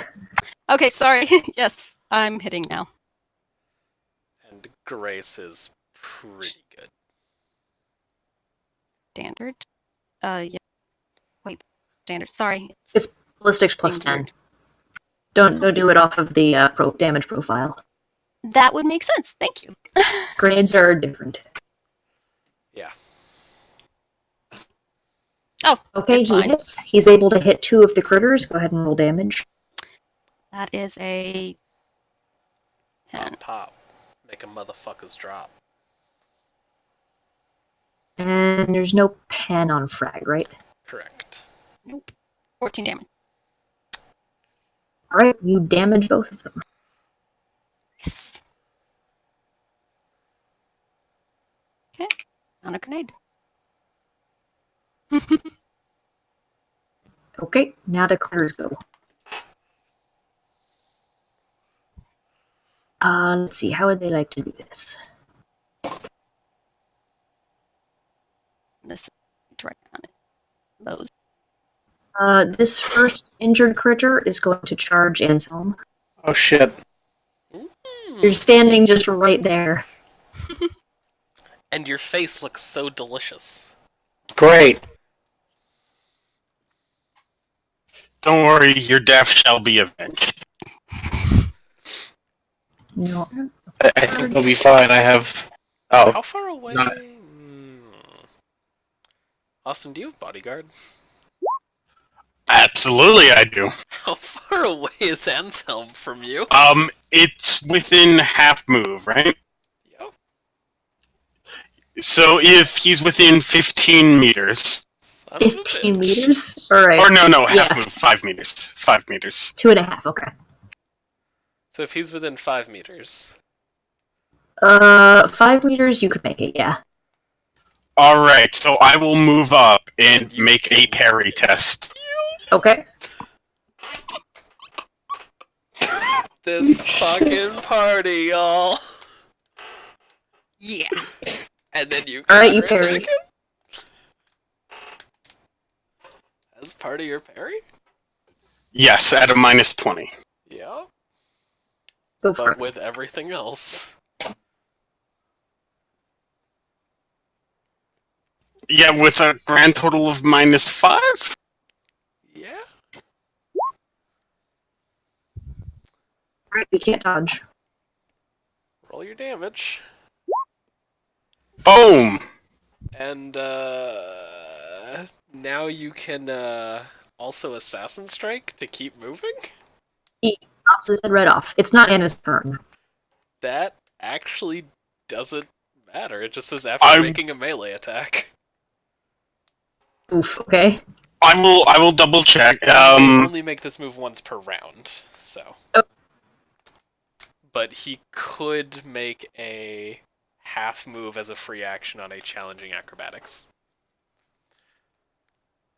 Would you like to do so? I mean, right now you're in Ye- charge range. Decide now. Dude, I was in charge range check there. I know. My charge is ridiculous. Yeah. It's 30. I legitimately I charge wherever I choose. Right. But Yeah, I charge a pistol's range. Okay, this one's attacking Mo. Yeah. you don't have to use it. I will though, just to get in between Mo and the creatures. Oh, that's nice of you. Which would be that direction. Oh, not Mo. Because there's only one creature that way. Ah. There's 3 this way that can take out Percival. Okay, so you're going to approach. Well, it's my turn next, so. Put yourself within 3 meters of Castella. Okay, roll dodge for Mo or parry. Mo would definitely be a dodge. Mo is very special. Dodge. Oh no! Oh, Mo. Mo certainly Mo is did not special. dodge. Mo's death will. Oh, never mind, Okay, he's so gonna live. that did 2 points of damage. I have vigor. I have endurance. He'll be fine. Yeah, he's fine. It did, however, puncture his suit. Very sharp and needle teeth. That's okay. That's why we have the patch. Okay, the other two are this. Wait. Yeah, this one is going to charge, who has now moved himself closer.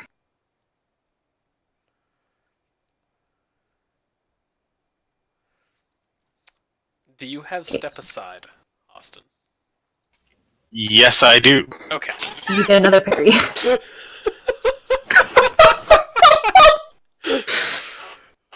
Continue. Carry on, good sir. Oh yes. Alright, counterattack.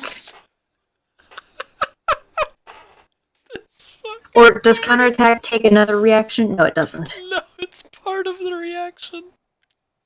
I mean, this is what would happen in the narrative. Oh, Alright, sorry, roll- counterattack's actually once per turn. Once per turn? Okay. So no counterattack, but he doesn't hit. Oh god. The second one will run in to help its buddy. They do have, what's it called, ganging up. Do you have Combat Master? Is that directed towards me? Yes. Oh, fuck yeah. Okay, then they don't get the bonus. He also hits. Castella will bodyguard Anastasia. Okay, And parry. go for it. Fucking power metal. And counterattack? She definitely parries. And then she counterattacks. I believe a total of minus 10? I believe. Power metal. Okay, let me count damage. Pen 7.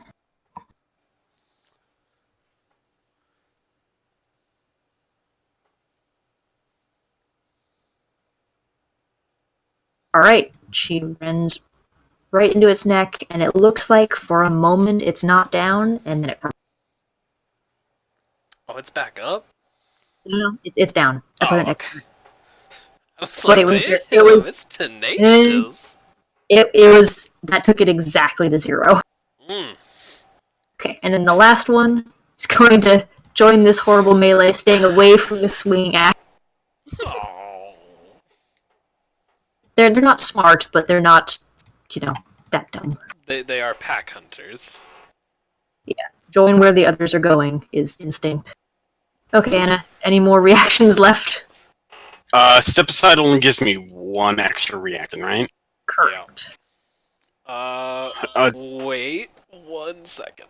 Does I anyone gotta double else check have the fun? reading. I just gotta double check what this talent does.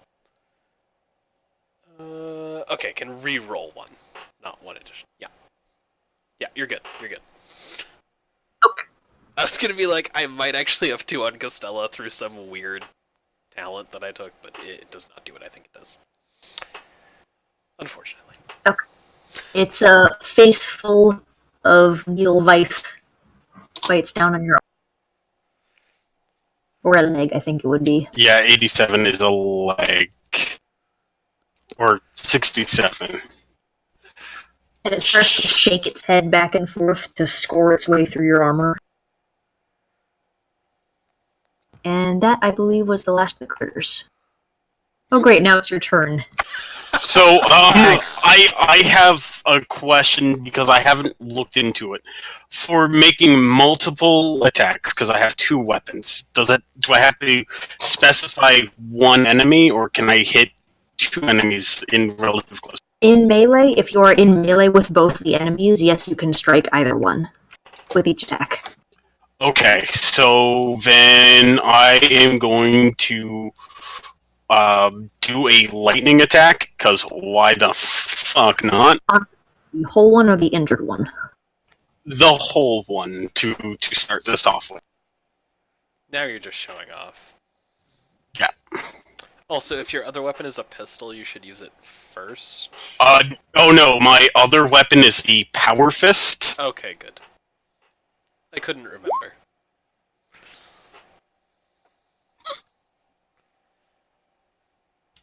I believe that would be 4 hits. And a minus 4 Okay. to dodge. Yep, oh no, cause I'm technically, am I ganged up with Kella? Yeah, Costella did. Wait. The one she struck is Costello not would in have melee to range move. of her. Like, Costello would have moved to, like, here to intercept. Because the bodyguard tower Minus 40. specifies you move, so. It does not So- dodge. That is an additional one to me. I mean, if So- we're being pedantic, but. That would be It's 3 gonna die, hits though. with the It's sword and 2 hits with the fist. I obliterate it. Yep. But yeah, it is dead. It's super dead. Alright, Anselm. Whoa, does it have a second attack? He said he hit it with both the. Well, I only again, saw the black blade go. You didn't hit the power fist. no. All right. How many did you get with the power sword? 4 hits with the power sword. Okay, that'll probably kill it. well, again, I can roll for it. 4 hits, you don't have to roll. Yeah, with the Okay, remember you do not get plus 10 for ganging up with Costella. She's out of range. and I miss with the Power Fist Okay. Anselm. because I think I'm going to cast Sail on the creature near Mo. Aw, thank you. Yeah, Wait, can you shoot in a melee without damaging people? A sail definitely can. You can take that's it. the bolt. Psychic bolt. Folks can take it. It could be worse. I could cast a Vortex of Doom on it. I mean you We could have cast dead Vortex Psychic. of Doom on the party. You, But again- you could also spontaneously combust it. Yeah, I could, but But a Sail is seems more like fun. Yeah. Yeah. Go take I would have tried all my new toys. I got to use spontaneous combustion a ton with that one shot we did. I use 5, modifier. Oh, modifier is 15. It's a plus 10 willpower naturally, so. Okay, it can dodge psychic bolts normally, right? I believe Uh, so. Correct. Do you have So, any hang stable on. attack? Sail says, if there's nothing suitable, player can direct mental energy at his foe, pounding with bolts of invisible force. Yeah, you can dodge So- bolts, and blast you dodge them like grenades. Alright, yeah. He didn't. Awesome. D10 I'll roll. plus psi rating damage, Ben 2. D10 plus 5 to pen 2.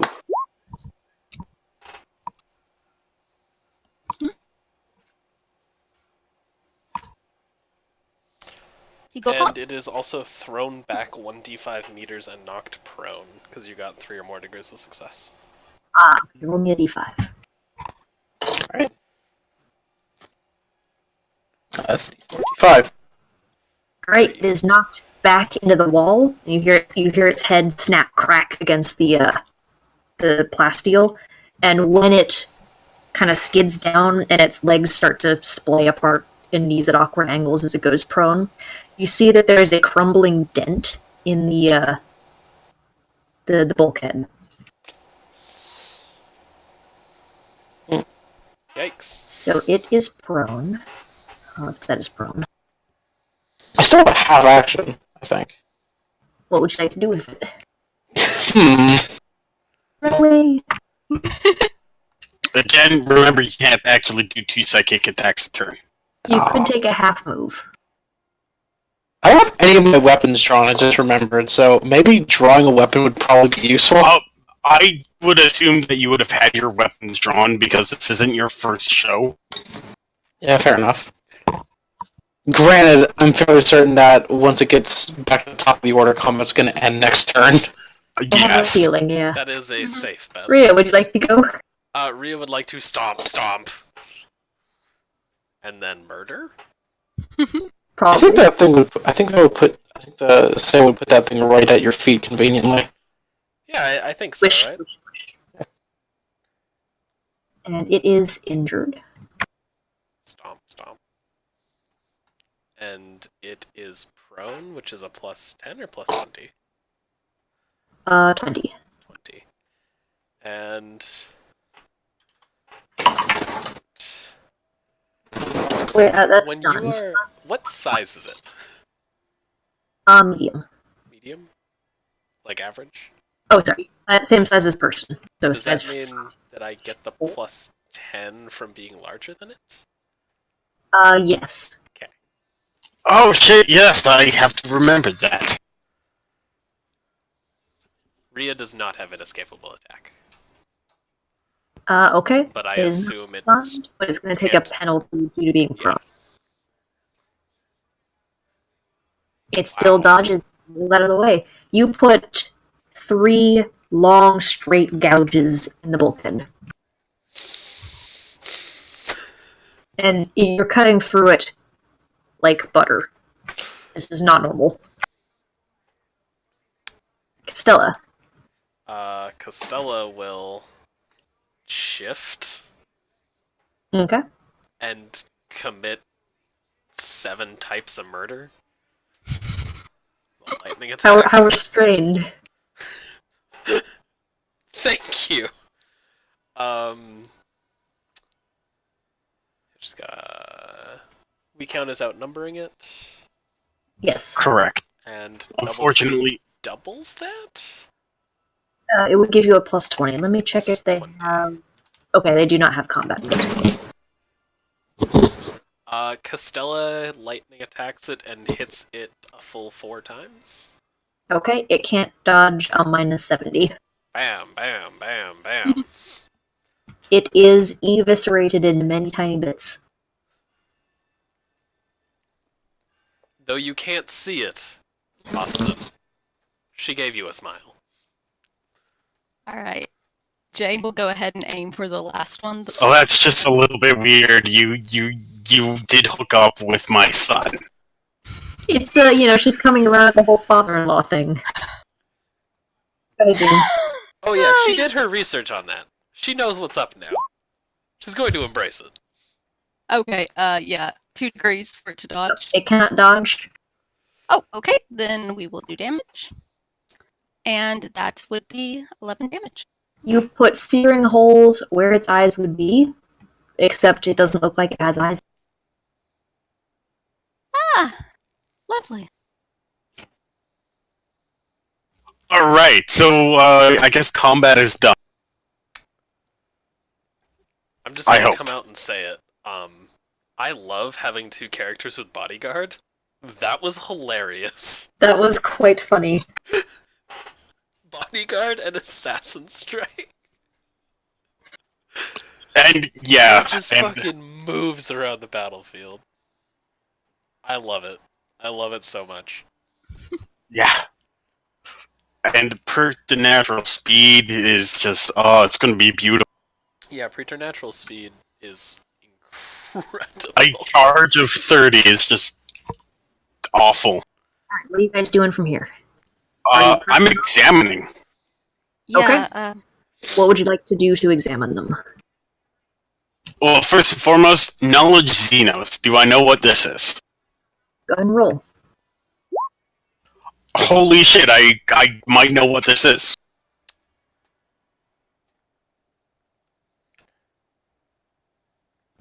You would know that. You don't recognize this species specifically, but it is a non-sentient Xeno, so it would not be considered like a Xeno species like Eldar or Necron, or it would be considered some kind of animal native to a place. You would have need more degrees to see any more than that. Would Shall we Clearly pack animal. how How big are these things again? They're human size? A little smaller than human-sized, but yeah. Yeah, too big to take one back. Hey, No, no, we quick can question. take one back. Shouldn't we be patching a hole in Mo's void suit? Oh yeah, I assume somebody else is on that. Somebody with some tech usability. Can Rhea take some samples? Yep, I am with Rhea. She can't actually take any samples. Right, Get she's someone just to delicate work for you. she's basically like, okay, Costello, now take out the sample pack, take out the specimen kit. Just What are you guide taking her. samples Bodily fluids, skin, So bone, yeah. saliva, teeth, brain matter. I will Anna actually will- record all of that because that seems important. Okay. What you are And, observing while you take the samples is it's not crumbling into dust and other stuff like the humanoid did. Feels very solid and real, fleshy, liquid. So I have a theory. Jane Oh, just pats shit. at Mo. And then she's actually going to turn around and do exactly what Rhea Crow did and have her skull go through and record all around the kind of bodies. Because, I mean, I'm sure some of them have their organs spilling out and such. Okay, yeah, you can get visuals of how the body looks. Okay. Mhm. Blood, brain, saliva, teeth, and skin. Yeah. And then put Cool. it back in Mo's So pack mule. It's his job. when we hit the crew question, it crumbled, Yes. Indeed. indicating that it was very old. Quite. So time distortion is what I'm thinking. Can I mull Warp, this over? warp phenomenon. Can I logic this over? You can logic it over with a -20. A minus 20. Very good. It's not a warp phenomenon. 3 degrees of success. It seems possible with the caveat that it would take warp interference to do some kind of time warp, and the ship has not been in a warp for a very long time. Yes, but these men, they could have been wandering around for a very long time. Rhea understands the principles of physics that as you get closer to the speed of light, time dilates around you, and these critters were likely inside those stasis cages. That could also be a factor. Yes, it's not the critters that I'm so much worried about, it's the crew. Because if these critters have been running about, we haven't actually seen any signs of battle, blood, etc., etc. Correct? What of the gouges on the wall? Yeah. Gouges on the wall would probably indicate the creatures themselves causing them. I don't think they It's go also around just important marking for things for no reason. Yes, animals mark territory all the time, including gouges, scat, etc. We have no proof that they deposit droppings. Yet, but we're acting on theory so far. Indeed. Shall we press on? Indeed. Yes. Let's not stay near the active blood. Okay, you can press on your current trajectory. You can roll me. Delete these critters so we can put our marching order Delete. back in. Yes. Delete. No more critters. Enshelm, would you walk with me? I'll walk as close to you as I can. Did you feel any psychic resonance off those creatures? I don't think I did. Fascinating. I that was me, Zach speaking. But no, nothing at all. Because if okay, never mind.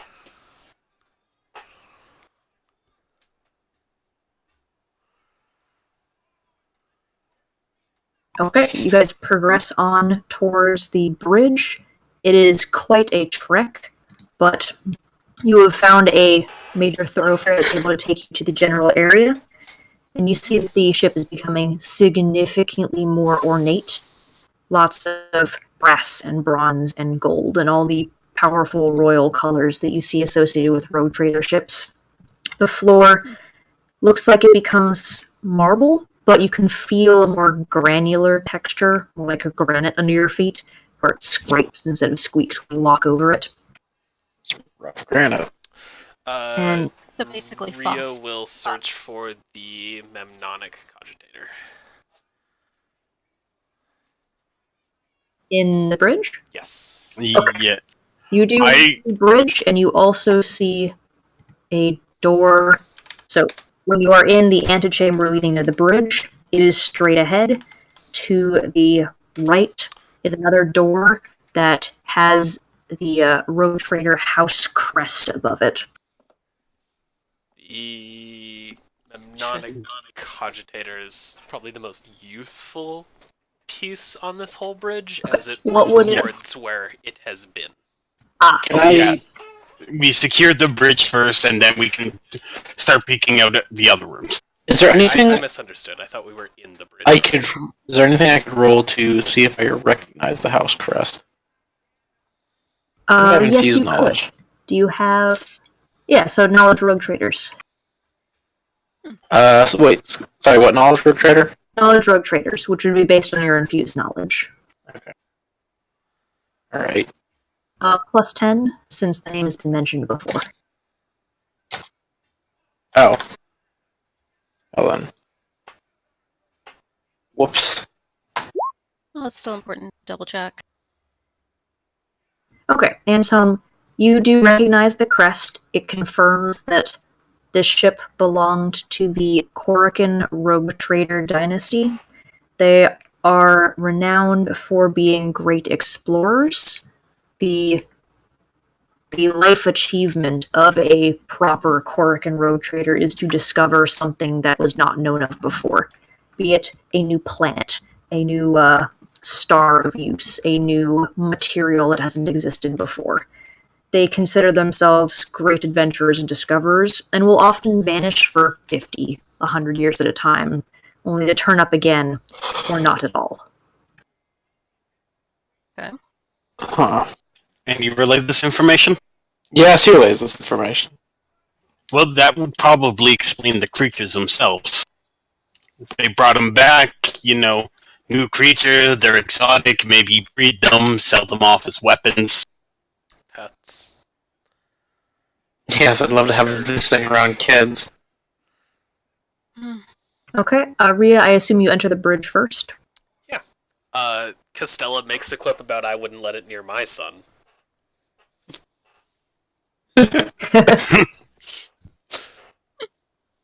Far too dangerous. Your boy, like all good children, got a dog. Ah, good. Does he miss me? Well, you could ask him yourself when you're back on, if you come to Fatal Clarity. Throne preserve me, he's there? Well, yes. My boy? I- My darling boy? Well, you ignored me so much about the whole topic, giving me weird looks. I thought you didn't care anymore. I was in shock. You didn't send any astropathic messages. It's been 36 Nothing. years. You didn't even ask Inquisitor Crow about him. His father cut off all contact. What did you want from me? His father's not that hard to contact. Listen, Anastasia, I'm not the kind to go messaging him first. And is that just a woman thing? Maybe one day we'll reconnect. But for now, we have a ship to explore. Yes, we have a bridge to prestige. Did I ever tell you about the time I besieged hell with your son? I'm sorry, I'll stop. Did I tell you about the time I besieged an imperial governor's household? Well, a traitor governor's household?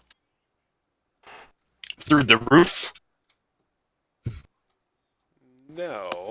It was good times. Though I am intrigued. The doors to the bridge are severely dented, but there is enough play that you can force your way through them. Can I rip them off? Probably. Make me a strength test. Can Rhea rip them off? Yeah. If What is- you He What is- grabs the rim of one of the doors and just rips it completely off. Yeah. You know, I'm not going to make you roll for that. Okay. Aw. Especially given the nature of this ship. Indeed. It's still soft, isn't it? Quite. You see that her fingers have sunk in to this heavy steel door. And Thankfully, when you Ceramite is, drop it on the ground, it makes more of a thump than a clang. So Inside the bridge, it is lined with all the usual consoles that you would expect. There is a large throne in the center of the bridge, turned to face the exterior windows and screens that would overlay it to show passage and transit. Go ahead and roll me all either sight-based or hearing-based awareness tests. And yes, Rhea, you do see the mnemonic cogitator? Mm, mnemonic. Mnemonic. Mnemonic. mnemonic computer. Mnemonic, yeah. Memnonic. I don't know, but that is the device that records where it's been. It's basically the blind Oh, of starships. The bridge is equipped with one. If it wasn't, I would That have would be a problem. so many questions. They didn't want anyone to know where they'd been. Yeah. Alright, how looks do like they just get back Anselm. to where they've been? It didn't need to. Alright, Anselm, as everyone's stepping in and starting to look around, you see and hear very faint motion coming from the throne. But very faint. Everyone head on a swivel. We might have company. Alright, I will lock and load the forearm mounted bolt storm bolt. Yep. Start cycling up them storm bolters. Pull out the pistols. Oh, And, probably never put the pistols away at this point. Stella lifts her shield and head on a swivel. Though she's blind as fuck. So. I'm going to draw there are my lights. Wraithbone Oh no, sword. she still only has a perception of 24. Oh, yeah. That Again, kind of I will keep my my face towards the door, the entrance that we came through. Okay. Hello? Hi. You get no response. Where's the company, Ansem? Over by the throne. Faint movement. Can I do a quick scan with the Auspex? Yes, it is close enough range. 2-4. Very weak life form or life sign is coming from the chair. There's something alive on the throne. Could Jane? be the captain's lived all this time. Oh wait, I have bionic senses. I should be able to see this. Maybe? Jane, Wait, is it It's get on out the of front? this room. It's plus Yes. 10. But the chair, you guys came in through the back of the bridge. It is rotated to face the screens across from you. The huge back of the throne Mnemonic. obscures the line of sight, so you can't see if anyone is sitting. Oh. Jane's gonna do like this motion, like go around the edge so she can see into the chair without getting too terribly closer. Ah, okay, so you are going around the edge of the bridge. Yeah, so I can Um, actually get an angle where I can see the chair without, stepping within grabbing range. I will politely instruct Costella to make the opposite, just in case. Costello will Okay. start circling the opposite way, and Rio will step up towards the throne. Okay, as the Staying two a of you decent start distance to back. crest around the edge, where you can start to see the armrests and then the front of the throne itself, you do see that there is a human figure slumped over the console that raises out from the chair to enclose the front part where all the controls are for the captain. He looks like that, and he's slumped over. There's a very faint breeze that's like moving his hair. A finger is twitching. That's it. His skin is ghastly pale, and you see these lesions down his hands, but they don't appear to be bleeding. It's just broken skin. He's alive. We could further preserve his life. Can I cast endurance on him? I think this place may. Hang on. You can certainly try. Alright. He is not going to dodge or anything like that. Well, it's just I mean, he's locked in the chair, so he can't. so use 1, I guess, for Zayus? Probably Sayus 5. Oh shit, hang on. Cancel. Sorry, I'm kind of on the floor right now. Give me a second. I just sort of slumped out of my chair, and... Okay, well, we're going to actually come back to that in a bit. Yeah, we're gonna come back to that. Rio will try and address him. Okay. You get no response when you speak to him. Honorius? A slight movement of the head and the arm. Using our shit. Hang on. in unit Oops. box, Let me re-roll that. Mm-hmm. I will ask the Inquisitor Steel to auspex whatever that is in the chair. I'm gonna try. It's There you how go. it goes. the captain. It's tech use, right? That I have to use for an auspex. Correct. 20. Oh, yeah. 2 degrees Heals. success. Oh, everyone. Within Let me 15 meters. Oh. Nice. Endurance is the healing one or the Healing. Everyone many within Endurance did we do? 15 meters recovers 3 hit points. Oh. Interesting. Okay. Let Hey, me read it most up real effective quick. health. Alright, yeah.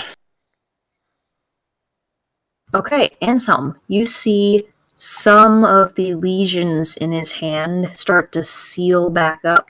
A little more color returns to his fingernails, like they become less dry and cracked. But his motions don't become any more energetic. Can- Jane, you got with your auspex. You are getting 2 a degrees. life sign, but Mhm. it's very faint and staticky. It is as if you are trying to scan him from the other side of a concrete wall. It's like there's interference. Like that's the kind of signal you're getting. There's crackles and holes in the life force.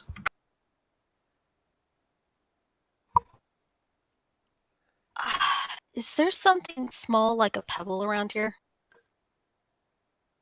Like There are a number of like nuts and bolts that have rusted and fallen off cogitators. Jane's gonna pick one of those up and toss it towards him and look to see if there's any kind of distortion in the air when it gets to like his lap. Okay. You pick it up, you feel the metal starting to crumble to dust around your hands. You toss it, and it lands in his lap. Clink.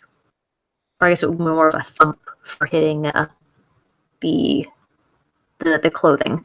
You do not notice any distortions in the air. Something is messing here. Yeah. Can I perform a Medicae to see if I think he can be moved? You certainly can. That would be 5 degrees. Okay. You are not confident that you can move him without killing him. It's like anytime you try to touch him, he just starts falling apart. This body is not cohesive. You think you could try, but you're not sure what the result would be. And now that you're close enough to like look at his face, his eyes are cracked open, but he does not appear to be responding to your stimuli in any intelligent fashion. And I would be unable to heal him whilst in Terminator armor. But that is true. Does In fact, anyone if you else tried to, have like, Medicae? pick him up, your own hands would do a lot more damage. Right. Does anyone else have Medicae? No. Yes. Hang on. Wait, I think I have 2 ranks of Medicae. Yeah, I got 2. Yeah, everybody should. Except me. You didn't get the Jack of all trades and other one? No. Oh man, that's way too fucking expensive. Oh, Yeah, okay. you could nowhere near afford it. If we could stabilize him, I am confident I could return him to life. I think he doesn't need stabilizing. I think he is stable. Wait a second. I think he's just old. Wait, Is there air in here? wait. There is atmosphere, yes. Okay. The bridge Don't has not take been off your breached to the helmet. outside. I'm not taking off my helmet. No, she was saying that to Ansem. Oh, This air, we don't know what's in the air. he's in the throne, right? Yes. Do I believe I could move the throne without killing him? It would have to be done very delicately. But the throne is supporting his current, like, posture. Why don't we run? His state of being is not changing right now. Mm-hmm. Why don't we dig through some files and get some information on what we're dealing with before we try and move him or do anything else to him? I concur. Indeed. He's not going anywhere. Costello, I mean- watch him. Was exactly what I was going to say. And Crow will go to the Memnonic cogitator Okay. and start downloading all of the information available. Okay. Roll me a tech use test, -10. Up to and including removing the cogitator.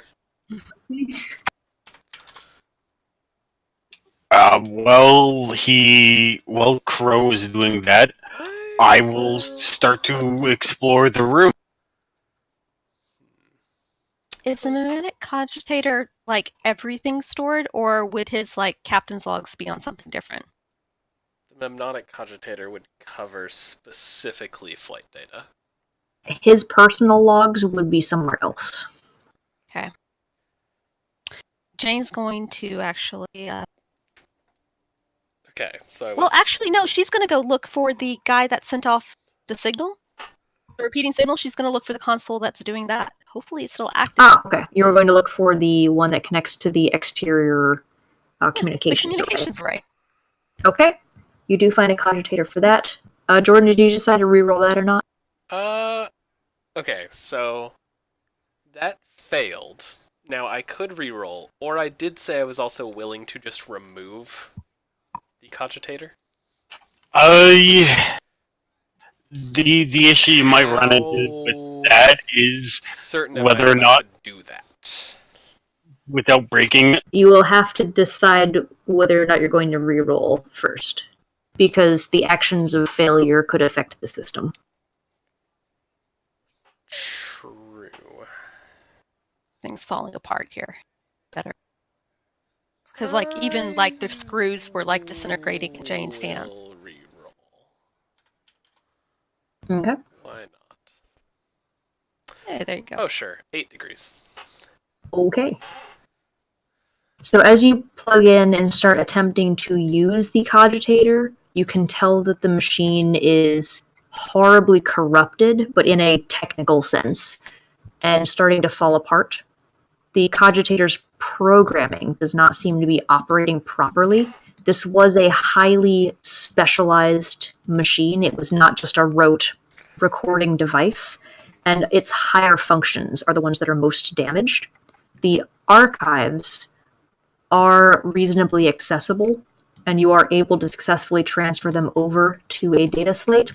In doing so, the cogitator becomes increasingly damaged, and it starts to sink into the ground of the bridge. It becomes several inches shorter on a slant.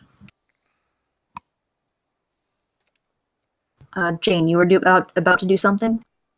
Yeah, she's looking for the communications array so she can get that message and possibly anything else they tried to send out. Yes. The layout of this bridge isn't super familiar to you, but you can identify it because it's the console with the racks that have all of the headphones and microphones and other stuff on. All right. Then yeah, There she'll go. is a blinking yellow light on that cogitator, where most of the others are dead. Okay. Is it a button? There are many buttons. I mean, blinking yellow light, is it a button? No, it is a glass bulb. Is it over a button? It is among a row of other bulbs, and they do have a series of switches beneath. Let's see. I'm wondering if I can logic it out where it is, or... Yeah, there's no labels, right? No, this is the kind of machine where the only people who really know how to use it are allowed to touch it. Okay, then I will wait for Riocro on this one. But I will turn around and say to people, does anyone else feel like we're introducing time every time we touch something? Yes. A fascinating hypothesis. Just, it seems like everything's in stability till we mess with it. And not in the crumbling stability, as in actually aging by our touch.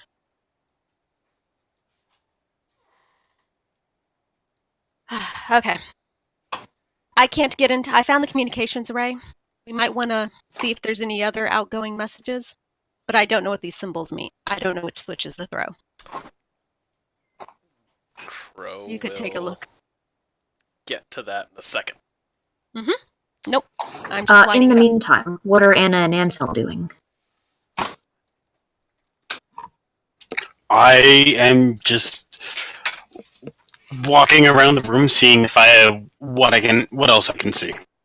Do you have survival or something like that? Yes, I do. Would you like to roll it? You can take a plus 10.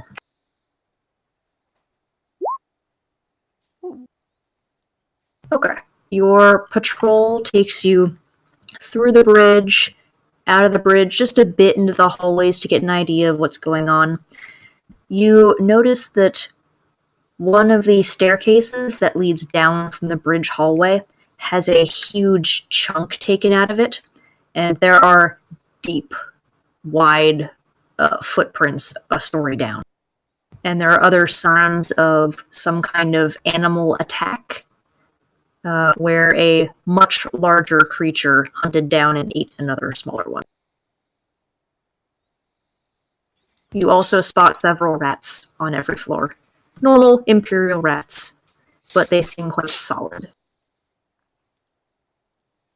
I will let the rest of my team know this.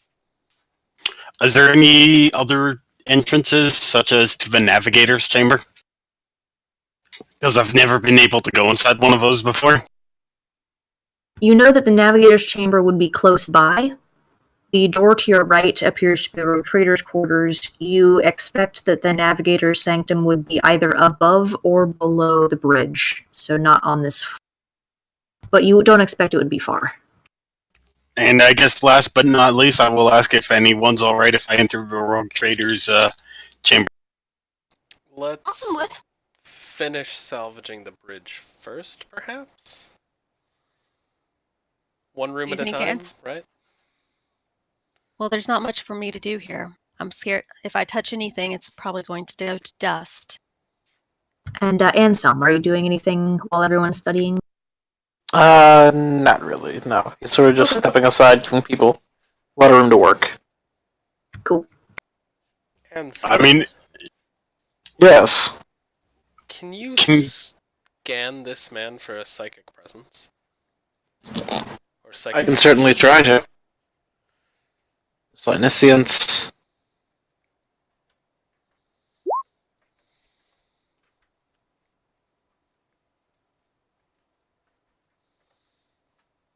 You are getting a patchwork psychic presence. It is like if you had a cloth mosaic of someone's brain, and then you take that cloth 100 of years later, it's partially moth-eaten, there's been stitches that have come loose, and there's holes in it. It's like you're looking at that. I relay this to the team. This is weird. I Do you- have. Go ahead, Anastasia. I'm not so much well versed in the psychers by nature. Do you have the ability to read one's mind? I'm gonna bullshit this. Yes, right now I can tell you're thinking of your son. No, I'm thinking about the mission and you peering into that man's skull. The thought had crossed my mind. I have a team of astropaths, though I'm worried that exposing them to his mind may damage them. I mean, I could give it a shot, I guess. Well, only if you feel comfortable. Yeah, why not? Senescence test again. You don't actually have any of the or the Oh, that's Telepathy. right. Yeah, Or the mind powers, scan do you? power. Mind Oh. scan. Damn it. I Telepathic would let intellect. you roll Psyniscience to dig a little deeper, but there would be risks. Again, don't take any unnecessary risks. You're worth more to us alive. Mm-hmm. Let's say you could roll, but if you fail, you take a point of insanity. I From think I'll. stretching your mind in ways that's not natural. I think I'm fine with what we got. I'd rather not take the point of insanity. There are several pieces of useful equipment on this bridge. The first is this mnemonic cogitator, which, if possible to physically recover, I believe we should do so. The second is the captain himself, and the third is the communications array. As for the captain, I believe I could transport his throne back to our facilities on Solaris or Fatal Clarity, where with a skilled team of medicaes we could resuscitate him and question him the old-fashioned way. If attempts at resuscitation don't cause him to crumble into dust. Precisely. Or we could... No, that won't do. We could remove his throne from the ship and have one of my astropaths examine his mind. Or we could simply leave him here to die. As for the communications equipment, Jane is afraid of turning it into dust, as am I, but I shall see about finding any previous messages. I will look into the other room, as it is. Jane is saying this. I shall We're take not care going of the far. bridge. I will Ready? accompany. I'll accompany you, Jane. I don't like anyone going off alone. We stay close together, only one room separating us, just in case we need backup. No, of course. Mo, guard the exterior for both doors. Anything that comes up through either of those stairwells. Take out the stairwells. And I will let them, Trude, know about the animal tracks I found. Yeah. Likely the same species that we fought before. Unless they get rather large. They probably brought a whole ecosystem with them. They were planning on selling. Which is just theory. Hopefully we can find his logs. Yes, it's the goal. Go. Okay. So, we'll take up position in the antechamber facing the stairways. Okay, let's do the quick communications roll first. I don't think that will take too terribly long. Sure. What are you attempting to do? I guess the same thing with the mnemonic cogitator. Download the logs kept on it. Okay.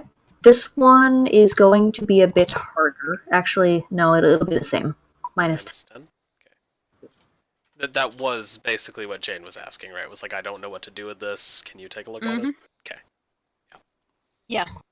She didn't want to Seven seeing how things down. Okay. Delicately, you are able to extract the logs and transfer them over to the data slate. But as you're doing so, you can tell the logs are incomplete. You are getting what is on the cogitator, but what is on the cogitator isn't right. There's letters missing, there's words, there's characters that aren't rendering properly. Surely that's not what they were actually sending. But full analysis of what's on the messages will come later. Definitely. You have what exists on the cogitator. How do you want me to record that? Just bridge communication sensor? Bridge communication relay logs? Yes. Okay. Note external antennas.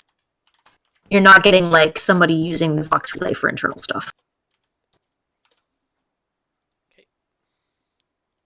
Okay. Over to Anna and Jane. I will open the door. Okay. When you grab the door handle, it cracks, snaps off in your hand. Oh, it wasn't so much grabbing the door handle. I was going to push the door. Okay. You push the door, you get a moment of resistance as the bolts in it hold for just a moment, and then with a series of crack, crack, crack, the door swings inward. On the inside, you see first a large, just massive receiving area. It is packed full of displayed skeletons, and on the far wall, embossed in brass, is this. It takes up the whole wall, floor to ceiling. Ooh! Hang on, wait. Let me get back in my chair. Jane is there in a second and recording. Oh god. There's a Here be row of dragons. skeletons, left Oh, side fuck, and right my side, back. leading down to this. Oh, fuck. Here there be dragons. Okay. Oh, what is that symbol? It's like Oh. This is an old map. A very, very... Very old map. I 50 wish years. that I was looking at it right now. I will, there's a frontier. You will, I will take a picture of this. Okay. Oh yeah, it's with the bump map. It was kind of hard to tell, so I did a couple of extra marks. The bottom one corresponds to the agri-world symbol. That's the only one with the name label. The left one corresponds to feral world. The second from the left corresponds to frontier world. The one to the upper right of Here There Be Dragons is a dead world. The one northwest from Korrikan's world is a gas giant, and the one a little further along. This symbol is not on the key. You, as Inquisitors, would all recognize it as Xeno World. Interesting. We're going to need this. We'll map it. We'll take the map over. It's going to crumble, but I have a recording of the entire thing. Well, yes. So do I. It could be here, or it could be else. I mean, if it has a hive... Wait, I saw a hive world, didn't I? No. No, a dead world. An agri-world and a frontier world. That means human. Well, yes. Interesting. Whatever you're looking at, it sounds fascinating. We found a map. We've taken a picture of it. I think if this leads to anything, it's might answer the mystery. I imagine that Xenoworld probably pictures. Let's see what else is around. Yeah, Jane's going to start else. See if there's anything else. Okay. The other notable thing in this room is the dozens and dozens of displayed skeletons. They've been wired. Do I All the recognize skeletons any are whole. Roll me either common lore or forbidden lore Xeno. So there's actually just a straight up common lore Xeno. Maybe not. Just roll Well, me because it would be Common it would Lore be Xenos species. would cover things like propaganda about Xenos. well, Yeah, that and recognizing alien life- creatures, yeah, life forms. yeah, life forms can be sulfuric. They cannot be this. Life forms can or cannot be made of pure plastic. It would be like knowing about Grox and the like, I would imagine. Yeah. Grox would be an alien to be. Given your order Xeno, Jane, just roll me intelligence plus 20. Can I do get in on this action? Yeah, also plus 20. You have multitude of experience with Xenos. 3 degrees. That's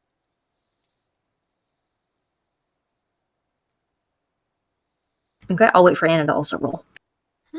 Oh, probably a massive failure, but you know. You never know. You're getting a bonus. Yeah, brains is not my strong suit. It's not an insignificant bonus. I did roll it. It might show up eventually.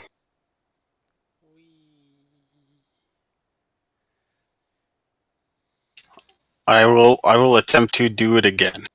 Huh. I like how the arrow makes multiple lines if you move it too fast. That's dizzying. Okay, we'll see if Anastasia gets something in later.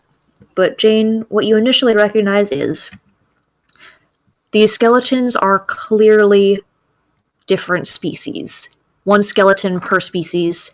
Sometimes he's set up what looks to be two of the same species, but your eye tells you, no, those are actually different species. It's not, male-female version. It's not parent-child. Every single skeleton is a different species. On their surface, the skeletons look ancient. While you know that your perception of what's going on in the ship does warp things, these skeletons are not, pure bleached white. There are discolorations and small fragments, but mainly the discolorations make you hint that maybe these were excavated from somewhere. There are no... they all appear to have... The ones that are closer to whole appear to have died through different means, but a lot of them it's really hard to tell. You're not getting enough data from the skeletons. And how many degrees did you get? 1. 3. Okay, Anna got 1. You think you could learn more by studying them further, but at this time all you can tell is different species, very old. Jane will pull out. Well, actually, we'll walk out the door and get the specimen kit from Mo, then come back and start collecting pinky finger bones. Okay, it's very delicate work. Mm-hmm. She'll take the time to try and get as many from different skeletons as she can, because just being able to see bone work will tell them something. Okay, roll me as well as just what. I assume you're also taking pictures? Yeah, the skull is literally just following her around, recording everything she says. Okay. Roll me an agility test to represent how many successful specimens you get. You'll get some no matter what. Okay. Not as many as I would like, but still. Okay. You get, a reasonable chunks of bones here and there, bits and pieces. But no whole skeletons will fit in your specimen kits. And you eventually run out of them, and you're not satisfied with however you've collected, but it's the best you could do. Yeah. Is there any writing on any of these display cases? There were some cards, but they've become extremely faded. Little paper cards you can slot into stands. But as you squint at them, you see a lot of question marks next to what could be names or dates or places. It's all very faded. So I think after we leave here, we should look to see when the last time this family was actually heard of. 250. That's what Crow was. 250 years. And we'll look see if they have any descendants. Okay. Is there any kind of cogitators? In here, in this room, there would not be. This is clearly a display room, and such an appearance of tech would be encroaching on the effect. There are, however, other rooms. Branching off of this one, One to the left, one to the right. I will radio to the rest of the team to let them know we've cleared this room, requesting permission to explore further.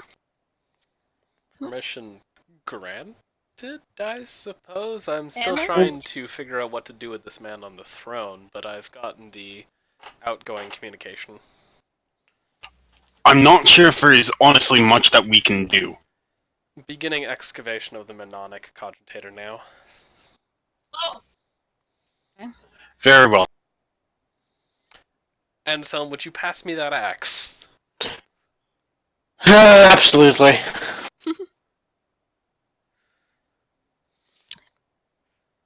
I guess as soon as Jane's done with her collections, she'll go ahead with Anna into the next room. So, Mhm. Rachel, Sticking with the backup. Yeah. Yes. what would you like to excavate this Mnemonic Cogitator? That's going to be an agility test because you're hoping to excavate it without damaging it further. Agility Modified by the quality of weapon you. Yes, but it will be modified depending on the kinds of equipment you're using. Are you using a chain axe? We only have a power axe. Power axe, okay. Or we could use a force sword. Or a lightning claw. Think the power axe and the force sword would be on the same level, which is not great. But if you try to use the lightning claw, that would not fly. Right. Or does Jane or Anastasia have a weapon that they feel would be better suited to excavating this? I have a giant fist. Yeah, You no also one have a very nice sword. would work very well. I do have a very nice sword. It wouldn't be any different than like the power axe. In theory, it should do more damage. It's razor sharp. How razor I've sharp got a would problem. actually potentially help. Because we want a very thin cut Hmm. to excavate. Well, we can give it a look after we're done this room. We'll double back. Do I think there would be a difference? Like a significant difference? Being that it's razor sharp, there, that I would actually rule as flat instead of a penalty. That said, you do realize how big this cogitator is. Oh yes, absolutely. Okay, good. But the data on it is literally invaluable. Okay, I just wanted to make sure that, it wasn't Well- like, no, this isn't like a toaster box. No. This is literally part of Ria's compulsion for data. Okay. We could. Like, she has the logs, but she wants the physical thing so she can attempt to reconstruct it. Fair. All right. Yeah. That's also why she wants to take this guy out and either mind scan or resuscitate and physically question, is because, again, compulsion for data. Mhm. Anselm, Okay, for the- or would someone be good enough to get Anastasia's sword and bring it back here? No. Then would you hurry back here before this melts into the floor? All right. I will double back. We'll check this room in a moment. Great. James Hang on. isn't actually in the room when he does. I just got a text saying I need to come down and help with groceries, so I'll be back in I don't know. Great. It's okay, Zach. We love you. I guess we will use him. He stands guard on one of the doors. You said it is a flat tech use test then, Rachel? Yes, flat agility-based tech use. Okay. I will use Will of the Inquisitor Okay. and pass as if I had rolled a natural one. You find this is extremely delicate work, Yeah. but now that you've started to observe the patterns of disintegration or disunity, whatever it is, you're starting to able to predict where some of the weak points would be and how to avoid doing terrible damage. You are able to deconstruct part of the casing so that you get the core of the cogitator and manage to pull it out onto the flat, even floor. You think you're going to need some kind of protection around it so that it doesn't get damaged during transit, but you are confident that it is as whole as it can be. Okay. That is the greatest time to use that skill. Yeah, That is what that talent is for. and it's what she would use that talent for. Absolutely. Now then, for our problem with this man in the throne.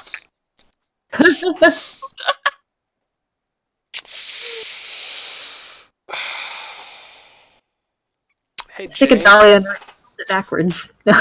Jane, I mean, in your box of tricks, do you have a box for carrying this cogitator? Or a portable stasis field or something? So, here's a question. Rachel. Yeah. Does Jane have a grav cart? A portable, like, grav cart thing. Fold out. Because we actually did talk about this. We actually did. It would function a little more like a two-wheeled dolly. Mm-hmm. But she does have, like, a portable version that she's got on Mo. Yeah. I would say that you would need to do some additional work to get the base wide enough to hold the cogitator, and of course straps and other things to hold it in place. But you could probably manage it with the equipment you guys have collectively. Fabulous. I want copies of all these recordings all this data you're taking. Well, I'd love to send it to you. On the provision you are willing to send what you're studying to me. Yes, information. This kind of information should be fine. Oh, I can send you the logs, but the physical data, that's more valuable, Jane. I'm sorry, what? She's hinting that she wants to know, like, you know. You mentioned that you had stuff you would have to kill people for. Oh, yeah, she's not getting that ever. I mean, that's fair.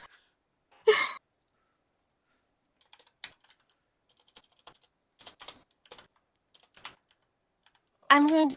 Miss Crow, I'm handing you equipment. We are doing this investigation together.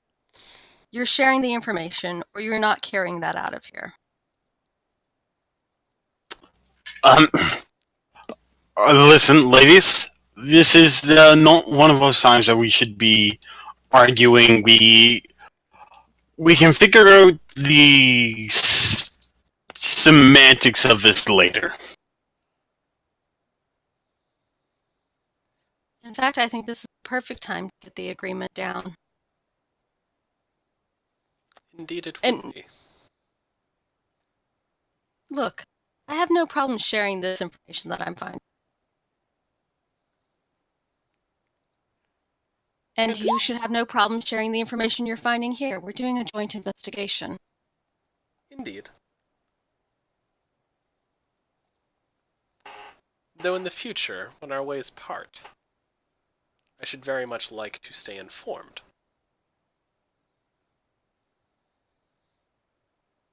For the good of the Imperium. Be informed of what I...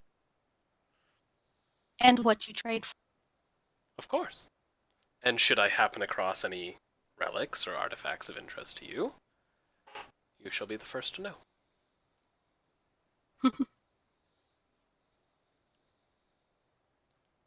Oh. Distantly, the sound of crashing and a deep chest rattling roar.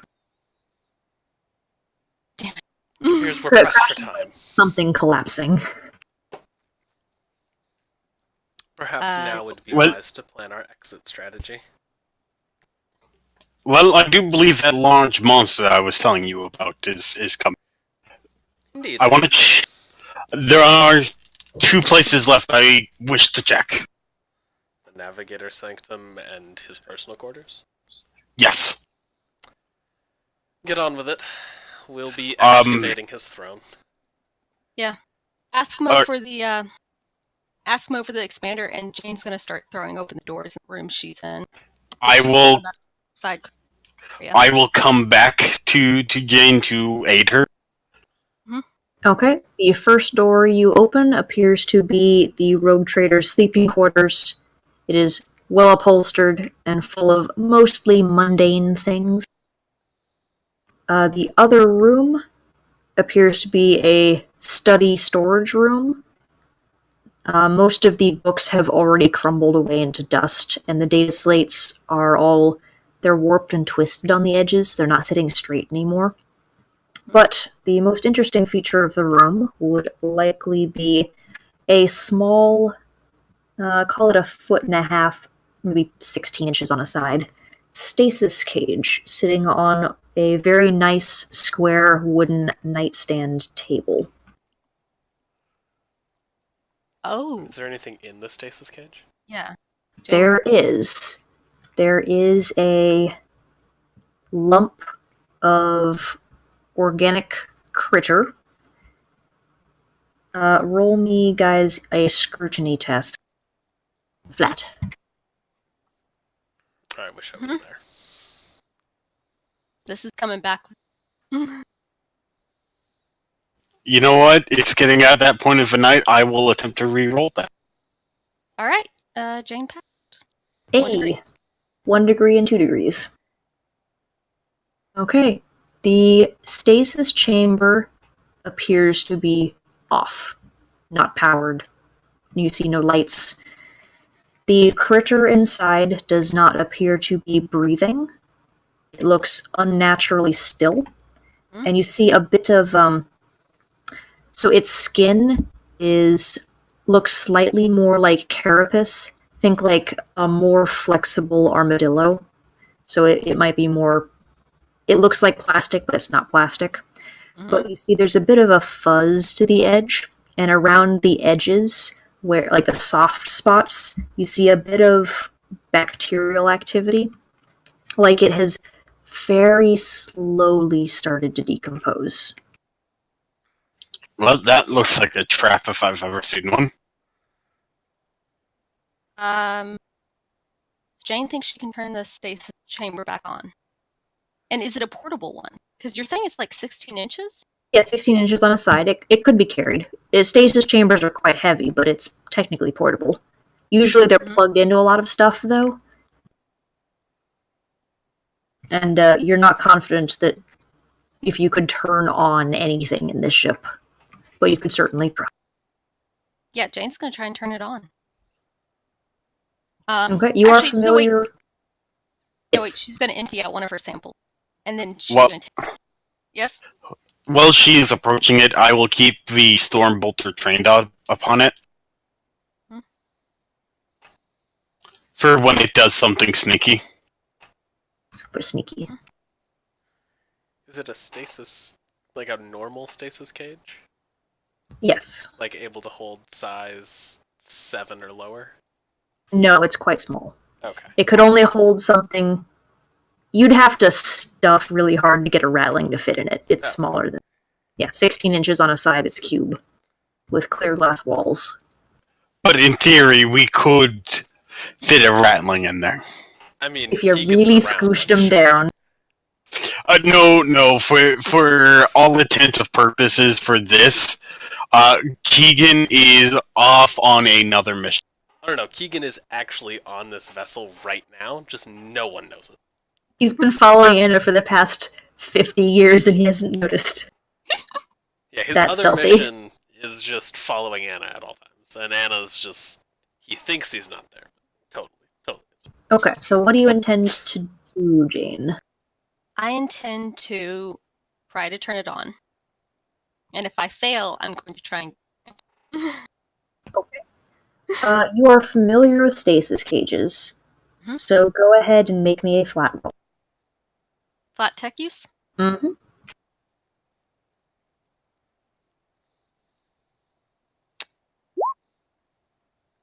And success 1 degree. Okay. While you do not fully get it working again, you see that the stasis chamber became unpowered. The glass is extremely fragile. It, like the rest of the ship, is just not. It's like you're dealing with a poorly copied piece of something, where it's not fully copied over, it's got holes missing. But what you are able to tell is that the seal that goes around the door side became partly unsealed because it didn't have the pressure from the power holding it shut. And so when the creature came out of stasis, it presumably either dehydrated or starved to death. And the seal is open just enough for a bit of bacteria to get through and start the decomposition. But because it's not all wide open, you don't see any, maggots, critters, or rapid decomposition. Okay. You are confident that you have not done anything to damage the stasis it's in. Okay. Well, now that I know I can't turn this back on, and that it's fragile and already broken, so anything that was inside has gotten outside, as far as bacteria is concerned, I'm going to crack it and try to get a sample. Working at the seal that's already broken. You can lift that off with perfect ease. It hinges just like a normal stasis chamber of small size. And inside, you are able to actually lift out this whole creature. It does not start to crumble or disintegrate. It flops limp in your hands, clearly dead. Again, starting to decompose, but hasn't gotten very far yet. And it looks a wee bit like this. Does anyone have a bag? Presumably, I would have. I too would have some sample kits for collecting Vizina. I need a bag. I'm taking this back with Yep. Think of it like a fat, floppy carapaced rabbit. You can tell that it I probably used to died play due to bass for them. dehydration, so it's very thin. You think a full-sized species of it would be somewhere in the 12 to 15 pound range. This in your arms weighs a lot less. Yes, going home. Who knows But if I can it find quite that bag. dead. Dead space bunny. Cool. Okay. All right. 2 things, or 3, I guess. 1, it's getting pretty late. It is, yeah. 2, we should probably request pickup soon. Mhm. And 3, does anyone object to us carving this throne out and carrying this guy back with us? I'm I gonna don't have any say, problems with it. yeah, that's pretty feasible. sounds Well, fine. I will point out the one issue with it. Yep. Air. Yeah. Well, why don't we request Void Suit? Well. Because Actually- I'm not sure we can touch him, boss. Ah, Let's try fuck. the big shoots. Honestly, let's request pickup and then we'll know where we need to go. Couldn't we request like a container to rip the throne out of and put it in? Really large Tupperware container, please. With air supply. But I'll say, by this point, you guys have developed enough intuition and skills to extract the throne from the room. Okay. Mhm. So, Rio will set about extracting the throne. Who would like to call for pickup? Jane will call for. Okay. So pickup's on its way. We have I'll- the Calling- cogitator core, and we have the dude in the throne. I'll I'm finish assuming- checking the rooms. Okay. The Someone other thought rooms of are mostly mundane: a washroom, a closet, a big walk-in closet, stuff like. The last thing we can potentially accomplish on the bridge is finding what areas are still pressurized with atmosphere, so we can make a route to the hangar. Interesting. So long as the onboard monitoring systems still work. The ship's higher functions are quite down. However, you could make a roll and get some information. Alright, I'll try a tech use. Yeah. Would anyone care to assist in this tech use? Sure, Jen can help. Sure. That's 5, 6, 7. 7 degrees. Okay. You are able to coax the ship to doing a little bit of reading of its hallways and major areas. You are doing a lot of the manual work yourself. Go to this sensor, read the sensor. If pressurized, display where normally the cogitator would do that under its own power. You are the computer. But I have become the sensors- Matrix yet again. of these sensors that are still online and connected back to the bridge, you are able to pick them up. You can determine a route with reasonable certainty. There's still a couple of dark areas where you don't know, but you can infer that where the safest route would likely be. Very good. Then we shall set about on that route. Okay. And that is where we will pick up next week. Very good. Woohoo!